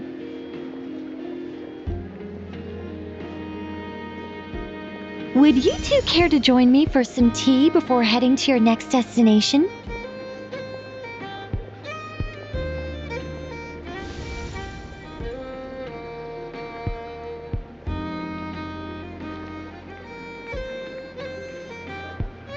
Nicole? Wait, where are you? Aren't you gonna show up today? Sadly not. I'm otherwise occupied right now. I'm sorry, Paimon. I can hear how disappointed you are. If it's any consolation, let me say that how things appear on the surface is a far cry from what they are at their core. Perhaps you'll feel better if you focus on the fact you have a special line of communication with the great mage herself. Okay? Has something happened? No, or not yet, anyway. Well, that's not ominous at all. Not for the time being. Just think of this as a general check-in to make sure this communication system is still running smoothly. Besides, it's good to chat once in a while if we want to maintain our friendship. You could have just said so. Haven't got all worked up for nothing. Still, the best friendships are built through face-to-face interaction, you know. It's never gonna stop being weird having tea with you when you're not there and just talking to thin air. All right, fair point. I'll bear that in mind for next time. Yeah. Any update on that crisis at the world's borders? Alice just informed me that they had their work cut out for them, and now everyone's thoroughly exhausted. But they did finally get things back under control. Still, we can't let our guard down yet. The disruption caused by this disaster has made Teyvat easier to detect from the outside universe. She plans to wait for things to stabilize, then reschedule her Mondstadt vacation plans. As for me, I agree with Hat Guy's perspective. This is a time when many new variables are emerging, and the situation is changing constantly. Plus, most of this change is for the worse. We have to remain vigilant and ensure that the embers of chaos are not rekindled. I did notice that the energy in Nodcry changed somewhat after the War of Funerary Flame, but since it was still aligned with the Light Realm, I never gave it a second thought. It looks like I'll have to examine the connections between phenomena I observe more closely in the future. Just doing my duty. It's more or less second nature by now. Of course. To give you the full picture, I'd have to start with the substance from which angels were formed. Never mind. Paimon's right. Showing off my knowledge would be much more satisfying in person.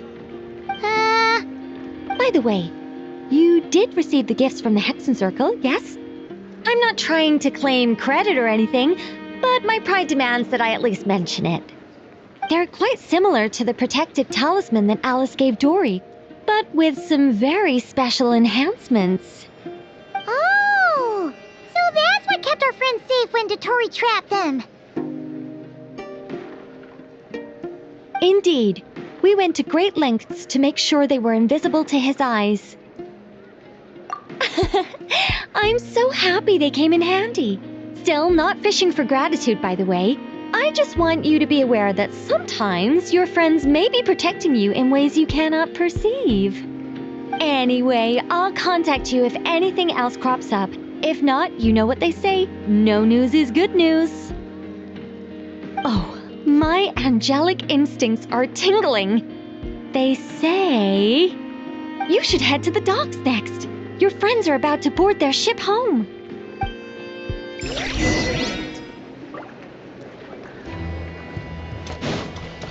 Accelerating.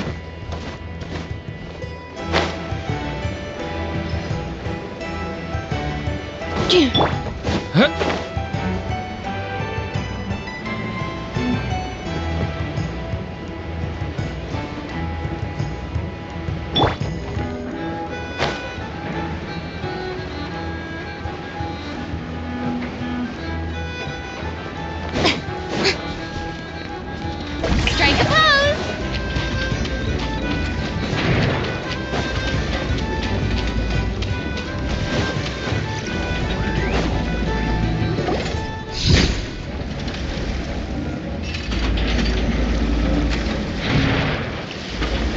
You're here.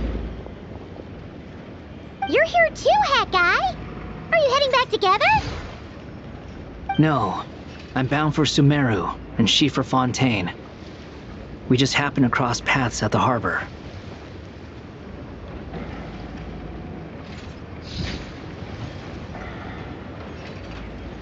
Everything seems fine. Sandrone may have an abominable temper, but she's always been very responsible with important calculations and things entrusted to her by valued friends. You always speak as if you know us inside out, Mr. Hat Guy. Maybe I'm just a good judge of character. I certainly hope that's all there is to it. Regardless, you have been a significant help in this matter. For that, you have my gratitude. I didn't do anything special. Sandrone's the one who completed a seemingly impossible formula and turned the tide of the entire battle, even giving her life in the process. She's the one we should be thanking. Even we were unaware that Sandrone had hidden the real formula inside Polonia's body.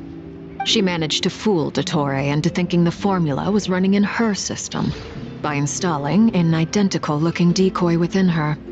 She probably realized that she didn't have the strength to stop Dottore. But this way, she could at least get him to lower his guard. She always worked like that. Always had a backup plan.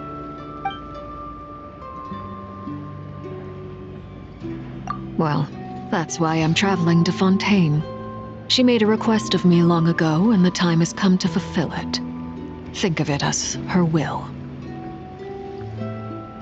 She said that should she ever fail in a mission, she'd like me to deliver her core and Polonia's to the Fontaine Research Institute. She also mentioned that she had made arrangements for people there to set her affairs in order. Some of her personal effects, such as her notes, were left to me. I've decided to take them back to the House of the Hearth, for safekeeping primarily, but also as mementos, I suppose. However, there is one book among them that I'd like to leave in your care. I'll have someone deliver it to your residence at the flagship at a later date. No, I was specifically warned not to tell her. This is her last wish, and I will abide by it. I can only hope so, but none of us here can know for certain. I bade farewell to Columbina earlier today. As promised, she turned the iridescent moon's marrow over to me. She spent a long time with Sandrone's body, saying her goodbyes. Oh, is she alright?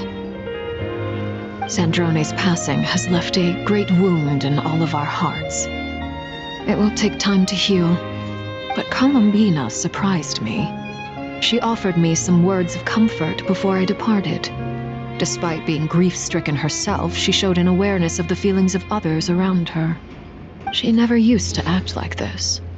Clearly, she has grown. And I suspect that we have you to thank for much of the change we are seeing in her.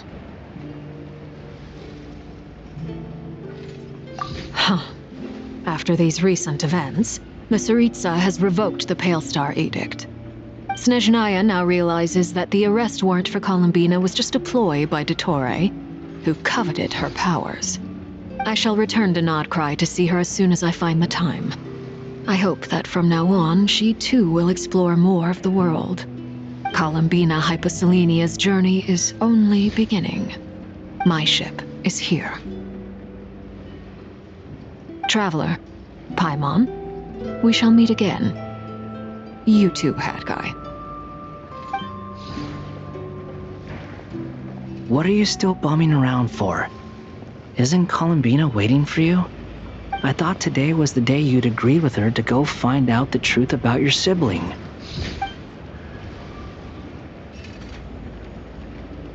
You're afraid you won't like the truth when you see it. Well, this is new. I was starting to think that nothing could scare you. Don't say that! Wouldn't you be if you were in this situation? Fair point. But I'd say I have more experience facing up to unpleasant truths than the Traveler. They say blood's thicker than water. I know how much you need your family back. More than you need any of your friends. And I'm sure that all your real friends understand that too. No matter what the truth turns out to be, they will stick by you and support you, whatever decision you make. Finding the truth is important, but more important still is what you choose to do once you've found it. At least, that's the life lesson I've learned from my experience, grappling with the truth. What? Now that Dottoro's dead and gone? A little, I guess. But it hasn't solved everything. Maybe I regret not getting to end his life with my own hands. Or maybe it's something else. But for whatever reason, I still feel like I have a chip on my shoulder. Either way, I'm going back to Sumeru. Lesser Lord Kusanali is gonna need help dealing with all the chaos Dottori left in his wake.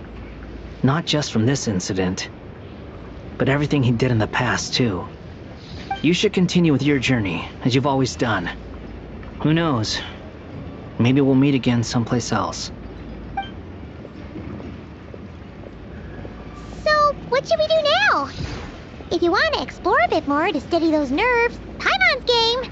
After all, when Columbina said she knew where your ship was hidden, Paimon promised to give you two some alone time with the truth. It hasn't been all that long since we were last apart, sure, but with Columbina there, Paimon's sure things will be just dandy. Ain't no biggie. Paimon might be all about that food and fun, but she knows how to do right by people. Paimon's sure you'd prefer to digest the news about your brother in peace. But, no matter what you see, just know you can share it with Paimon. Of course, as long as it's not super private. If you can't make sense of something, let's give it some thought together. And even if we both can't figure it out, Paimon can at least treat you to a nice meal.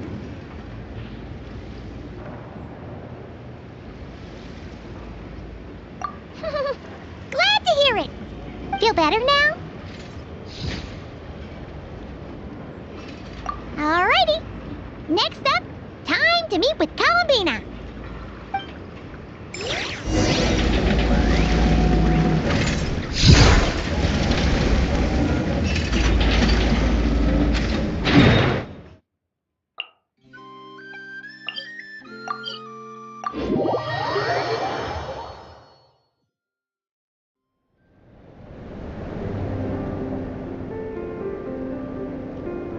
Columbina, we're here! Can't quite believe we're meeting out here. We've gotten used to walking over to Silver Moon Hall whenever we go see you. Well, you're still welcome to go there whenever you want to see me. It's just, now that it's all over, I've decided to make some changes. Try and fit in with the Frost Moon Scions, like Lama suggested. The older generation are still timid around me. They don't dare get too close, and they bow their heads when I walk by. But things are much better with the children. I see more curiosity in their eyes.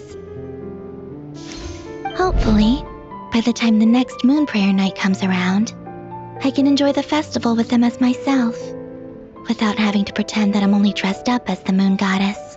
You'll do fine, Columbina.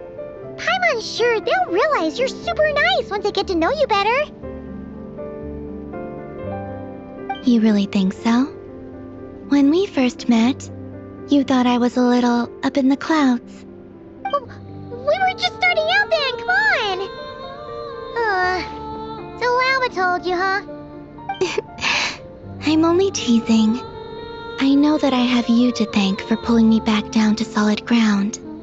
It feels good to finally stand firm on the earth where I was born. Oh, that's great!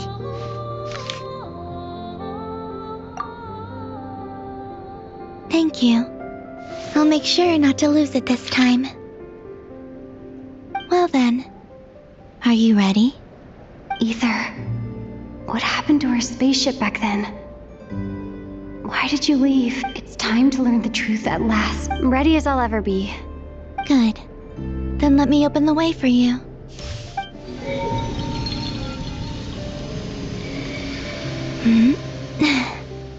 Where does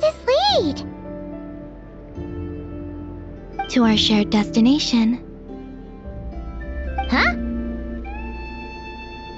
Do you remember me telling you about my missing prologue back when we just met? I said that my story began on the moon. But while I was inside the moon's reflection, I realized that my prologue was really hidden in the future. I just had yet to discover it at that point. The story of the time before I was born was in fact the story of my distant future. It's truly fascinating. But when I obtained the Trilunar Authority and returned to our present reality, I sensed something I hadn't expected. Your prologue. So you mean... Yes, your spaceship. All this time, it has been hidden on the Frost Moon, which lay beyond the sky. The great ruler of the firmament. The heavenly principles. Wait, them? Why would they do that? I don't know. Perhaps your ship contains something that is incompatible with Teyvat. Or something that cannot be known. Oh, did I pick a bad time to say this? I know it must have been hard to work up the courage to do this. Maybe I should have waited until you were on the moon, with no chance to back out. That would have been kind of mean, you know.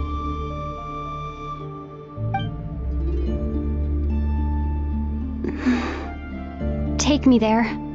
Oh? Whatever is hiding in that ship, it belongs to me and Ether. Those memories belong to us. No one else has the right to decide whether I should or shouldn't know about it.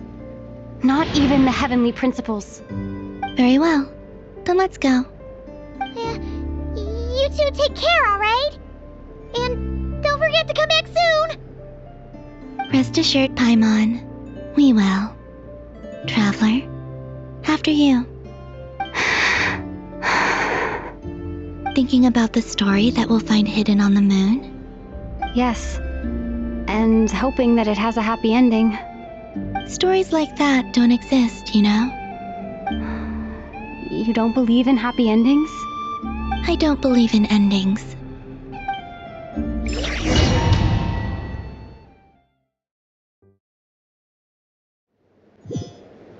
Where am I? This is the pathway I built between Teyvat and the Frost Moon. The moon is very far away from us, so it could be a long journey.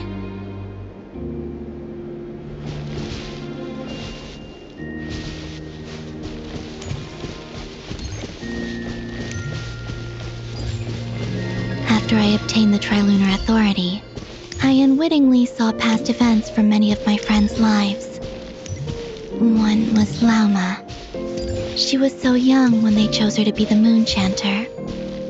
From then on, the Frost Moon Scions looked to her to bring messages from their goddess. But, for better or worse, I had left Hisi Island before she was ever born. It was not until much, much later that she met me. I think it's for the best.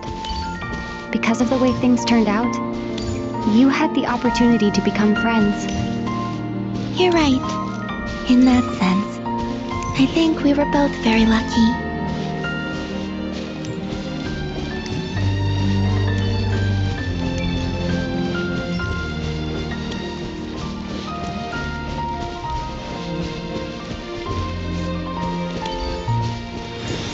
Oh, and about that mage, Nicole. I only recently learned that she has lived in Teyvat since the time of the Three Moon Sisters. The moon goddesses always had a good relationship with the angels. I suppose our friendship continues that tradition.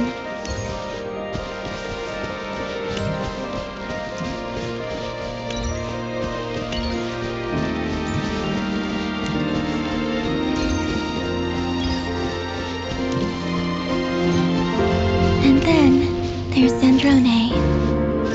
I never knew that much about her, beyond the fact that she was created by someone called the Lord Artificer. She, too, suffered for a long time before joining the Fatui.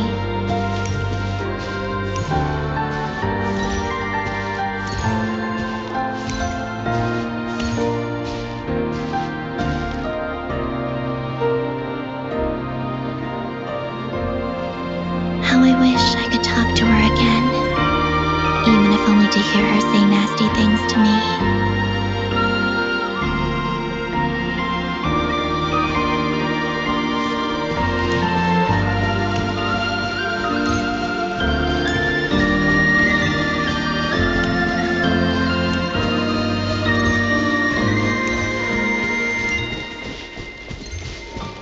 Also, I saw your siblings' story. I'm afraid I didn't see much. It seems that he rarely came to the surface where the moonlight shines.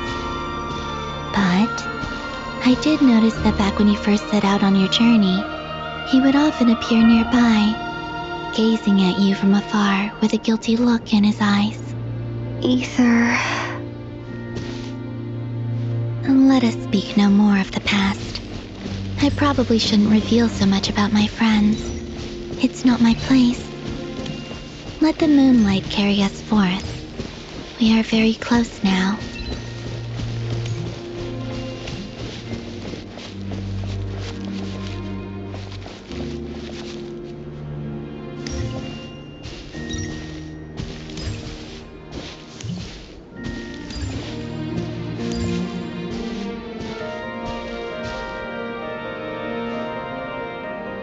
After this, I'd like to bring some kuhenki to the moon as well.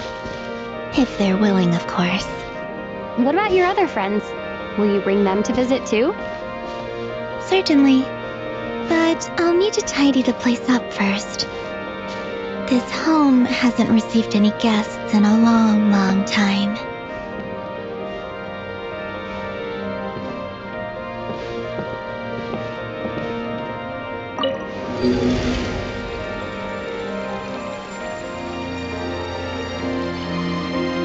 I remember writing something similar with you on Moon Prayer Night.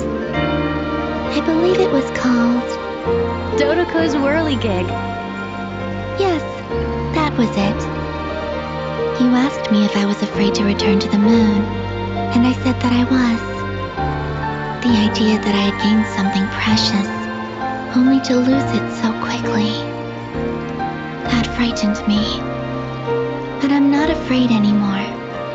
Besides, this time, we're traveling together.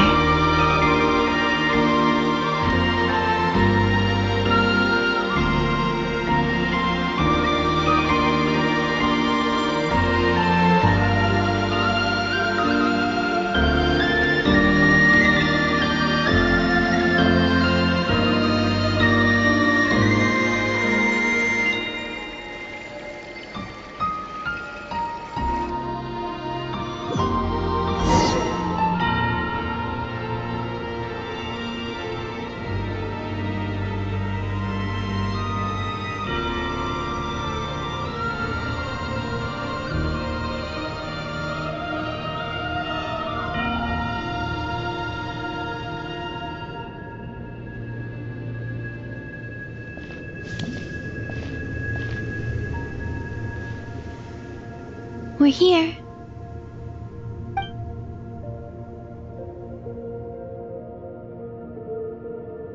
Over there.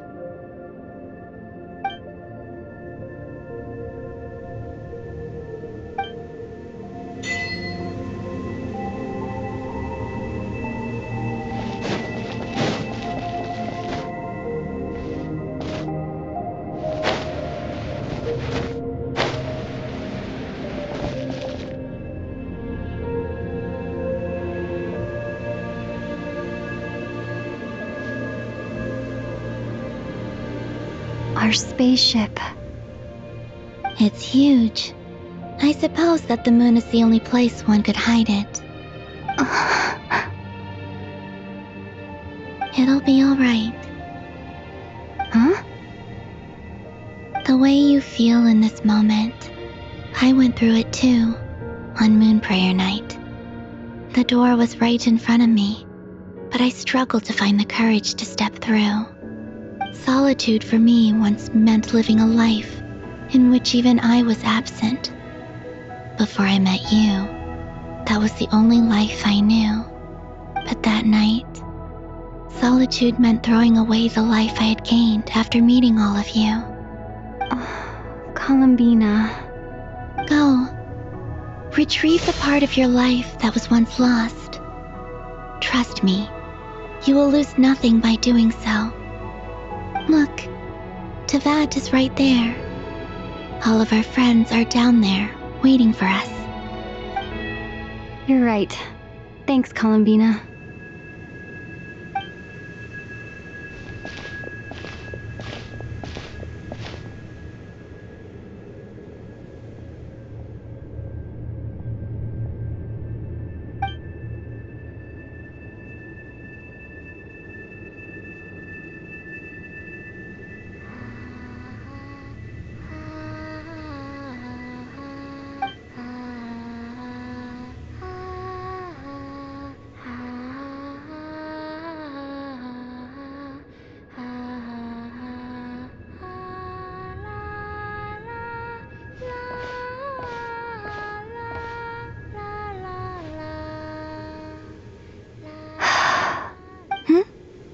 Finished?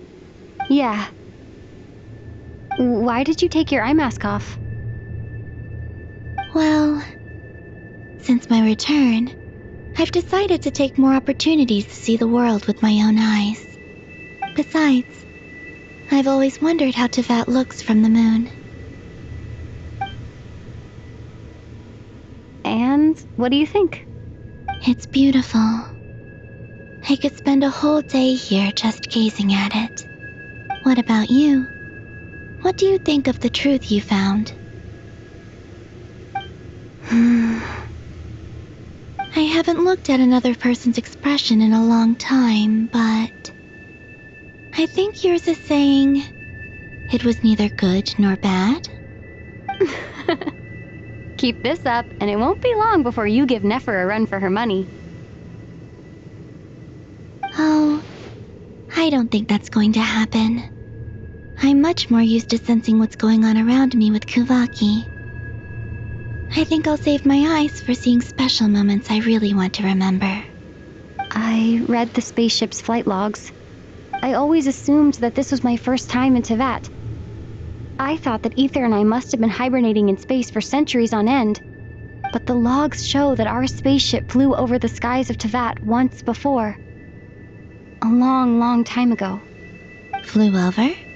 So you didn't land? No. The ship barely came to a stop before flying on again. After that, it continued traveling through space for a long time. Some of the data is corrupted, but I suspect that it kept flying for thousands of years. It was only after that that the ship made a forced landing in Nodcry. When Ether found me, he came from outside the ship. Could this mean that he left the ship long before I did? Maybe even during our first pass over Teyvat? Are you alright? Yes. I can feel that the truth is coming together, one small piece at a time. I remember Ether telling me that when he first arrived in Conria, he could not recall the past. So this might be something that even he doesn't know. Here, I made some space for you. Your mind must be racing, and this seems like the perfect place to relax and clear your head. Oh, wait, there's one more thing. What is it? Wait here a moment.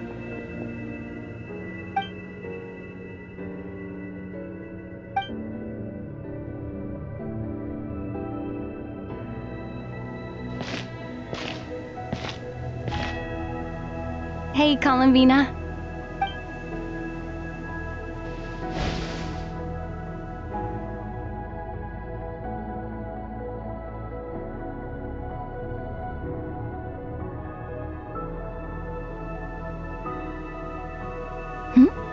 Is that a new outfit? An old one, technically.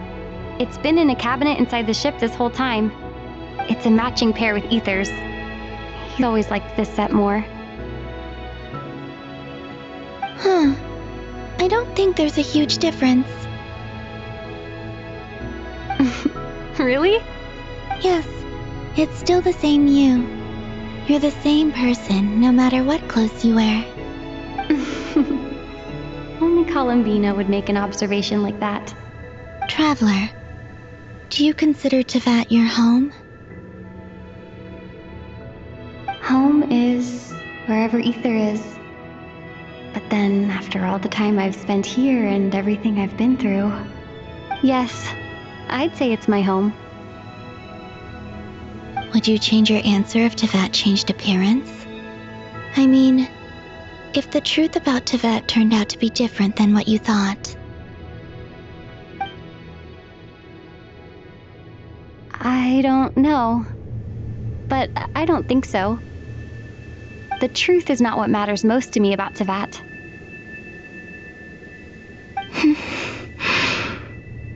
When I was first born, I longed for a home. And when you get something before you're mature enough to understand the world, you just take it at face value. I thought that a home was a transaction. You give me what I want, and I'll do the same for you.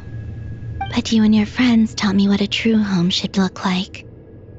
You never asked for anything, yet you gave so generously to me. That's because your friendship matters to us. It was worth it. In the past, I thought that my birth in Notcry must have been a mistake. But after journeying to the distant past where the story began, I realized that it was I who chose Notcry to be my future home. Now, I am glad that I made that choice. I'm sure your friends are just as glad. In fact, I intend to make the same choice today as I did back then. What do you mean? Well, I've given the Eternal Moon's Marrow to Lauma, and the Iridescent Moon's Marrow to Arlecchino. And now, I shall return my Kuvagi to Notcry again, that it may continue to protect my chosen home. Wait, but what about your body? Oh, are you worried that I'll disappear again?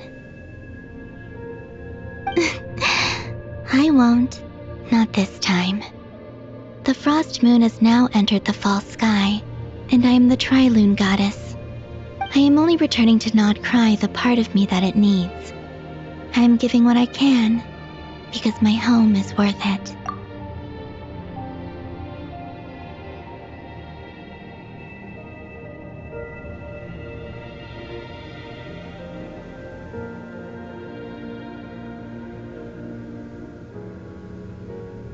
Oh, and I have something for you, too. For me? Yes. Come closer.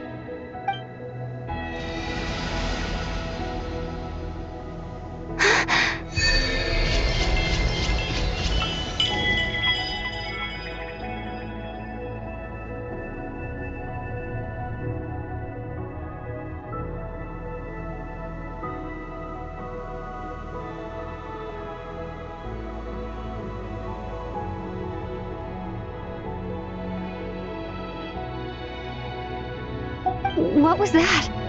I lifted some of the restrictions this world placed on you. I trust this will help in your future adventures. My power. It feels like it's grown. I can use the elements more freely now. Thank you. This will be a great help. You're welcome. I see you as family, and after everything you've done for me, In fact, no. It's not because I owe you. It's because you're worth it. Here, this flower is for you.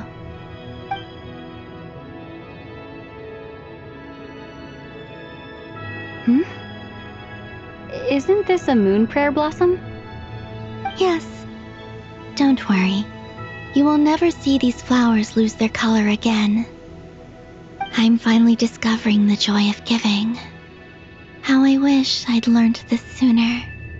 Hey, better late than never. What are you thinking about now? Why don't you take a guess? You get 1 shot. I don't think I'll get it in one guess, but I'm sure it's a happy thought.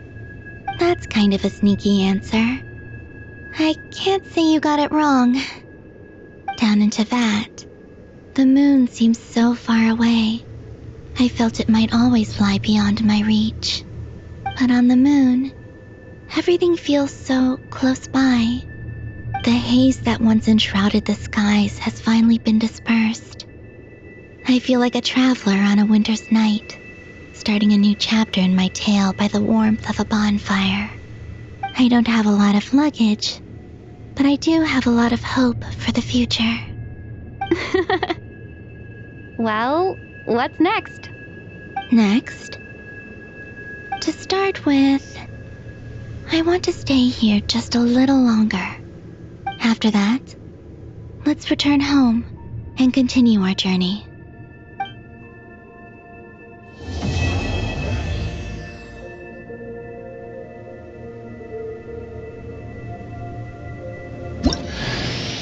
These clothes bring back so many memories.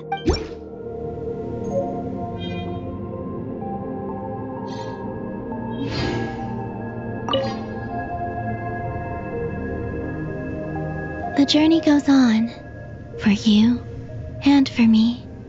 Like I said, this is not the end. I don't believe there has to be an ending.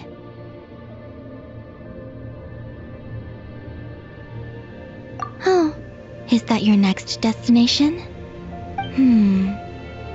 Most people would probably tell you to pack some warm clothes.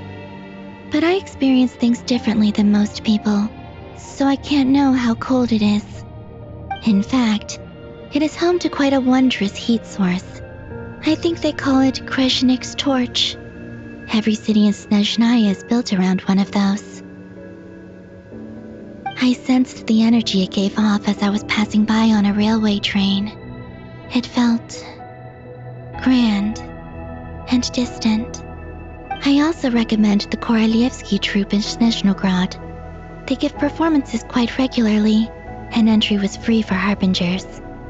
I liked them a lot. Ice cold and sharp. Crystal clear in some ways, yet profoundly unfathomable in others. Like the thick layer of ice on top of a frozen lake. That's just the impression that Tsaritsa gives me. I was never able to glimpse what truly lies beneath that icy exterior. In fact, I don't think the people of Snezhnaya even know what kind of power their god wields. Maybe that's because the Tsaritsa herself has never acknowledged, nor accepted that power. Once things settle down in Notcry, I'd like to explore the world beyond Snezhnaya. You've told me so many stories about the other places you've been to, and all the friends you've made there. I'm curious to visit those nations and see them for myself. It would also help me learn more about the journey that has made you into the person you are today. Okay. As you continue on your journey, don't forget to gaze up at the moon once in a while. It is, after all, no longer an illusion. It shall cast down its true moonlight, connecting us in truth.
The journey goes on, for you and for me. Like I said, this is not the end. I don't believe there has to be an ending. There's Regrator, the Rooster, and the Jester. Between them, they control a lot of what happens in Snezhnaya. But I can never wrap my head around how exactly power is split between them. I just know they are each responsible for many specific domains. I noticed that the Rooster and Regrator often appear to get along on the surface, while working against each other in secret. And theirs is not a friendly rivalry. But I wasn't particularly interested, so I tended to keep my distance. Now that I think about it, the term Mistelton often seemed to come up in connection with Project Stuja.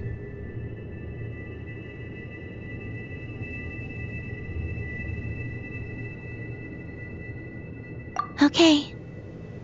As you continue on your journey, don't forget to gaze up at the moon once in a while.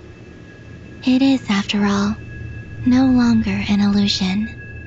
It shall cast down its true moonlight.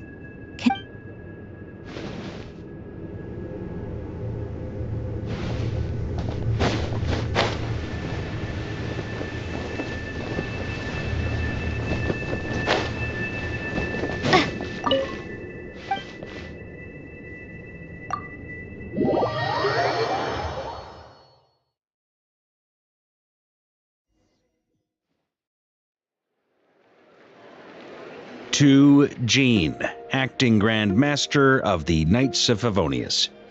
This preamble is such a pain to write. It's probably high time we got rid of this acting business. I trust that Dern has updated you all on recent events. Hope we didn't worry you too much. The good news is, we managed to come together and put a stop to the Doctor's evil schemes. With that, I think it's safe to say that Notcry is finally out of the woods.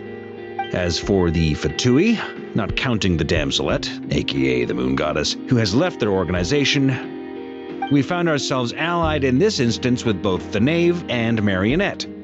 May she rest in peace. As ever, we find ourselves better off for making friends rather than enemies. But until we can ascertain the Tsaritsa's true intentions, the future remains uncertain. In a short while... Wait... How am I meant to surprise everyone if I tell them in a letter that I'm heading home? Well, that'll be a huge waste. Okay, got it. I will begin sending the expeditionary team back home in waves. I'm sure they'll be able to answer any questions you still have. I hope they won't gloss over the details of my many heroic deeds. But if they do, I'm sure it'll be because they're just too exhausted from the long journey.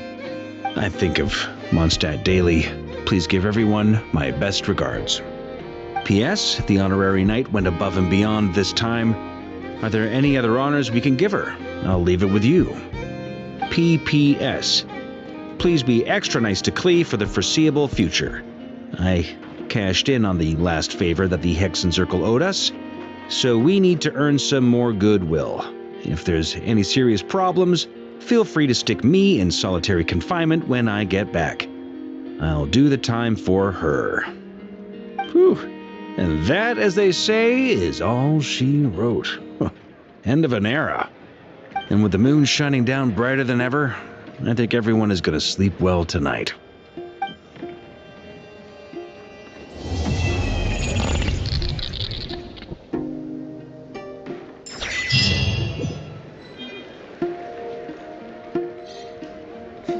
When the winds of fate are too strong, we're in for a storm.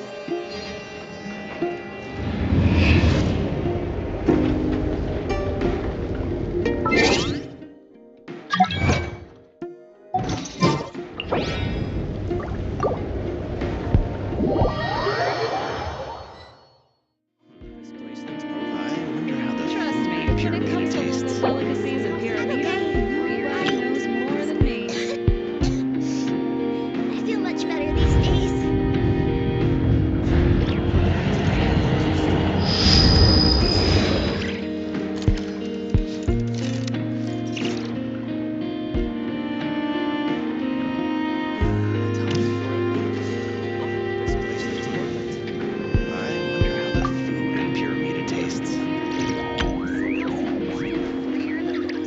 People ought not be so frightened of ghosts. They are merely talking shadows, chattering away endlessly about their past affairs.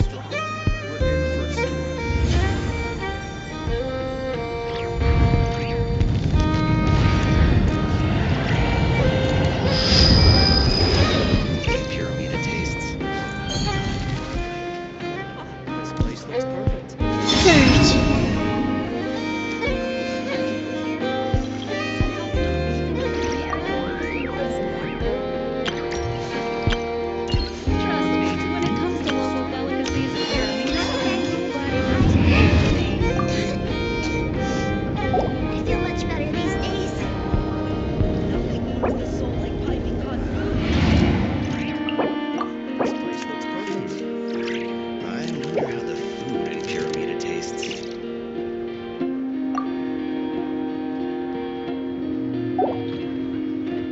He who wishes to peer into the